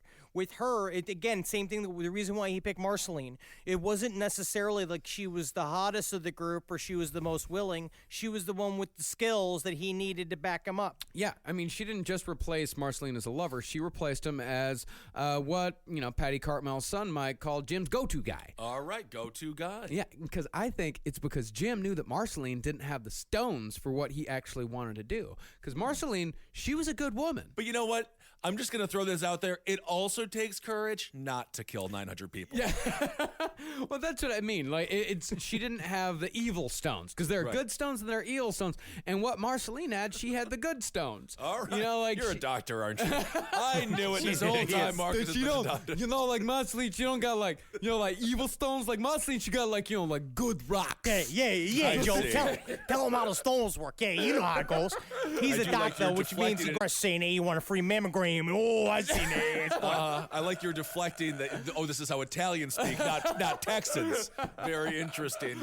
Well, Marceline, as far as like having the courage to stand up, you're not going to say the stones again? No, I'm going to say the stones. I'm going to say the courage. I'm going to say the courage because I'm about to turn into something serious here. I got a serious point to make here. All right, serious. All right, you fuckers ready? All right. All right. So yeah, I mean, Marceline, she had the courage when the Flavor Aid was being passed out. She had the courage to stand up and try to stop it. She had to actually be restrained when they were giving it to the kids. And we have evidence of it. It's in the tape. Right. So let's listen right now to Jim Jones trying to calm her down. Mother, please. Mother, please. Don't do this. Don't do this. Lay down your life with your child, but don't do this. Ooh, God, you hear those babies screaming. That again, you have to remember. As we talk about the episode, we forget, at least it's important to remember that how horrible it was there. And that's how Marceline reacted. But Carolyn Layton, she helped stir the vat. Good Lord. This affair, it started with Marceline's full knowledge, as well as with the knowledge of their whole family. Jim Jones actually sat down their kids and told them that he and Mommy weren't having sexual relations anymore, so he had to take Carolyn, who you should all think of as a special friend, to fill his needs. Just because she is father's most special friends. Because, let me teach you this lesson. Imagine semen as a bunch of prisoners inside of a horrible, wrinkled prison, and that Carolyn is like she's freeing them from jail, all over the beautiful vacation spot that is known as her breasts. And that is a thing called a pearl necklace. Kids, this is not just jewelry. Just cut to them, just horrified faces. Poor kids. Now, as I said last episode, I think of Marceline as the first follower of Jim Jones. And I think Marceline, a lot of the time, became a test case for Jim to see what he could get away with. Also, it's a test case for Jim Jones because we talk a lot about Carolyn Layton, but she had a husband named Larry Layton, who, if he was a bird, would be a cockatiel. He had his wife taken from him, and then what he did was just be like, okay, what I'm going to do though is, I know you're upset. We're doing this for the temple. You seem really upset. I'm going to give you a hotter wife. So he chose another lady from the congregation that was hotter, that he said was hotter. He gave him to her and be like, that's your new wife. And then like 6 months later, he's like, I'm going to be taking that hot wife back because now it's mine. Do that? Yes. That's yes, not allowed. Yes, and Larry Layton's just like, all right, well, they seem to be enjoying it, whatever it is you do. Horrible stuff happening. Well, as far as Carolyn Layton went, it's really like his followers at large didn't know about the whole situation. But Jim Jones figured that if he could convince his wife that he needed to get laid to keep his special powers going, then he could convince his followers of anything. Yeah. Can you imagine that? Can you imagine sitting your girlfriend down and being like, this is for the good of the podcast. I have to have my balls drained by many people, many different people. Like it's just even a horse. It's my burden actually. It's a thing that I wish I didn't have it. Right, he flipped it, huh? Yeah. All right. And as far as how he got Carolyn Layton into the situation, Jim sent Patty Cartmel to convince her. Patty told Carolyn that Marceline was mentally and physically unfit, and that Jim, in order to keep on being Jim, needed to have a physical release. Okay. And Carolyn had been chosen to give that to him. And it's really sad because honestly, Patty Clayton straight up said, I'll do it. Right. Because had this meeting. It was a meeting because he did everything with his committee. So they had the committee and he would meet and he would talk about how I need to fuck more. I can't do this. And Patty was like, I'll do it. And he's like, God has a different plan for you. Oh, poor Patty. Yeah, poor Patty, man. Yeah, because he was like, yeah, God has a different plan for you. All right. You, my child, shall be in charge of my fuck schedule. That's right. And she was never put on there herself. She should have put herself in the game. She should have just written her name in there. Come on. It's what everyone who goes in the production side, who is also an entertainer, who just happens to be on screen a lot more. Well, Carolyn, she was told that she had been chosen to give Jim the release.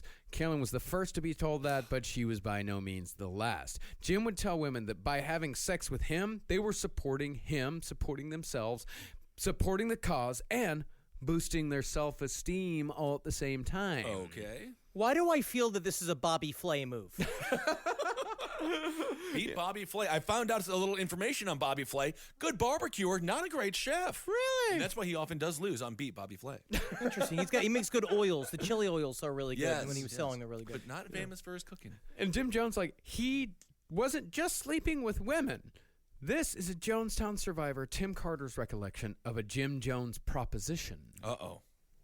I had been in the temple for just a few months.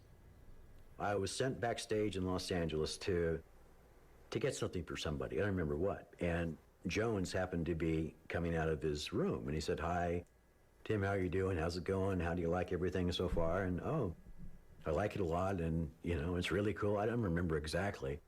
And he reached up and kind of patted the back of my neck, and he said, "I'll fuck you in the ass if you want."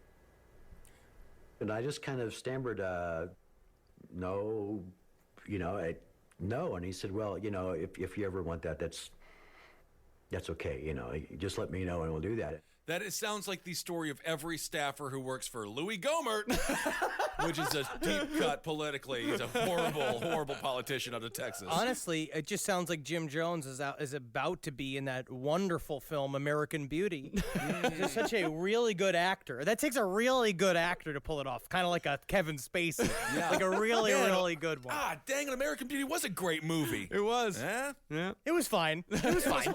I mean, a little bit heavy on the paper bag floating nonsense, but It's the most beautiful thing I've ever seen. Or the and I plastic still bag. do that joke to the dismay of my family every single time I see a plastic bag going down the street. Yep, you got to. Now, Jones didn't have sex with his male followers as much as he did the female, but he did it enough where older followers gave advice to newcomers. Huh. The Road to Jonestown quoted one follower as saying to a younger one, If you ask father to fuck you in the ass, take a douche. Huh. That's just word from an old grandfather to a young man. It's called discussing advice. I write a column every week for the newspaper of the congregation. That's either an elder in Jim Jones's church or a grip who worked on the Andy Dick Show. Talking, of course, well, about it's Andy straight Dick. up because Jim Jones would get really mad if you got shit on his dick. And that is true. Yeah. But, I mean, If you got it on his dick. But you- Because that's he what got it the- is. It's, You know, got it on his dick. If you're working on cars, you're going to get greasy. Do you say that? Have you ever said that to a loved He one? is doing that. No, just feels like, why is he mad at me? I told you going into this, Jim. It's been a rough weekend. Anyway. Now, you think that all this would translate into Jones having a progressive view on homosexuality? Sure. But true to form, it was anything but. Really? This is another clip from that PBS documentary. Jim said that all of us were homosexuals. Everyone except he was the only heterosexual on the planet, and that the women were all lesbians and the guys were all gay, and so anyone that showed any interest in sex was just compensating. He sounds like a South Park character. He's the most juvenile thing I've ever heard in my entire life. I will say this. Gay guys don't say that. You know what I mean? I'm the most he's heterosexual straight. guy of all time. That guy is straight. And you can tell he's straight because he says, I'm the only straight one. You can say that everybody else is gay, and they're just forcing him. Because that's really what it is that he has all these followers because it's the butthole runs. He's like the They kid. walk around with my their buttholes completely open in a plank position, just shuffling back and forth on their elbows and knees, just begging for it. They call it the vase walk. Oh, my. He reminds me of the that shithead kid from World's Greatest Dad. Yes. Oh, yes. yeah. He just calls everyone gay, and you're just like, what is wrong with you? I don't listen to heavy metal music. It's gay. Why? It's gay.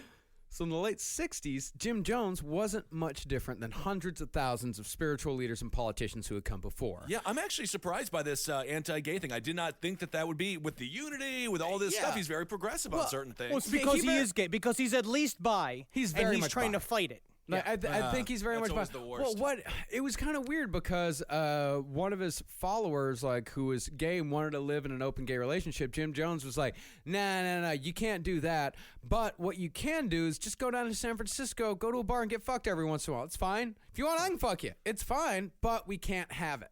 We can't have it here in the community. Wait, so you'll fuck me, but I can't have a husband? Can't have a husband. So I think at this point, Jim Jones is like a mashup of Billy Graham, Bill Clinton, with a little tiny sprinkling of Charles Manson. All right. Just a little bit. But around 1970, the secret ingredient that turned Jim Jones from just a personally shitty person into a full-blown monster came onto the scene. What happened? Amphetamines. Oh, Yeah, my that'll God. do it. You mean the world wasn't better after amphetamines came onto the scene? That'll do it. And that's where we'll pick up next episode. All right. Hell yeah, man. That's exactly what I want Jim Jones to have. That's exactly what I want Jim Jones to have. Just more energy. That's what I've always said. Well, you have to just.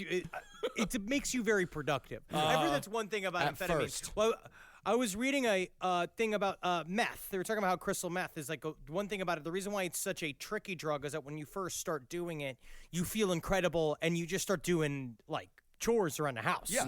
And you're just like, man, I get so much shit done and I don't need to sleep. And then eventually your teeth starts falling out and you're having sex Jim Jones style underneath a highway, saying, I'm sorry if you got shit on your dick. Yeah, because you're looking for money. Then you write a beautiful song under the bridge about your addiction and you're Anthony Kiedis and the Red Hot Chili Peppers. You're rich, you're famous. Mm-hmm. I don't think that's how it works. I have no idea. I don't think so. No, please do not. No meth. That is, no.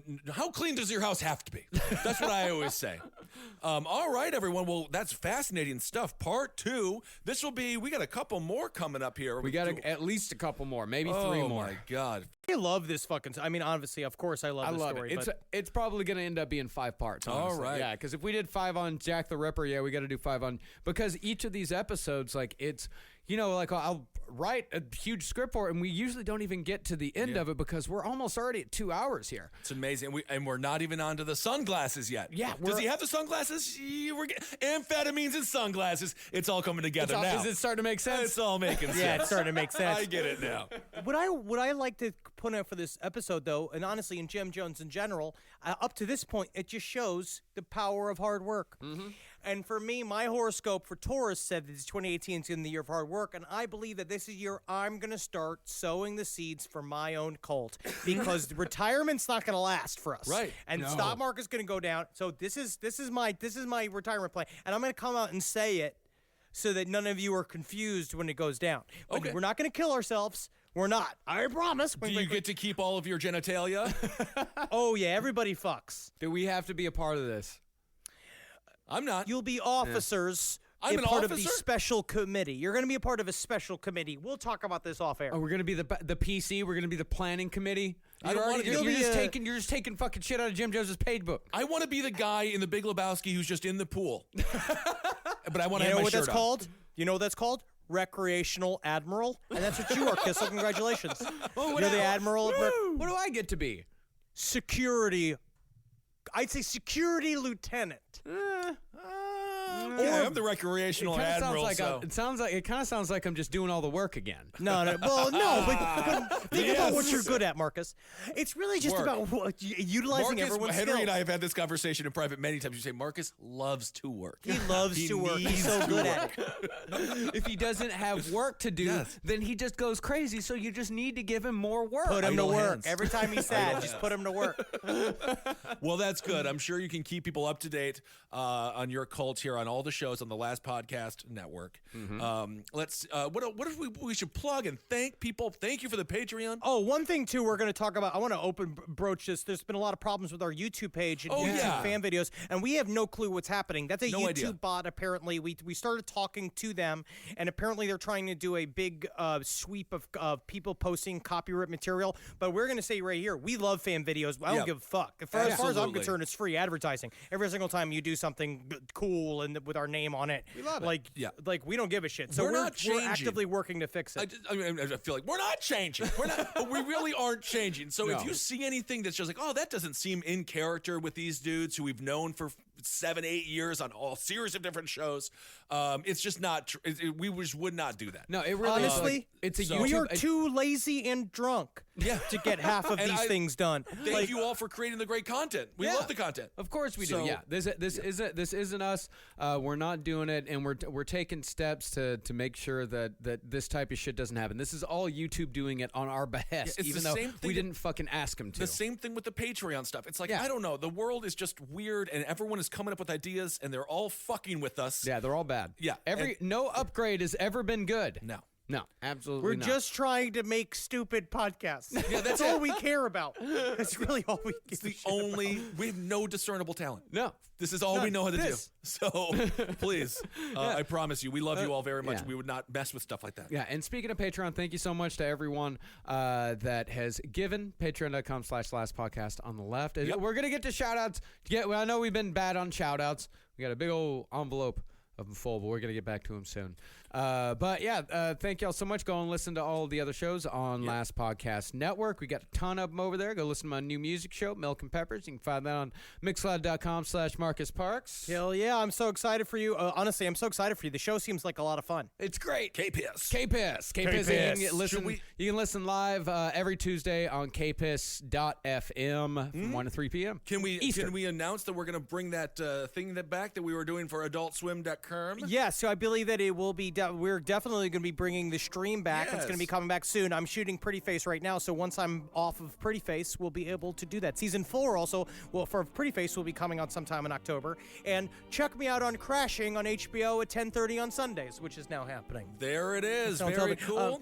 So do that, and then follow us on all of the these suicide machines that technically we need to fucking get off of, but it's good for now. We need the numbers. For at Henry Loves You on Twitter, at Henry Loves You, at Marcus Parks, at Ben Kissel, at Instagram, at Dr. Fantasty, at Marcus Parks, at Ben Kissel, the number 1, and follow us at for Last Podcast on the Left and all your fucking Last Podcast feeds at LP on the Left. There it is, and thanks to all for all your support in all of our endeavors as we branch out a little bit as well. So you guys are awesome, and it's great having people come with us. It's wonderful. It's I very, love it, very man. fun. Hail yourselves, everyone. Hail Satan. Hail Geen. Hail me, please. And a Magustalations. Gentlemen and ladies, in that order, good eve.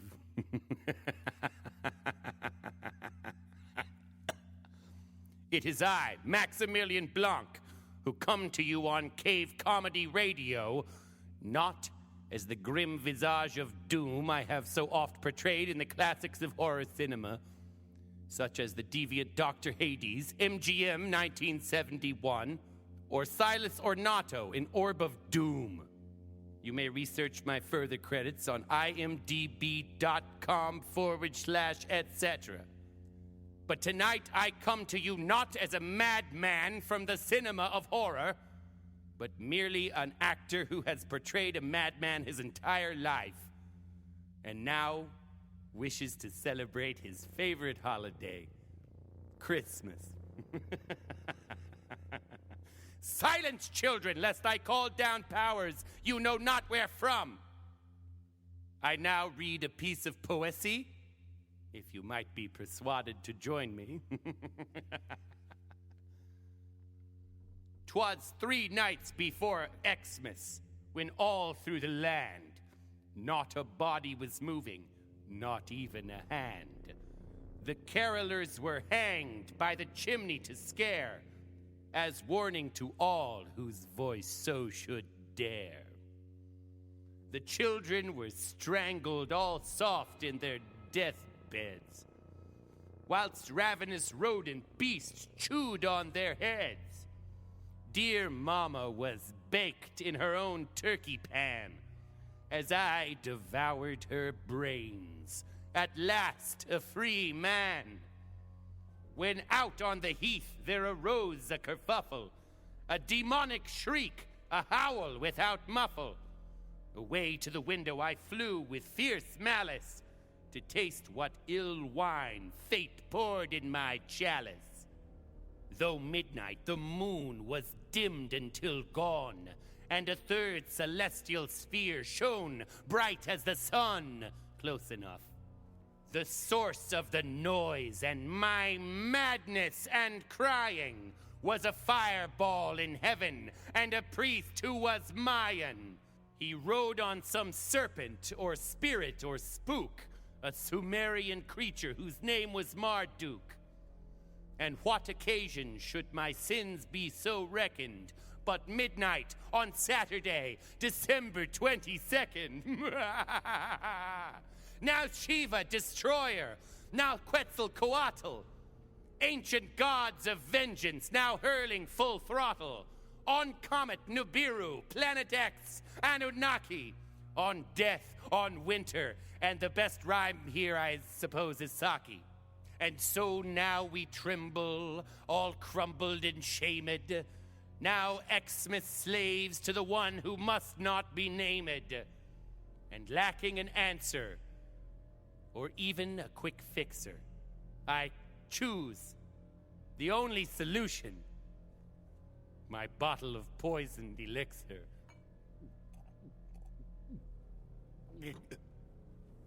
Poisoned am I. Poisoned am I. I demise. Sir Robert, look to the castle, Sir Robert.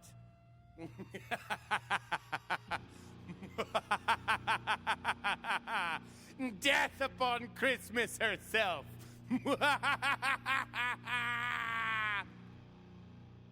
Special thank you to James Adomian for that wonderful Christmas poem. James's album, Low Hanging Fruit, can be found at earwolf.com and on iTunes. Check it out.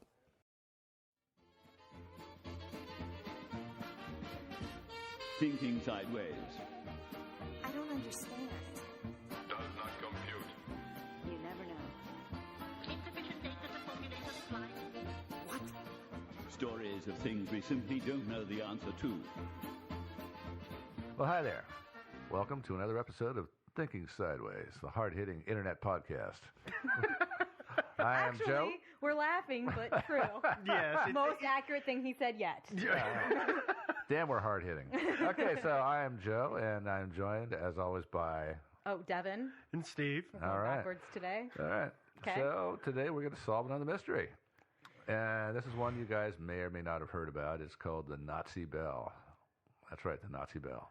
I had never heard of this, and I consider myself to be a strong mystery buff. Unsolved mysteries. I know a lot of them. A lot. I would say that like 90% of the things that we do, I've heard of before we do them. I hadn't heard about this until about a month ago when I came across an article somehow. I think it was advertised on something. It's like, what is that? And I hadn't heard about it until you sent me a link to that article. Yeah. I said, hey, you should host a show on this. Yeah. This is right up your alley. Yeah, so anyway, I jumped on a plane, went to Germany, dug through the Nazi archives, and, well, here's what I found. Well, not really. Just kidding. We don't have the budget for that. Yeah, as soon as we get a budget, then we're going to be doing stuff like that. We're going to actually be covering a lot of unsolved mysteries in places like Hawaii. Paris. Very nice places. Yeah. Yeah. So anyway, back to the Nazi Bell. The Nazi Bell was pretty much unknown as far as the world is concerned until the year 2000. A Polish writer named Igor Witkowski published a book called The Truth About the Wunderwaffe. Of course, that was not, it was a Polish book, so obviously it wasn't in English. But yeah, The Truth About the Wonder Weapon. He describes this thing as being about 9 feet wide, about 12 to 15 feet high, and shaped like a bell. Other descriptions you guys can see here. Oh yeah, by the way, it had a Nazi swastika on the side. The bell did. And alternative descriptions have described it as a saucer-shaped object, but for the most part, that saucer looks just like the NASA saucer we were talking about earlier. Oh, the thing that they're sending to Mars. Mm-hmm. Yeah, I like that. Doesn't it? It does. Yeah, I like the little chimney in the top, though. Yeah, This is and not the wheel, like the car sticking out from behind it. Well, I think that actually is a car parked behind it. Yeah. But yeah, that thing looks a little crude. I'm not sure if this was actually the Wunderwaffe or not. But anyway, there's also, you can find pictures of the bell. Of course, those are pictures that have either been, paintings by artists or recreations that people have Drawings or, taken pictures of. So nobody has a picture of the actual Nazi bell. So are we saying we don't actually know that it existed even? Or are we saying that's it a definitely possibility. existed? That's no, you can't say that it definitely existed. But we can't say it definitely didn't either. Well, I guess not. Okay. Well, we'll solve that mystery before the show's over. Oh, okay. Well, thank goodness for that. Thank goodness. So anyway, Igor Witkowski published his Wunderwaffe book, and the way he found out about it is he claims to have had a contact in Polish intelligence, and this Polish intelligence officer allowed him to look at a file which had a transcript of an interview by Polish agents of a Nazi SS officer whose name was, I'm just going to pronounce it in regular English, Jacob Sporenberg. And it might be Jakub or who knows, but I'm just going to say Jacob Sporenberg. Supposedly, in this transcript, he described the bell and apparently some of its wondrous capabilities. And Witkowski, the author, never said who in Polish intelligence actually shared this with him. There's no documentation. So it's an unknown source. Yeah, it's an unknown source, and the supposed transcript of the interrogation. Nobody's ever seen it, and so, what did they call it? The bell? The bell? Oh yeah, in German it's called Die Glocke. which is German for the bell. Okay. Yeah. Oh. Yeah. Well, and It's just called the bell. Got it. Yeah, the bell. And Double. when Igor was looked at these files, when I was doing the reading, what I found a little off-putting was the fact that he couldn't say who gave it to him. That makes sense, Of course. And they wouldn't give him a copy of it, which if it's from Makes intelligence, I can understand. So he hand wrote a transcript of it. So all we have is his handwritten copy of it, which seems like a guy could have just sat around and made up. No, Right off the possible. start, I'm a little worried about this. Yeah, that's a good point. Fair I mean, point. he could have, but like, is it suspicious because he was allowed to like take a transcript of it? Is that what's suspicious to you? No, just I think what he's saying Because- is that. Oh, go ahead. Sorry, there's no other way for him to have gotten that information out of there except for to handwrite it, right? To make some notes, yeah. Yeah. That's true. I guess what's hinky to me is that it's not an official transcript, so therefore we don't know if it really happened. So the first piece of the puzzle I'm already questioning, I guess is where I'm getting at. Because if let's say the Freedom of Information Act in this country, I could request that document and have that document. Heavily redacted. Whether it's redacted or not, I'd have that document as my base, whereas this guy doesn't have anything as his base. So that's my concern. So yeah, and it's believable that if he was allowed to see some sort of secret file like that he would only be able to make notes and not make copies or anything like take photos. But at the same time, though, yeah, you're right. There's no documentation. It's almost more worrying to me that he was allowed to take notes, Mm-hmm. right? Because if they're like, this is a classified thing, you can look at it, but you can't take any written anything out of here. You can't make a copy of it. That makes more sense to me than them saying, take all the notes you want. Yeah, you can transcribe that in your own hand. Yeah, that's totally fine. Yeah, whatever. But I guess this Polish intelligence officer never showed this transcript to anybody else. Or no one else who couldn't keep their mouth shut. And maybe got killed. Somebody got whacked. Yeah. So the people who say that the saucer, it's a saucer-shaped object rather than a bell-shaped object, say that it's powered by a pair of rotating drums containing a mysterious iridescent purple liquid. So, okay. But typically it's described as a device that's made out of heavy hard metal, about 9 feet wide, 12 to 15 feet tall, bell-shaped, not the swastika, like I said before. The story was picked up by a guy named Nick Cook, who we'll talk about in a few more. Well, I'll talk about him now. What the hell? Nick Cook used to be the aviation editor for Jane's Defense Weekly. You guys have heard of Jane's, correct? Of course. Yeah. They're like the go-to source for everything about warplanes and warships and all that stuff. Okay. I mean, I'm sitting here suspiciously quiet. Yeah, you never heard of Jane's? Yeah, Nor have I was just going along to be nice. Oh, okay. Yeah, they are like, you can think of Jane's as almost like a private intelligence service. I mean, they gather a lot of information, and they're very, very credible. And so they have, if you go to Jane's, you can find out everything you need to know about the defense forces of any country. They've got it all mapped out. They've gathered intelligence on every plane that these people have, every submarine, every ship. So they're a number of private troops. data collection for military information. Yeah, and so And so we're saying that this guy is pretty credible, right? Well, that gives them a little bit of an aura of respectability, because this guy worked for Jane's. Up until 2001, he was aviation editor for Jane's. And was he like fired or? I don't know was exactly. It wasn't like a outrage scandal that he left. Not that I know of, but Okay. I have not actually investigated this guy's background too carefully. It's like I've got a job. Seems like that would have come up in any kind of reading. Any kind Nick of Cook, who, by the way, Yeah. was fired for making stuff up. Yeah, actually, and I read a review of his book in Salon, and Salon was, they were a little unkind to the book. But I think that if he had been like booted out of Jane's and disgraced, they might have made mention of it. I think that's probably true. Yeah. Yeah, well, I'll talk about that later. But anyway, so Nick Cook wrote a book and published it just a few years after Igor Witkowski published his book. So he was talking about anti-gravity. It's called The Hunt for Zero Point. And this is Nick Cook. This is Nick Cook. Okay. So anyway, according to Nick Cook, this device contained two counter-rotating cylinders, which would be filled with a mercury-like substance, which was violet in color. Some people have claimed that this is red mercury, which I don't even quite understand what red mercury is. Yeah, it doesn't definitely exist. don't. Oh. It doesn't. It doesn't exist. Oh, It's a okay. Red hoax. mercury, is it real? Red mercury is not real. But anyway, we get back to this. According to what Nick Cook says, the metallic liquid was codenamed Xerum 525, and that's spelled Xerum 525. And when not in use, was stored in a thermos flask that was encased in lead, so apparently it was dangerous stuff.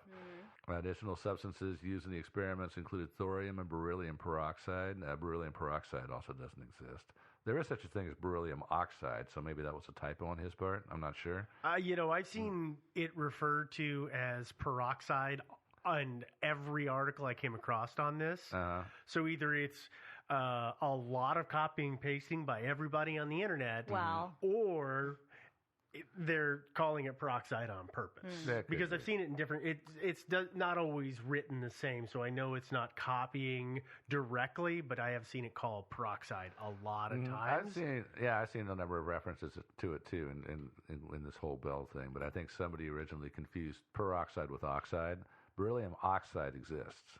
Beryllium peroxide does not exist. Okay. As far as we know. As far as we know, yeah. I mean, the Germans might have made it. Yeah. Okay. Well, and I was looking at it. They were talking about the beryllium and the thoramine. Is that what Thorium. it is? Thorium. Okay, thorium. thank you. They were both. They kept calling it peroxide because it was a gel-like substance, and that seemed to be where everybody was getting the peroxide part. Is it was blah blah peroxide, which is a gel-like substance. I don't know how that relates because the science I couldn't quite follow it. But it seems that's where they were going with this peroxide thing. Right or wrong, it seems to be what they were doing. Beryllium peroxide doesn't exist, but beryllium is actually does have some uses in certain things, and actually somebody has put forth a theory for how beryllium could have been used in the Bell to generate pure weapons grade uranium-233. So, and now there are a bunch of peroxides, right? Yeah, there are other peroxides like boron and stuff like that. And hydrogen. Yeah. And hydrogen peroxide, yeah, you're my fave. That's the only one I know. Science fact of the day. Yeah. Did you know that hydrogen peroxide is real? So anyway, maybe somebody was talking about hydrogen oxide. Somebody else read it and then confused it and got confused and wrote beryllium peroxide. And then or of it course, auto-corrected on them, and who knows? Maybe it was bad handwriting from note-taking. Could have been. Could have been it. And then of course, they were like you say, copy and pasted onto thousands of other conspiracy theory websites, and next thing you know, there we go. Yeah. So anyway, back to the story. The Bell supposedly, when it was activated, emitted very strong radiation, and supposedly it killed a bunch of scientists who were working on it. Because apparently, when they first turned it on for the first time, they didn't realize they were going to get fried. So, and also they had some test animal and plant subjects that also got toasted by this thing. And if am I right, Joe? I mean, this is terrible, but I remember some account saying that the scientists who died, at least one or two of them, their skin literally melted off. I have heard these stories. Yeah. Okay. What's that? Yeah. All right. So for everybody who doesn't know, because I actually started doing a little research, because I was thinking, well, it's got to be, let's just look at standard radiation. The only thing that can make your skin melt off, like your face melt off, is the Ark of the Covenant. We know this from the documentary Raiders of the Lost Ark. Yeah. Anything above 3,000 rads will burn your skin so badly and fastly that it could look like your skin was melting. Yeah, there's only one problem with that. Is that anybody who witnessed that event, they would melt too. Yeah. I guess you'd have to be in a reactor, though, nuclear reactor, to get that kind of exposure. That's the easiest way to do it. I guess the problem for me isn't so much that it's conceivable that somebody came in after and was like, wow, their skin has melted off of them. Right? That it doesn't necessarily have to be somebody witnessed it melting off of them. That's very true. But who turned it off? That's good. Maybe somebody... I mean, if it killed everybody that was close enough to Haven't you seen the action movie where the hero dies and falls on the off switch and saves the world? Mm-hmm. That's what this guy did. No, actually, he's an unsung hero. No, actually, what happened is they were powering this thing via extension cord. The person in the next room heard the screaming, and then he pulled the extension cord out of the outlet. Yeah. And, it saved the day. But well, there too we late go. to save those guys. Okay. Yeah. Okay. Yeah. Okay. So I'm sure that's what happened, or something very much like that. Maybe he flipped the circuit breaker. Sweet. Yeah, supposedly the bell did require vast amounts of electricity to operate, and so nobody knows why that is. That's weird. Yeah, so it was What- supposedly. I'm sorry. Yeah. The usefulness of something goes down drastically when you have to actually like plug it in. Yeah, I mean, eventually. It becomes self-sustaining. Yeah, and maybe your initial version requires 3 million volts, and stuff like that, and massive amounts of current. But maybe eventually, with refining and research and experimentation, you can get it down to where you can actually put it on a battleship or a tank or something like that, or a plane, if this was a weapon. All of those things are things that I want to do with vast amounts of radiation. Yeah, well, but if you don't know what it's going to do, That's you don't true. know that radiation is going to decimate your crew. That's true. Yeah, there was a lot of stuff that we did back in like the 40s and the 50s as far as experimentation with bombs and radiation. We had no idea that it was going to kill so many people short and long term. Yeah. Well, you guys, I'm pretty sure both of you've seen is the movie that was shot by, I think they're Air Force soldiers out in the desert watching a nuke go off in the air, standing there and laughing and joking and talking about it, and it's like a mile above them.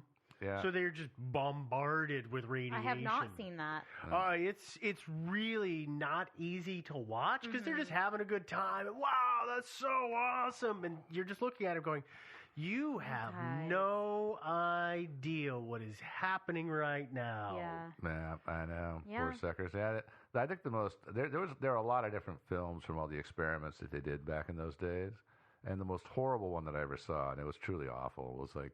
They were experimenting with protective suits for our troops that would protect them from the intense heat of a nearby nuclear blast, and it's like a heavy kind of tinfoil. And so they made up a bunch of little suits for some pigs. So No, okay, that's enough. You're done. It was yeah.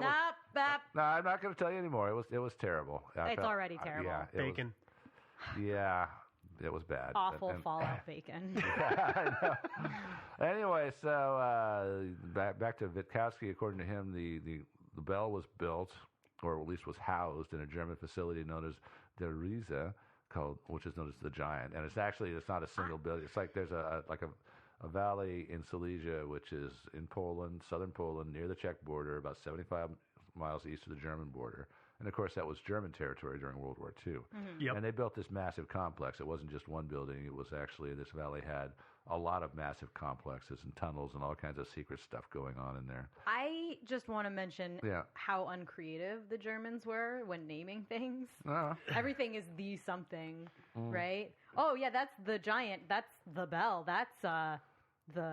Well, code names are like that, though. An intelligence officer can only go so far before he gets really bored with just coming up with words.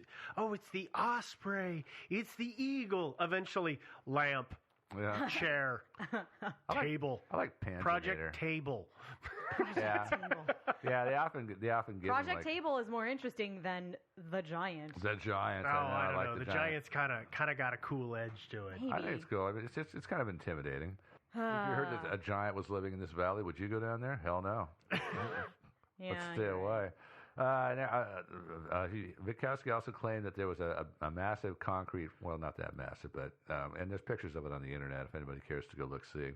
It's called the Henge, and it's a circular structure with vertical concrete supports, and then it's like basically a concrete, steel reinforced, I'm sure, circle on the top of it. It looks like Stonehenge, but made out of concrete. Yeah, made out of skinnier stones, too. Henge. Okay, I get the name now. Yep. Yeah, and so Stonehenge. he claimed that it served as a test rig where they could put the bell and experiment with anti-gravity stuff. He's claiming that there's some anti-gravity work involved here. But didn't people say that they also thought that was probably just a cooling tower? Yeah, exactly. The basis for a cooling tower. So, yeah, and that's kind of what it looks like. So, but that's what he claimed. And that's like a nuclear cooling tower.